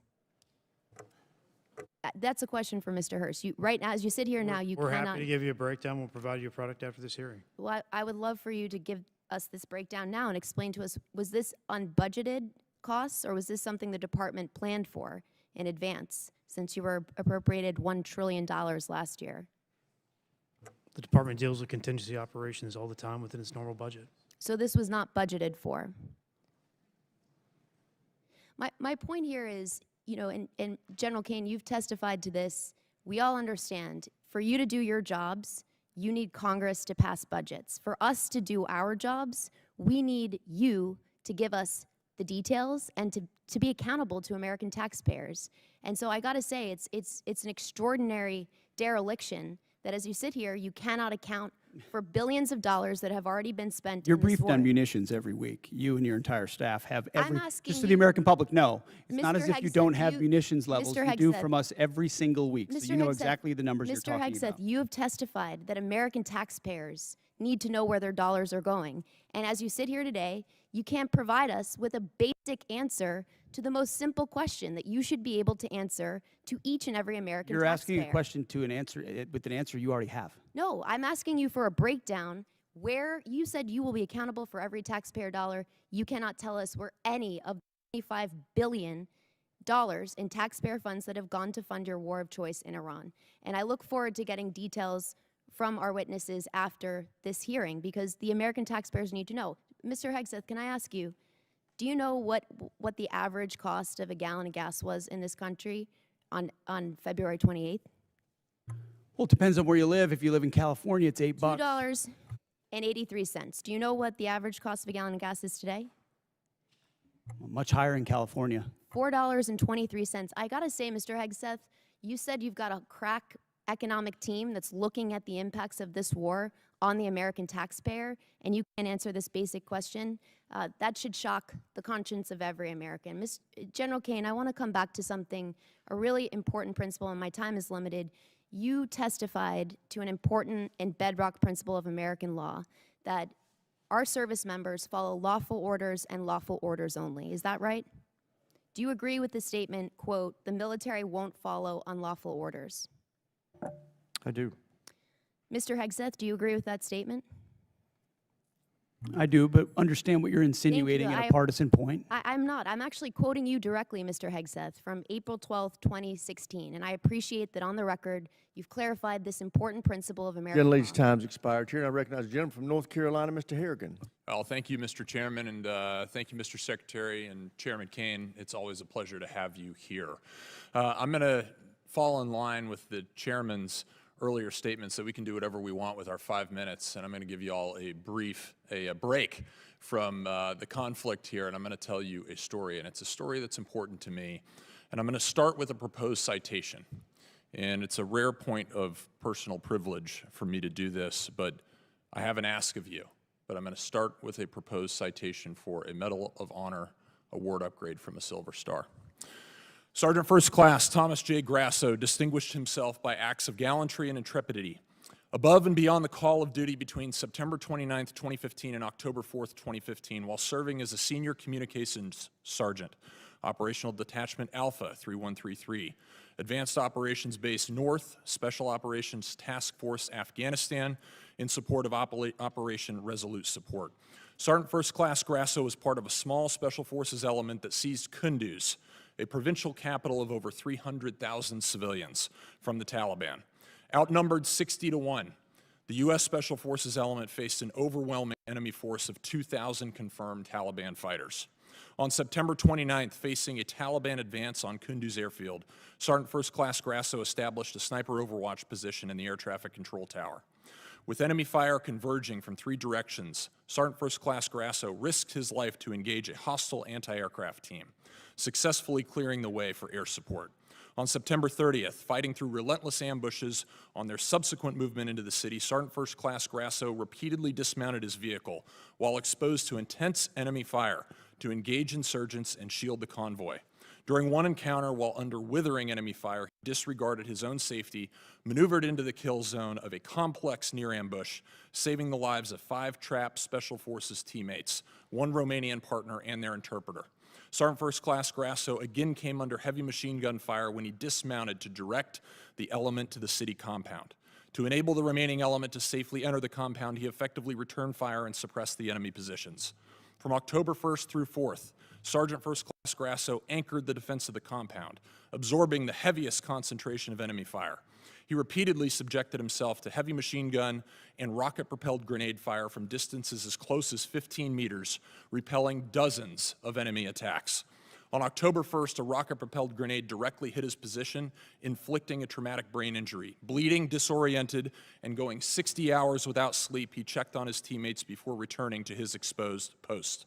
From there, he single-handedly neutralized continuous waves of attackers, attempting to detonate vehicle-borne IEDs, forcing the enemy to request a temporary ceasefire. During a subsequent rocket-propelled grenade attack near his position, he eliminated a follow-on explosive-filled rickshaw, preventing a perimeter breach. As the fight wore on, the enemy began throwing hand grenades into the compound from an adjacent building. Sergeant First Class Grasso ran through the blast to hurl grenades back, then established a clear line of sight from an exposed staircase to enable his command to call in a danger-close F-16 strafing run, bullets hitting 15 meters from his position. When partner forces were decisively engaged, without sufficient ammunition outside the perimeter, he maneuvered, without regard for his own safety, under devastating fire to resupply their position, and employed accurate sniper fire, destroying another advance. On October 4th, he unhesitatingly stepped into the enemy's line of sight to destroy the fighter preparing to fire a rocket-propelled grenade at two trapped teammates. Throughout 130 hours of grueling, sleepless combat, Sergeant First Class Grasso's extraordinary heroism, unwavering dedication to his teammates, and complete disregard for his own life ensured the recapture of Kunduz with 0 friendly personnel killed in action. As these severe conditions took a toll on the element, his ability to fight through a traumatic brain injury with indomitable will and lethal precision inspired those around him. Sergeant First Class Thomas J. Grasso's heroism and selflessness are in keeping with the highest traditions of military service and reflect great credit upon himself, his unit, and the United States Army. I'm asking you to direct the board chair of HRC, Awards and Decorations Branch, to board Sergeant First Class Thomas J. Grasso's packet. I know these things to be true inside of this packet because I was there. And I'm here today only because I was one of those 5 that he rescued out of that near complex ambush. And I'm grateful for your service to our nation. Congressman, Thank you. We'll do it, and I'd love to meet the Sergeant First Class. Thank you. I think the gentleman yields. The chair now recognizes the gentlelady from Maryland, Ms. Elfreth. Thank you, Mr. Chair. I want to start by thanking SEAC ISOM and General Caine for inviting a number of us to the Pentagon last week to talk about the 1.8 million enlisted service members we have, the challenges and opportunities that we can work together. Every base that I go to internationally and every single major military base in Maryland over the last year, I insist on meeting with service members and hearing what we can all do better, Mr. Secretary. I want to assure you I insist on those meetings. There's a whole lot we could talk about today, war in Iran, and I too want to thank the families of the 14 service members we have lost in this war so far, both strikes in the Caribbean and the East Pacific, firing of a number of people we all respect on this dais on both sides 61 days into this war. But I want to start with those quality of life issues, Mr. Secretary. A number of members of this committee met with survivors of sexual assault at Fort Hood, enlisted members and family members. You sat here last year and you said, quote, "I applaud Congress for the efforts that have been ongoing to address sexual assaults, which we do need to drive down to 0. That funding has not been reduced." I appreciate that, but the budget we have before us is level funded from last year, which you would agree is a realized cut year over year. So I want to give you the opportunity to talk about how you're still going to drive those sexual assault numbers down to 0 via flat funding.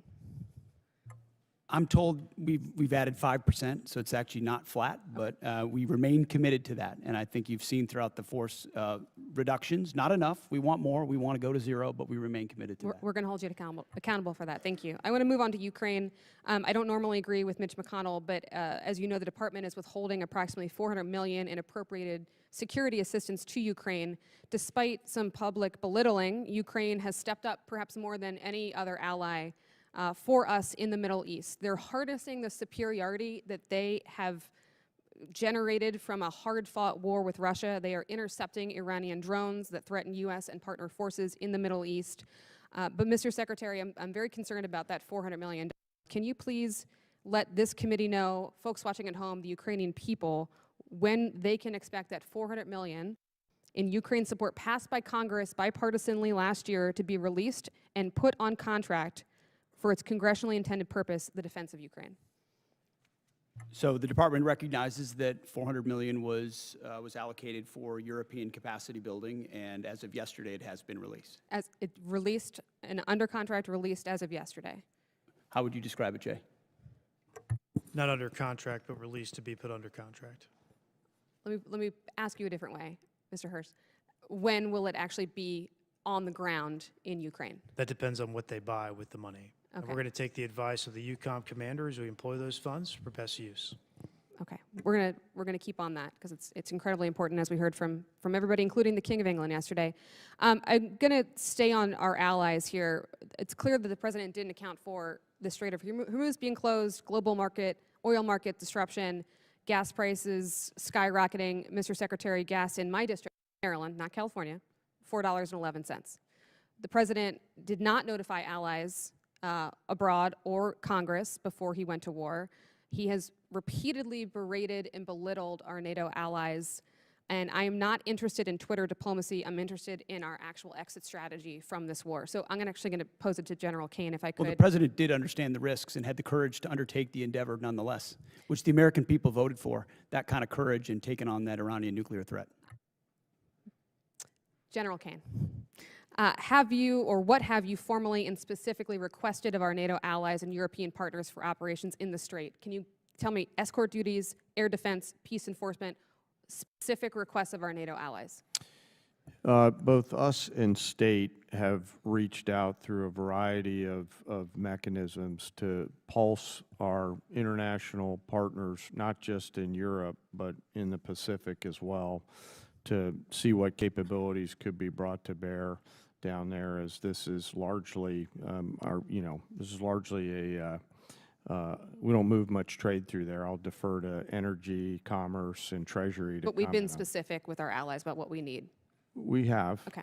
Can I ask you for specificity on another issue that's been brought up today? From a military perspective, not a policy perspective, what will it require of our service members to actually eradicate any Iranian nuclear threat? Can you help us understand that? There's such a wide range, ma'am, of options in there, all of which are classified. It would be out of my swim lane, but we always deliver the full range of options, the associated risks, and the advice to go do the things that we would be asked to do. There's many. I can't speak for everybody on this committee, but I know we The would like more gentlewoman's details. time has expired. The chair now recognizes Mr. Mesmer from Indiana for 5 minutes. Thank you, Chairman, and thank you, Secretary Hegseth, General Caine, and Comptroller Hurst for being here today. Congratulations to all of you for rolling out the $1.5 trillion defense budget. I'd like to offer special thanks to Mr. Hurst and his Comptroller team for the work that it takes to put this budget together. It's a monumental task and important for our nation and our well-being. Secretary Hegseth, as you know, the theme of this year's NDAA is expanding the defense industrial base, and one of the key bottlenecks to that expansion is our workforce size. We are not producing enough skilled young workers, and too many regions with strong manufacturing potential remain underutilized.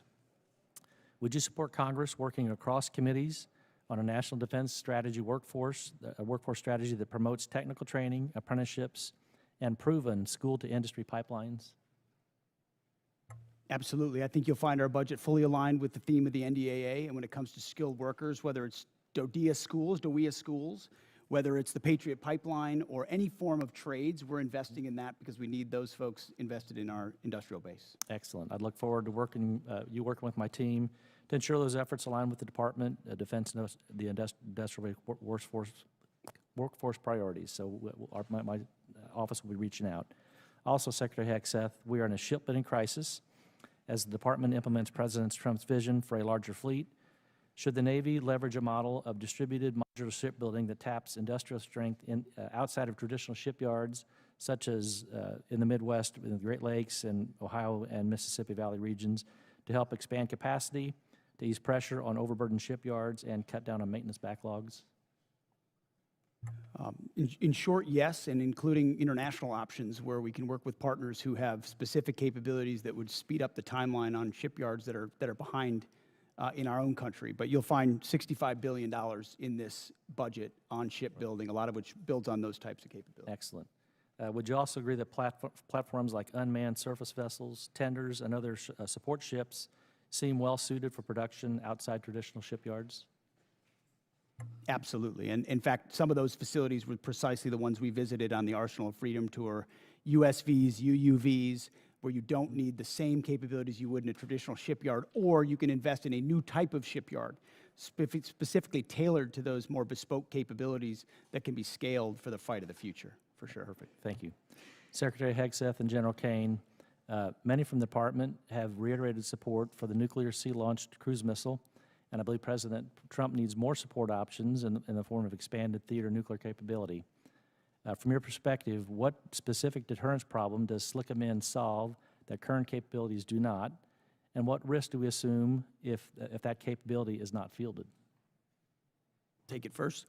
SLCM provides, it's part of the multiple layers of nuclear deterrent that any president has to have at their disposal that creates dilemmas for enemies who are either nuclear capable or not, and ensures the kind of leverage required and defense required, deterrence required, that the nation that sort of underwrites everything we do. So more options on that the adversary can't account for is only good for us. Only thing I'll add is, as we mentioned a little bit earlier, sir, we continue to modernize the full range of the triad. This is another tool in that regional normally, so it's something I support. Thank you. As we look beyond the current program, should the department be thinking about a future sea-launched nuclear system with greater survivability, maneuverability, and potential hypersonic capability? Yes, and I know we are. Okay. Thank you. Secretary Hegseth and General Caine, one of the major bottlenecks in expanding the defense industrial base is test range access. Companies are waiting too long for range time, and that slows fielding at speed modern conflict demands. What is the department doing to expand and modernize the testing architecture? $5.2 billion worth of investment, but I'll tell you, when we sit with industry, and I simply ask the question, what can we do for you? How do we empower you? Test ranges come up almost every single time, and the limits and the timeline limits they create. So we're trying to blow that open and create a lot more options for them. Okay. Thank you. Secretary Hegseth and General Caine, I'd like to extend an invitation for both of you to come and visit Naval Surface Warfare Center Caine and see what a great work is being done in Southwest Indiana to support the warfighter and ensure our military edge. And with that, I'll close and surrender the rest of my time. The chair now recognizes Mr. Whitesides from California for 5 minutes. Thank you, Chairwoman. Secretary Hegseth, General Caine, Mr. Hurst, thank you for testifying today and for your service to the nation. Over the past few weeks, military and civilian leaders of many of the DoD components have testified about their FY27 posture. We appreciate their professionalism and their service to the country and the time that they've spent to testify before us. I want to start with Mr. Hurst. Mr. Hurst, you testified at the beginning of this that you said that the estimated cost of the war is about $25 billion. In March, you stated that the first week of the war cost $11 billion. So is it right to say that the following 7 weeks have cost about $14 billion total, or $2 billion per week? Yeah, the most intense phase of the conflict was obviously the beginning. That's when most munitions were used. Okay. And that's the basic expense from the war. Right. So that and you also said just now that the $25 billion includes the cost of the munitions deployed. Is that right? This question is for the CFO, sir. Yeah? That's correct. Okay, so I guess I'm confused then. It makes sense that if that's the cost, then the cost to refill those stocks would be no more than $25 billion. Am I right about that?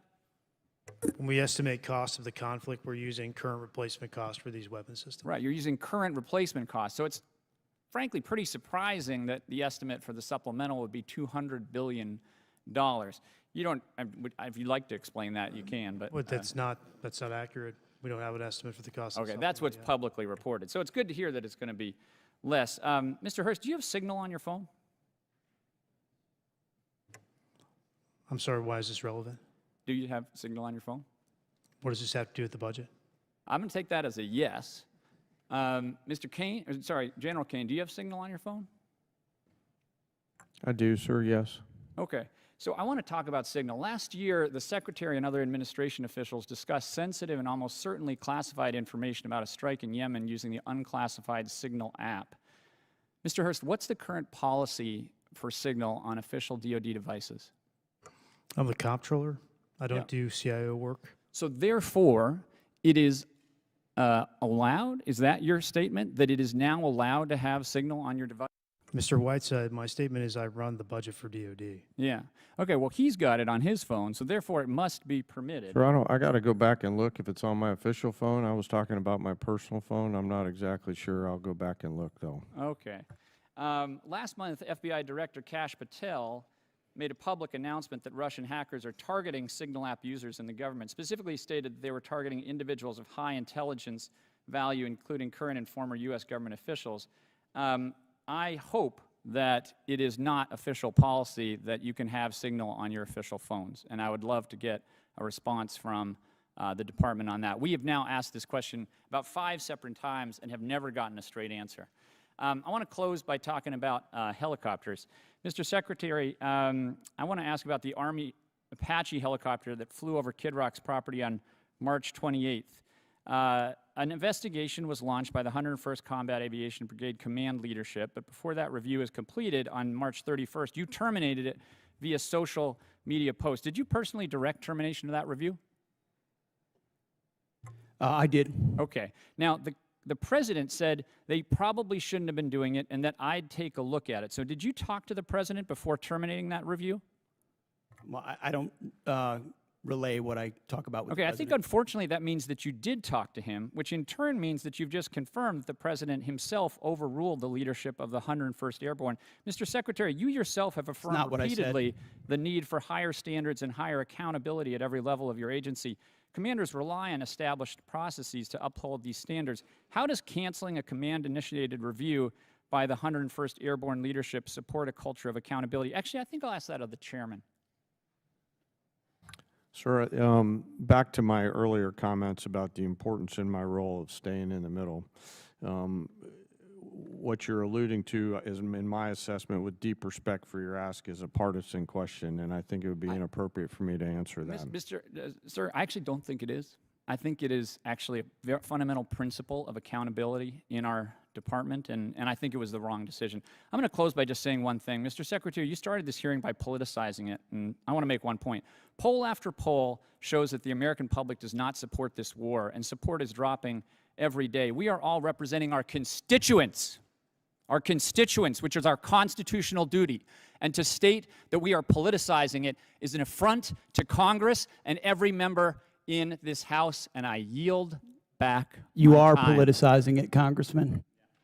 The gentleman's time has expired. The chair now recognizes Mr. Schmidt from Kansas for 5 minutes. Thank you, Madam Chair, and I want to thank all 3 of our witnesses for being here today and answering our questions. Mr. Secretary, let me start with you. A little bit off topic for today, but relevant. We are now more than 2 months into the funding shutdown for the Department of Homeland Security because folks at this end of the avenue have not yet been able to get to yes. I hope we're going to get to yes here shortly. I think we made some progress here today while we've been in this gathering.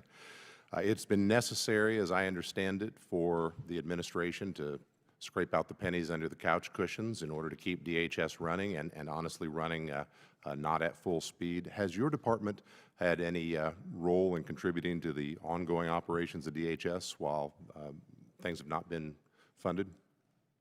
Well, I wouldn't comment on the status of DHS. I'll just say the ways that we cooperate with them have continued. I mean, look at the southern border and the 11,000 troops we have there, Task Force Southern Border, ensuring that our border is locked down. We've worked with law enforcement from day one on DHS to do that, just like we have with local law enforcement across the country. So obviously we welcome DHS funding, but in the meantime, we're going to protect the country, protect the homeland, and that's what we're doing with them. Do what is necessary. Very good.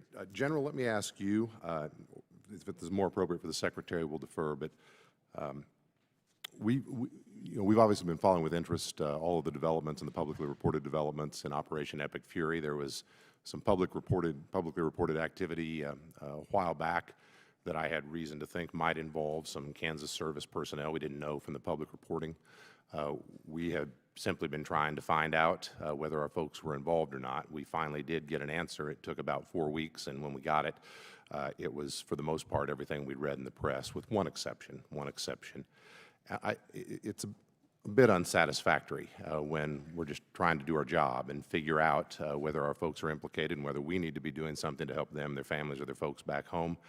I know you take seriously the importance of providing that information, but can you just offer some reassurance that you do take those inquiries seriously and that was perhaps not? We do, sir. I'm not exactly sure the situation you're talking about, but I'll get the teams together and figure out what broke down there and fix it. Appreciate it very, Yes, very sir. much. Mr. Secretary, let me come back to you. In talking with Kansans who either have been deployed or are in support of folks who have been deployed, I am under the impression that there has been a particularly high, especially early in the operation prior to the ceasefire, particularly high amount of concussive activity, and that we might be well advised to be prepared when folks come home for concussive injuries, for combat-related PTSD, perhaps at levels we aren't expecting, at least those of us watching from the outside of the operation. Can you say anything either about that in particular or more generally about what types of health and post-combat related health issues we ought to be preparing for when folks come home from this operation in particular? Well, I know, Congressman, all of that is tracked very closely. As it pertains to this budget, there's $70 million for more research on that. But I would note that as it's tracked and identified, also 90% of those with injuries in this conflict have returned to duty. But that doesn't mean there couldn't still be a lingering effect, which is noted and will be continued to be tracked throughout. And can I follow on that? I appreciate that answer very much. With respect particularly to Guard personnel who have been deployed, and when they come back, they return to their civilian roles. They may be in communities far from a military post. They may be in communities that don't have dedicated healthcare services, that may be particularly focused on concussive damage or post-traumatic stress damage. Is there particular thought on things we ought to be doing to prepare to serve that population when those men and women come home?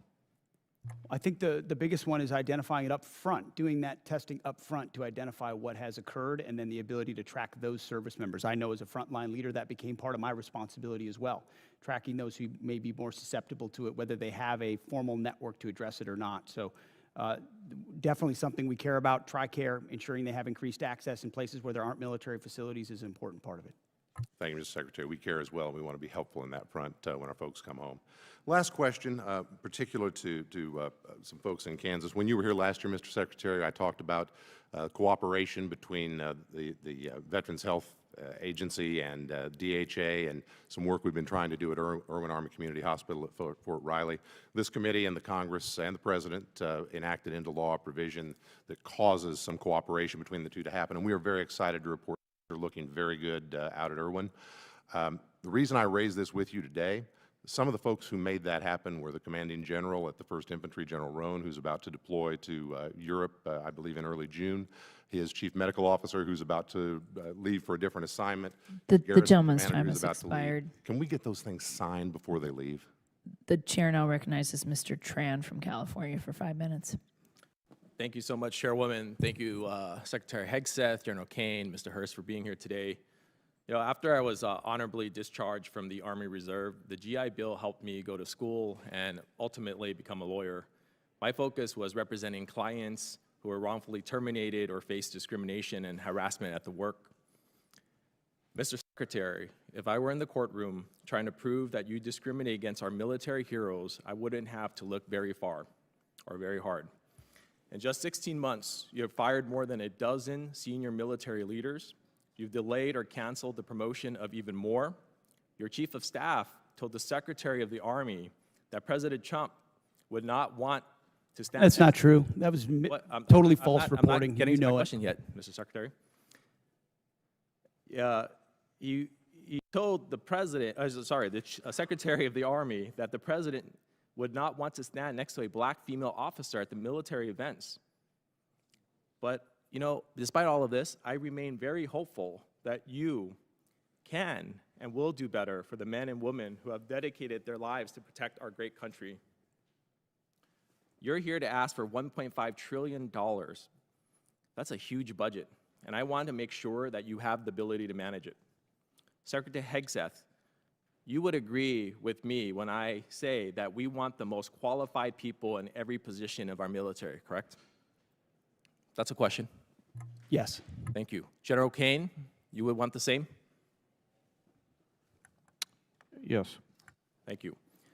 You know, I share the bipartisan concern about the firing of General George, And what I and the American people want to know from you is, did you ask the president for his permission before you fired General George, Secretary Hegseth? It is my responsibility to confer with the Commander-in-Chief on especially high-level personnel matters. And ultimately, I won't relay what was discussed, but he was aware of the action that would be taken. Okay, great. Thank you for that. And when you made the decision to fire General George, did you consult Secretary Driscoll? There had been multiple consultations over a year, yes. Do you and Secretary Driscoll have a good working relationship? Yes, I appreciate the work he's doing for the Army. And for the record, would you agree that Secretary Driscoll is doing a great job as the Secretary of the Army? I appreciate the work that the Secretary is doing and made the personnel change based on the Chief of the Army. In fact, he was so good that at his job that the president sent him to Ukraine to negotiate a peace deal. Do you know why the president chose to send him over you? I'm grateful that the president puts in players at key moments to advance policy priorities, and that's what occurred there, and I was very supportive of it at the time. Recently, Secretary Driscoll testified in front of the Appropriations Committee that he refused to strike the names of 2 female and 2 black officers from a promotion list due to their exemplary service, names which were ultimately removed. Did you order him to strike those names? I know we removed those names. I did. Okay. Why? Because we review every general officer. You mentioned 12 general officers have been reviewed. The number's much higher than that. I would also note that under Barack Obama, 197 general officers were removed. So this is not something specific to this administration. Every officer serves at the pleasure of the president. And when they need to be removed in order to ensure we have the right leadership in those services, I will make those calls regardless of what you might say from the dais. You know, about a year ago, the Army began their transformation initiative. I'm all for modernization, but this process seems to have been completely rushed in a way that compromises our readiness, including deactivating a medical evacuation Black Hawk unit at Joint Training Forces Base, Los Alamitos.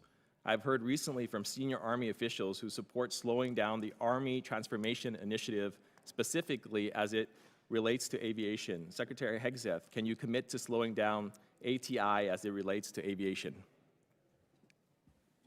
There are multiple places inside ATI that we are reviewing to ensure that we do not create capability gaps inside today's Army based on the fights we have today and the fights of the future. And this budget reflects ensuring that we don't have any operational gaps in the Army or any of the services. Mrs. Secretary, during your opening, you brought up this beautiful slide, and you talked about the Arsenal of Freedom. It's the Arsenal of Freedom slide, talking about private investment, you know, from the $1.5 billion. RTX was on there, Boeing, GE, L3 Harris, Lockheed. My question to you is, do you or your wife have any personal investment in those companies? No. Thank you. The gentleman's time has expired. The chair now recognizes Mr. Crank from Colorado for 5 minutes. Thank you, Madam Chair. Mr. Secretary, the Department's FY27 military construction request includes plans for a new $250 million Space Force operations facility at Schriever Space Force Base. When constructed, this facility will support essential national security missions like Golden Dome, the National Reconnaissance Office, intelligence, surveillance, and reconnaissance missions, and other Space Command requirements. With a projected workforce that includes over 2,600 high-paying civilian jobs, how will the department compete with the private sector to recruit and hire the highly skilled talent needed for those positions? And how will the department work with El Paso County, which is my county, and the city of Colorado Springs, who strongly supported this administration, by the way, to meet the growing needs of the Space Force? Well, first and foremost, and I mean this, I would welcome your input. That's usually what I say when I'm on the road and in the field with commanders is, okay, you ask me, we meet with battalion and brigade commanders all the time. They ask me a really detailed question, and the first thing I say is, what do you think? And usually they know the problem set much better than us, and we take that feedback back to HQ and we action it. So I would welcome how we can ensure that that workforce is properly cared for and competitive, considering how important the Space Force is, which is doubled in this budget in size. Right. That domain of warfare we have to get right. Yes. Okay. Mr. Secretary, sometimes here in Congress and on these committees, sometimes we do oversight, but sometimes we just overact. And there's been a little bit of that today. There's been some overacting. I would hope that when I look back on my congressional career, I've only been here a little while, I do know that when President Biden did some military operations, I supported him. I wasn't here, but I supported those operations because it's important to support the men and women of the military, and it's important to support our commander-in-chief when he makes the decision to deploy those troops. And I'd hope that when I look back on my career years from now, I will say the same thing, that I didn't choose what to support based on who the party was in the White House, but based on whether it was the best thing for our national security.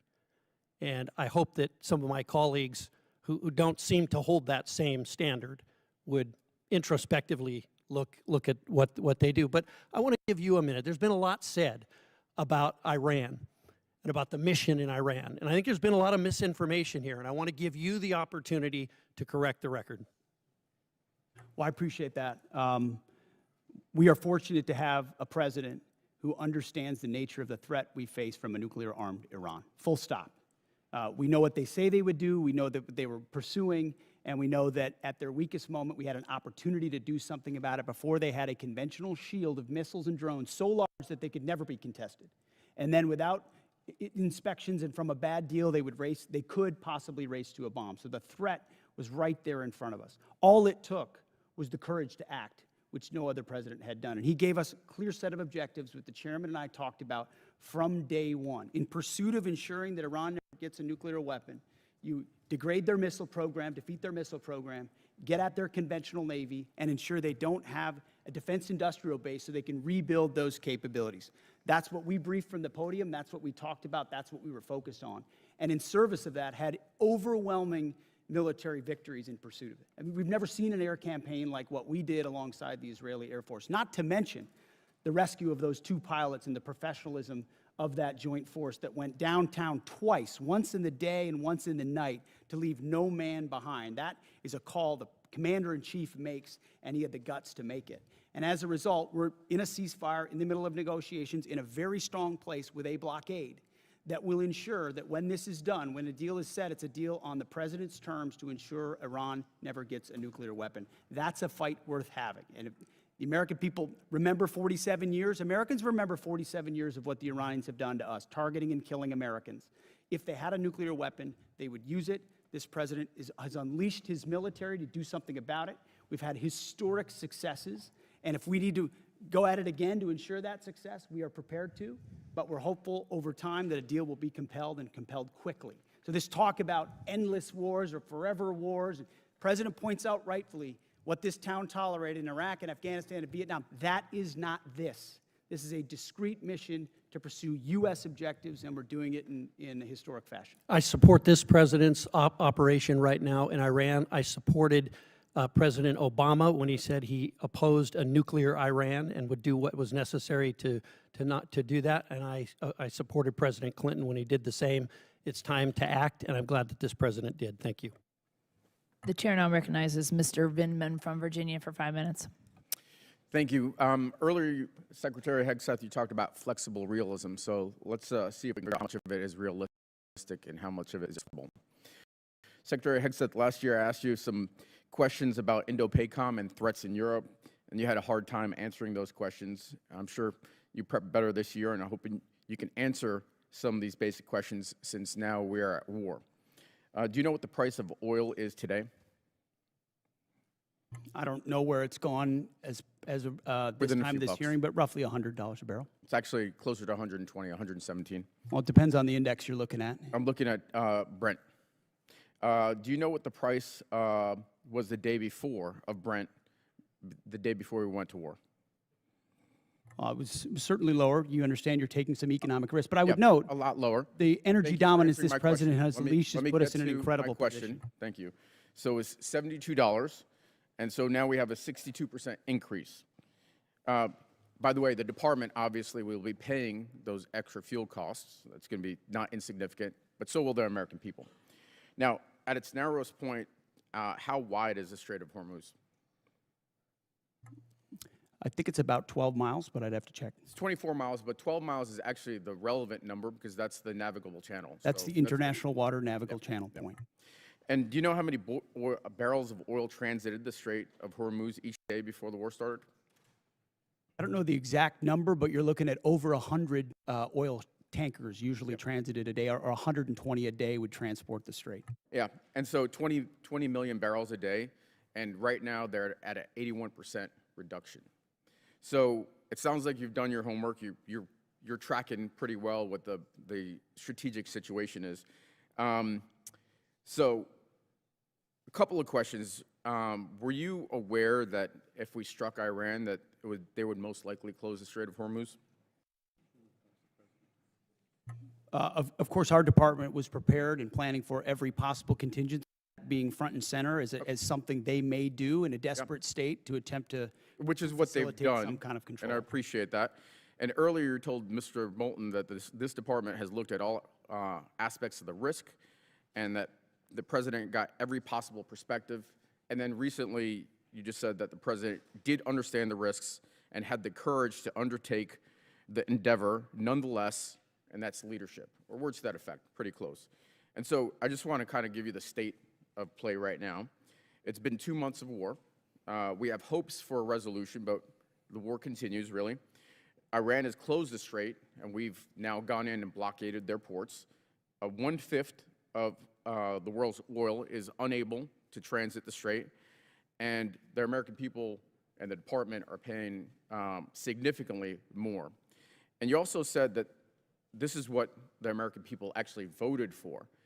But actually, the American people voted for a promise not to get into Middle Eastern wars. And they voted for lower prices. And this is the exact opposite of what they got. So let me ask you this. The president ordered the strike, is that correct?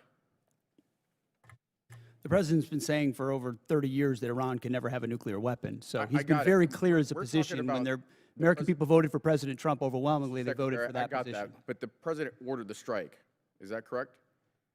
Which strike are you referring to? The strike on Iran, the war that we're in. Oh, of course. I mean, Okay. he's the commander-in-chief. So He's it made sounds like the calls. It sounds like you're blaming Daddy for the mess we're in, and I don't think he's going to be particularly happy with you. I see Let's what you're trying to do.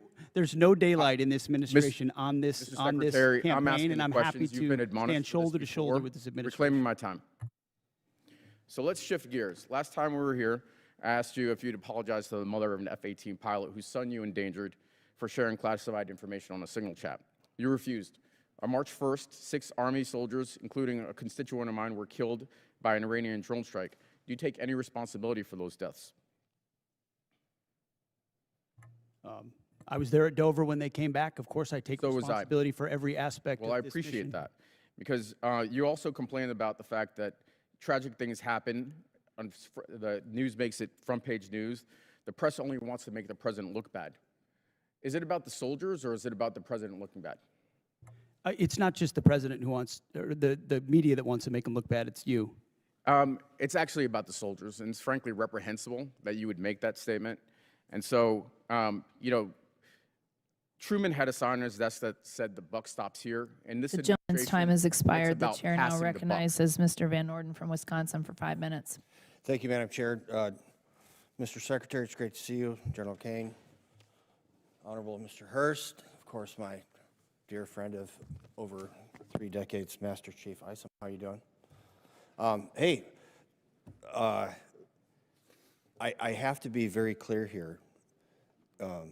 I spent my entire adult life training for war, training others for war, or at war.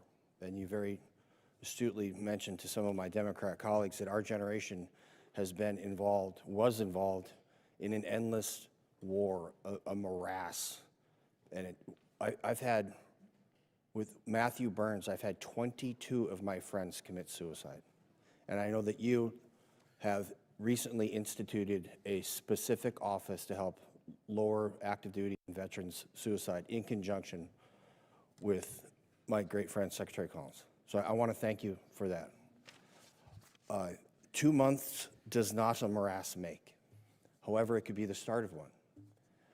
And the difference between this administration and many previous administrations, I think that you understand, particularly because of your background and your SCA back there, and General Caine, you understand what it means to fight to win. And we didn't fight to win in Afghanistan. We didn't fight to win in Iraq. And it's palpable. I have more friends than I can count that are still on active duty in every branch of service, including the Coast Guard. And for a Navy guy, that's a big stretch. The morale of the men and women in the Department of War, and in their case, the Department of Transportation, is exponentially higher than I've ever seen it, ever. And that comes from leadership, starting with President Trump, going through you, to General Caine, and through your SEA. And what some of my colleagues refuse to admit is that that's how you win. It starts with the man. It's the first soft truth. Humans are more important than hardware. And I want to thank you for setting that environment. I don't want to be at war, but Iran declared war on the United States of America 47 years ago, and those bastards are responsible for killing and maiming many of my friends. So this is not some esoteric political argument for me. This is a fact that President Trump, by using you as the Secretary of War and General Caine as CJCS and Master Chief Isom, what you're doing is you're going to end a war that was declared on us. And of all times when we should unite as Americans, especially in this puzzle palace up here, is when we're at war. And it is a war of choice by the mullahs. That is who chose to fight this war, and we're going to end it. I don't really have a question for you. I trust your judgment. General Caine, I trust your judgment. Master Chief, I trust your judgment. And when you're coming here with a request for a tremendous amount of money, I understand that there's no fluff in there, that this is what's required to end this war that the mullahs chose to declare against us. And I'm telling you right now, we have your back. And there are a lot of my Democrat colleagues that do also. They're just afraid to say it out loud because they'll be crushed by the left of their party, and that is reprehensible. So with that, whatever you guys need, you just holler. Okay, Mr. Secretary? I couldn't say it any better. Thank you very much, Congressman. You're welcome, sir. With that, I yield back. Gentleman yields back. Chair, and I recognize the gentleman from Missouri, Mr. Bell. Thank you, Mr. Chair. Mr. Secretary, I don't trust your judgment. You made the comment to my colleague that there's no daylight between you and the president, which calls into question your role and, again, accountability. And so I got to ask, has there ever been any time that you disagree with the president on this war or anything in general? I would never betray conversations that we've had. Okay, The commander you can't in chief even deserves acknowledge candid that discussion you've in ever even private. disagreed with the man, like his choice of tie, that dance, anything. You haven't disagreed on anything.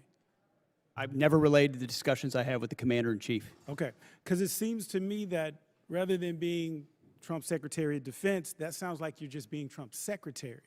And we need someone who's going to be there that is actually advising, that is also pushing back when necessary and serving the call them out privately or publicly, because we know that hasn't done. But have you ever said the words, and you don't have to tell me what it was about, have you ever said the words, Mr. President, I disagree with you? As I said, I don't relay the private conversations that a commander in chief You can't even acknowledge deserves. that, like if you've just said, Mr. President, you're wrong about this or you're wrong about that. You can't even acknowledge, you can't even admit that, if that's happened. You can ask it again if you want, but I don't relay the private Fair conversations enough. that a commander in chief The deserves. objectives of this war have constantly shifted and changed. You see that though, right? Like you can acknowledge that because 1 minute it was to dismantle the Iranian nuclear program. But how, I don't know how that objective has not now been the listed objectives as far as I understand. Then there was regime change. Trump even said when announcing the start of the war, the hour of your freedom is at hand. It's yours to take. He also posted on Truth Social in January, help is on the way, to the Iranians posting in the street. Do you still believe in this particular objective? The objectives have been clear from the beginning, and I've supported the president throughout in having the courage to take on this threat. Okay, so then let's talk about what else has he said? So let's talk about the Trump doctrine. So on November 6th, the president said he was all about ending wars, not starting new ones. Yet in the so-called doctrine, the conflict has not answered why we're in the war. The objectives have changed. We're not sure about the exit strategy. This, to me, is the definition of open-ended or forever war. and you cannot claim to end forever wars while engaging in one. And then here's the one that really gets me. So I don't know when it's over when I feel it in my bones. So, Mr. Secretary, war decisions should be based on defined military objectives. You agree with that statement, correct? It's the commander-in-chief makes the call on I know, behalf of the American people your of when our opinion, objectives are war- completed. There should be clearly defined military objectives. That's safe to say? Ultimately, the commander-in-chief makes the decision So about it's when our not safe to objectives are say. achieved. Okay, because I'm just trying to figure out like what kind of analysis, evaluation are we looking at with objectives when it's just what the president feels in his bones? Like, are we talking about like some Da Vinci Petruvian man or what? Like, what are we talking about when we just talk about feeling it in your bones? Because my thing is, we're not set up here to trust anyone's judgment. We're here to represent our districts and the American people. And so my next question is, the problem that I'm concerned with is that Iran continues to increase their negotiating leverage with us. And so we've been told that we've won this war, it'll be over in a few days, but now they didn't control the Strait of Hormuz, and now they do have leverage in the Strait of Hormuz. I remember even in the strikes in June, after the strikes in June, I should say, they struck Al-Udeid, and we never responded to that. As a matter of fact, Trump even said he knew that strike was coming and he allowed it. Do you agree with that? Ultimately, the president's been clear about his objectives, and if Iran thinks they're going to outdeal the best deal maker on the planet, they got another thing coming. But they struck us and we didn't strike back, and you're okay with that? He even said he authorized, he allowed it. He said that, and you're okay with that? The president has done many bold things for this country to ensure Iran never has a nuclear weapon. Okay, well, allowing another country to attack us, isn't that treason? Allowing Iran to get a nuclear Gentleman's weapon, time's Obama was expired. willing Chair to now do, recognizes the gentleman that's what from you want. Arizona, Mr. Amadei. I want to thank your team behind you for having the discipline and stamina for being here. I know what work was involved in doing this type of hearing, so thank you all. Mr. Secretary, I want to ask you about the A-10 Warthog. How effective has it been in the war in Iran? As I'm sure you know, it's a very effective platform. Yes. And so why is the Air Force, I mean, they've been trying to retire this platform for 40 years, since 1984. And it seems like it keeps proving itself no matter the technological advances that we have in the military. So why is there a need or push to retire this platform? Well, the push to retire the platform was from previous administrations, based on mostly requests from the Air Force. But given how, I mean, anybody of our generation knows how impactful, important, and significant the A-10 and the Warthog has been. And that's what you want when you need close air support. Full stop, everybody knows it. To include when you've got down pilots and you need to go downtown Iran. And it was incredibly effective in those missions. Now, there are other places where it's less survivable, and I understand that. But there's still most of the world where it is the most effective close air support platform. That's why I got with the Air Force Secretary. We extended it to 2030.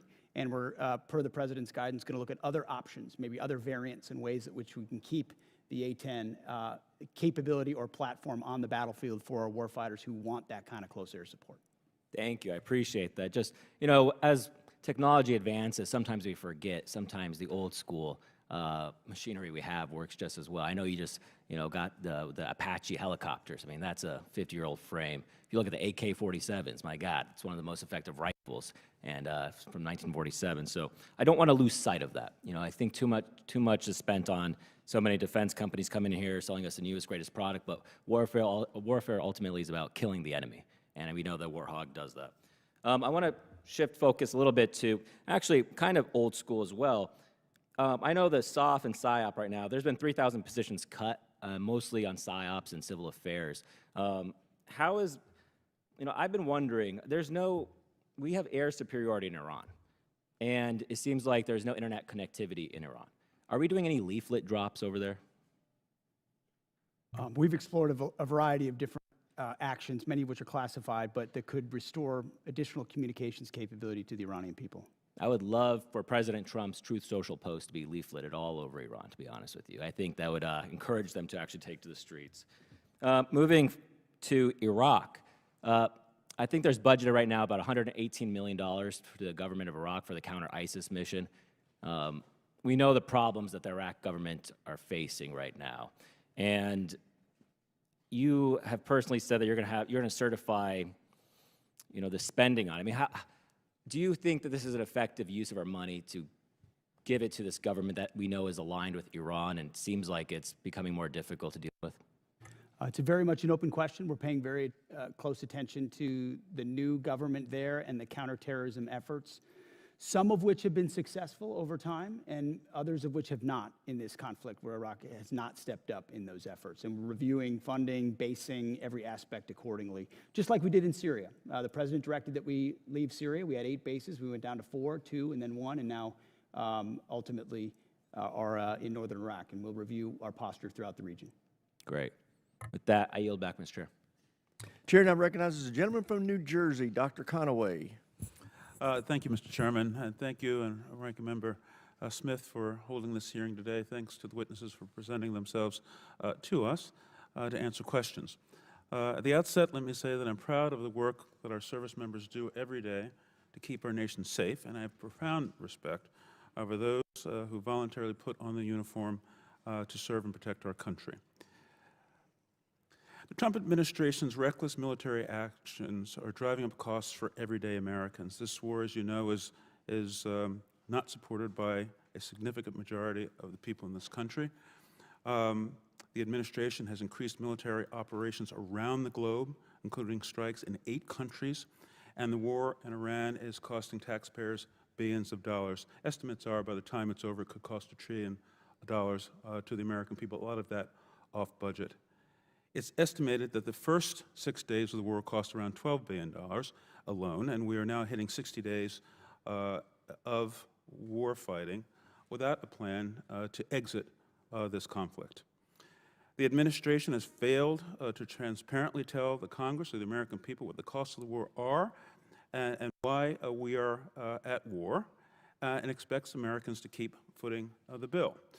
The comptroller has, and thank you for coming, sir, given us an incomplete number, and I understand we're in the midst of war and there's you do have some challenges in that regard. But Congress, I think, my colleagues would have appreciated a more thoroughgoing cost estimate so that we may properly conduct oversight as is our duty. I would agree with my colleague Ms. Goodlander about the department sharing the full breakdown of the cost of this war and understanding where every dollar is going. That number does not likely reflect the full costs of war, as you know. There are many estimates out there that say that this war will cost much more than you and the administration are putting before the American people. If you look at our past conflicts, when we went to war in World War I, and this has been mentioned, Wilson went to Congress and called for the American people to help pay for the war. Franklin Roosevelt went to Congress, asked for a declaration of war, and the Americans pitched in to pay for this war. Conflicts after that, sadly, too many of them are off budget and are leaving Americans with trillions of dollars in debt. Average Americans are suffering the consequences of this war in Iran, including increased fuel prices in my home state of New Jersey, where gas is now on average $4.20 a gallon. Diesel is almost $6 per gallon. In addition to increased fuel prices, everything costs more: groceries, housing costs, and the people who have to pay for it have not asked for this war, and I think are a little bit bewildered as to why we're in this war. I'm not disputing the fact that the Iranian regime is a malignant, dangerous regime that has killed its own people and indeed has killed Americans over the decades. I think where we disagree is what's the best way to get at Iran. Do we negotiate with them and control their access to nuclear weapons in a multilateral way that included even Russia in the deal and the agreement that President Obama brought forward, or do we go and try to engage in a costly war in order to get at those nuclear weapons. I think that's where the principal conflict lies. How do we achieve the same goals? Costly war or through negotiation? And we've seen that apparently there wasn't a plan to deal with the action that Iran had to take, that is to close the Strait of Hormuz, because it's the only thing you can do when you are the weaker country in an asymmetric conflict. Of course, they were going to do that, and I wonder whether or not the President was apprised of this before he took the actions that he has taken. So let me just ask this question. And before, let's make this comment too. This war is just 60 days so far. And this thought that Americans wish to bear the consequences of increased fuel prices, I don't think is borne out by the fact that, you know, those costs impact people on a weekly basis, bi-weekly basis. Mortgages come and have to be paid. Groceries have to be bought on a weekly basis. And those gas prices are squeezing the American public. So can you tell us whether or not there was planning to deal with in advance, to deal with the closing of the Strait of Hormuz, given the likely impact on world fuel prices? That will have to be for the record, because the gentleman's time has expired. Chair now recognizes the ranking member for any closing comments he may have. Well, first of all, I want to thank the chairman for conducting this hearing. Obviously, there's a lot of passion on both sides, a lot of partisan stuff being thrown around. I think on this committee, we're all trying to serve the men and women who serve us as well as we possibly can. You handled it very well in a difficult time. I appreciate the fairness of that. Yes, we have a lot of issues, but at the end of the day, the Iran war is the biggest issue that we face. And I hope that you gentlemen, would take seriously the concerns we have about where it's going and how it's going to end. Yes, it has not yet lasted as long as Vietnam or World War II, but we're also told it was going to last 4 to 5 weeks when it started. We were given an idea of what the mission has been. It's clearly gone beyond that. We did not contemplate that we would have, the Strait of Hormuz shut down or that we would have to implement a blockade. So how we get to the result is something we really are going to want to hear from all of you about on a regular basis, and what role the service members who are over there, some 50,000, are going to play in that. And we all agree, Mr. Secretary, that Iran should not have a nuclear weapon. Is this really getting us there? That's the connection we want to see. And you can say, well, we had to start a war to stop the nuclear weapon. That in and of itself doesn't make it true. How is the war and the military action actually stopping that nuclear weapon? How does it put us into a better position? I think that's what we really need to hear, and what we'll have to continue to work on long after this hearing. But I thank our witnesses for coming before us. It is the democratic process. We're all part of a representative democracy. I have never met too many people at the Pentagon who loved coming over and talking to Congress. I get that, but I hope you understand how important and how necessary it is that the people's voices are heard, and we do have an opportunity to question and challenge the decisions that are made by our executive branches. We have a right to do under the Constitution, actually an obligation to do under the Constitution. So look forward to continuing the conversation. I thank the chairman again, and I yield back. I thank the ranking member, and I thank the witnesses. Thank you for your service to our country. Thank you for 6 hours of tough duty, and you've done a great job. I want to end this hearing the way I started it. This is a historic budget request by this administration. We are in unacceptably low levels of spending historically, and this president is meeting the moment with a budget request that meets the requirements that we have to meet if we want to remain at peace. This is about peace through strength. This budget will help us have peace through strength, and I urge my colleagues who are not in this chamber to pay attention to what we talked about today. This department, I think, is done an admirable job of defending the budget. And with that, thank you for being here. This hearing is adjourned.